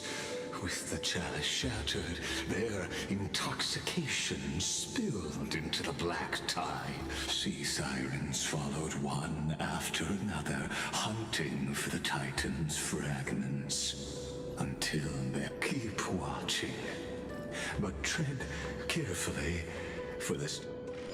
Yeah, whatever. I've heard a lot of villain speeches in my day. Never was I bored that badly to death. The road forward. Why not let time build a bridge to the future?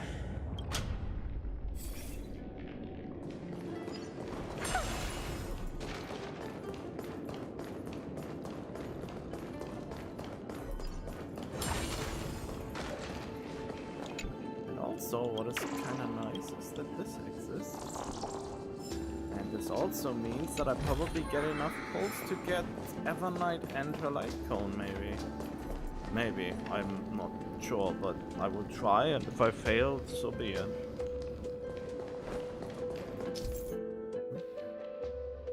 Which whole tool crafted by with the styles bringing will pass time in the area around it. Refining it will fix the vessel, not have flows one in the area.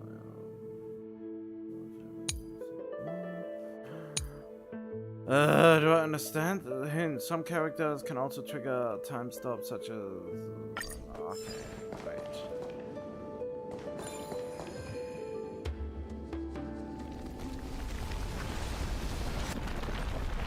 The chandelier's still giving way. Maybe the chrono vessel can help. Your wisdom far surpasses even the bounds of reason's model. Really?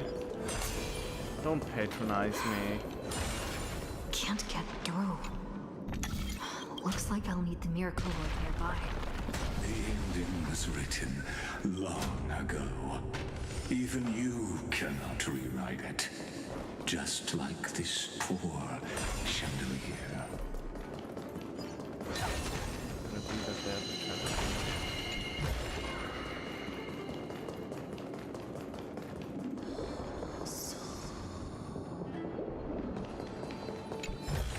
Take a look. This is pure genius in action. Electra!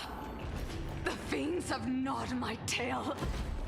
I can no longer swim to the far seas. Electra! The black sludge has soaked my fins!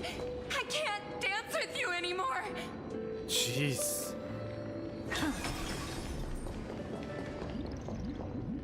Sisters, don't give up. Remember the Queen's... I haven't forgotten. I dreamed of a shining city. It's like I dreamed of children placing garlands on our bone horns. But what a shame. We can go no further.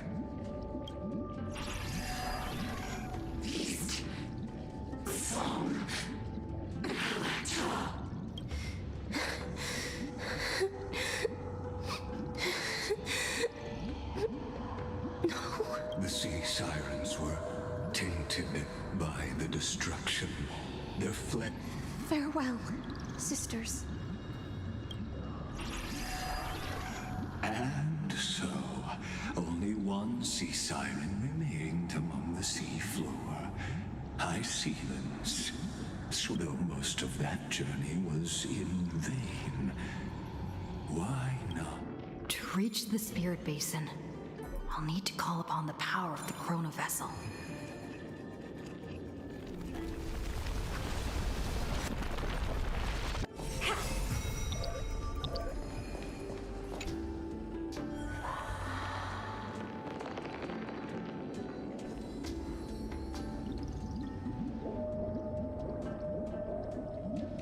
At last, the Chalice of Plenty is whole again.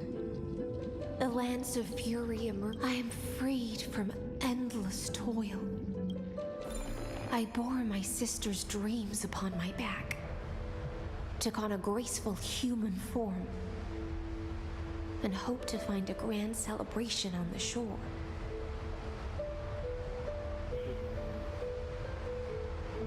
My fins became legs. My scales became skin. But when I stepped onto land, there were no festivals with honey brew, only silent death, drifting gently along the river of souls. When she fulfilled her wish, she only found Styxia to have already repeated the mistakes of previous cycles. Great. Hopes and promises are nothing but the foam of dreams. I am a sea siren, a vessel born to contain the tides. Now that my task is done, and the promise is broken, how am I to go on in a world drowned in shadow? Nihility. Oh, of course. Fagusa, my noble queen. She evaded so I wandered lost, groping through the dark. The feast she spoke of. Where is it? Lonely brave, I shall grant you everything you seek. Oh, Saira.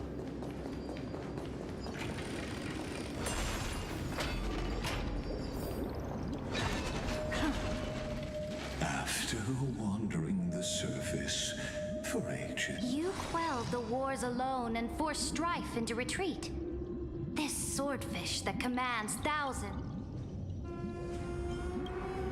Yes. Sovereign who follows. Wait, what? Ah, we're already burning with ambition. It's prophecy. Then how about letting the sword dance for me?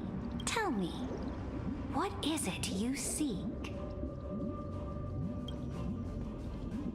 All I want is a feast where I might belong. Such a demand is trivial with the sovereign's authority.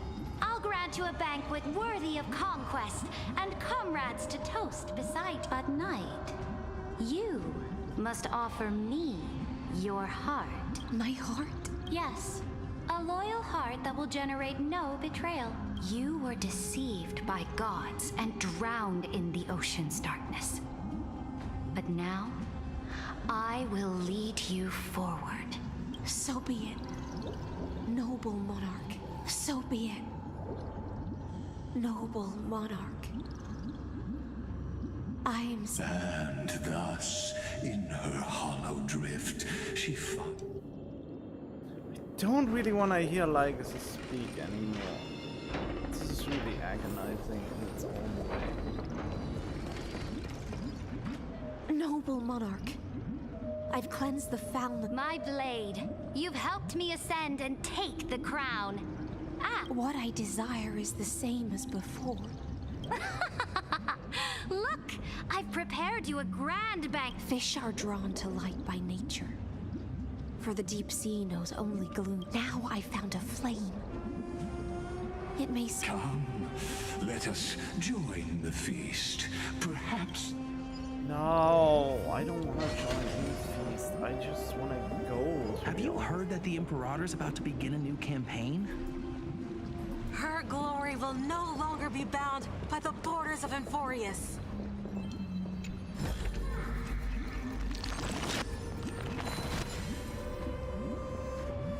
Disorder Ambrosia? Wow, this is how they...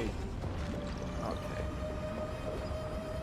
My faithful subjects, tonight's feast is not just for the past. It's a toast to the future! Born from our golden blood is an unstoppable colossus. Our iron beast to trample the universe! Great monarch. I've heard the universe teems. Fear not. Before the troops of the destruction, surely there's a planet draped in oceans out there in the stars. And to the rest, your triumphs will not go unrewarded. Now, raise your cups. Sea of stars! Sea of stars! Conquest among the sea of stars. Come now. Join me. Yeah, but who implanted this? Come quick! Let's celebrate together! I've saved the finest brew! Come taste it with me! Noble knight, you are truly a blazing spark. Noble knight, you have earned victory with your blade, and you have every reason to revel in... Noble knight, with the sovereign now enthroned, this triumph is yours as... Noble knight, your strength is boundless. Then drink we shall. In the deep sea, I never knew what fire was. It scorched my fins, made me... And? Ignited an unprecedented hunger. The whole wishes into a hunger that flickers in every hero's heart. Look! The monarch herself has taken her seat! Hear that? The court sings her praises! Come! Join us and praise her glory! How much? Wait, no rewards? Jesus Christmas, what is all that?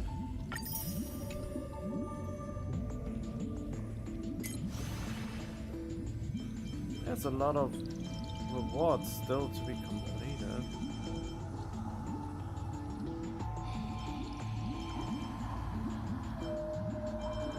How do I compose more of these sagas though?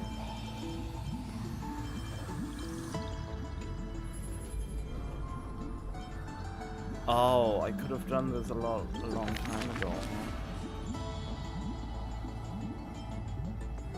Damn, do I really have to go through all of these in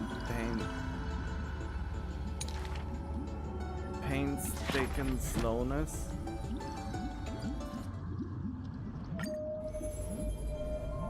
I guess so. Oh well. It's more rewards that I can get. One eye of hers sees glory, the other sees corpses.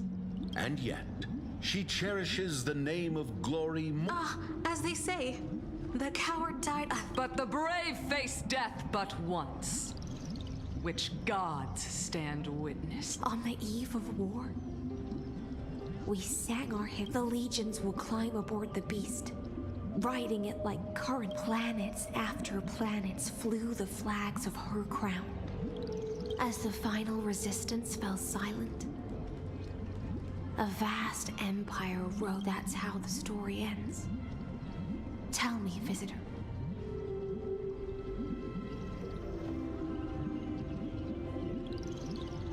Fantasy ends here.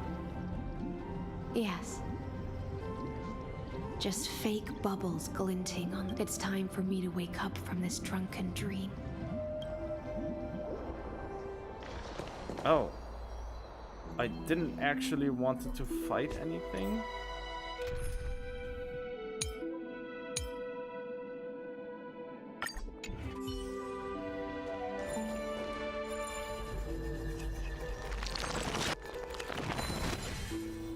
Disorder Ambrosia. Stream 4.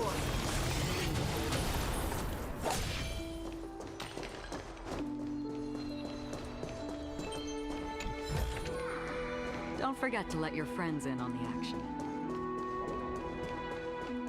The Imperator is dead! The fuck? The Imperator is dead! The Imperator is dead! My heart is dead, my light is dead, my fire is dead. How did you die? People once cheered for the cosmos. The battlefield that I cannot reach.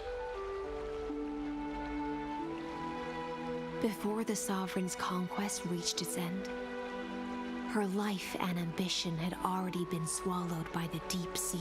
This is the true ending. Her grand designs torn apart by the blade. Her regal robes soaked in golden blood. And the one who struck her down? The one who struck her down. Yeah, it's her, isn't it? Was her most loyal, Gladius. Why? I don't need to explain myself. What do you mean? Found a flick. I don't understand. If the oceans feast, the Emperor... When the Deliverer returns, I will let this absurd celebration come to an end. But Greyfry, I can't help but wonder how I dearly wish this feast of the Flame Chase. Wait, you don't even explain why you killed one of the defenders? That makes not even any sense. That is so dumb. She sensed your presence. But let's return to the prologue. Remember the allegory of the cave? Can the prisoners in the cave learn as you've seen when she cast off her chains, finally turn to the light will blind her? For the fire behind her had never once actually touched her, and so she fell into infinite confusion. But we in the cosmos, are we truly any wiser than she was? The paths you tread, the eons I don't worship any eon. Everything you've trailblazed. Let's leave that question till after the curtain falls. Once I, the Theoros, have walked the 30 million histories, born by Kozlana. 1,000 years is a mere atom in a grain of sand to me. Amphorius, compared to the cosmos, is but that grain upon a whole beach. I soar to bring an end to the erudition. Would I really let a single grain grind down my mind? Now, please use the power of time to open the gate to the ocean's depths. Go, find the prison warden tormented by that palace reflects the heart of the demigod of ocean. In an ugly history, long buried by time. Oh, you long-winded. A staircase of apotheosis that the Imperator forged with the golden blood of 500 100 human sacrifices under the You know, the way I like the of story presented even more, conquest. would be the following. Speech bubbles. Speech bubbles that are not faster than the lines that are spoken, since then you can't read in front of it and you actually hang on every word. Instead of this, I can already read it and don't even need to get annoyed by him for so long. Maybe this is what... I don't know. I'll wait for you at the heart of the world. I don't... To reach the place, you must find the prison lost. Beyond this door lies the path to the vortex of Genesis. Wait. To me, this... Oh. Totally forgot to do that, but that is good, since now I can at least do this. And I think I changed my build target to you. And I think I do this one first. Since I don't even know if I will be able to pull her, so... In the event of not pulling her, I at least didn't waste a lot. Alright, but I end the stream here anyway. And continue this another time. This is already 5 hours and I'm still not at the end. I mean, before I always was thinking, why is this all so short? But it feels like... I don't know. This game has really a way of not being as exciting as some other games. I don't know how they manage to be so boring and at the same time so everything else seems so high quality. But the way they tell the story got worse with every new chapter. I felt like Belobog was not as long-winded when it came to the storytelling. Things just happened, they were concise and stuff like that, you know. But now it feels that the Amphoreus, especially the last few patches, feel like I was just listening to a monologue after monologue after monologue. I don't know. It's just really weird. Okay, bye-bye.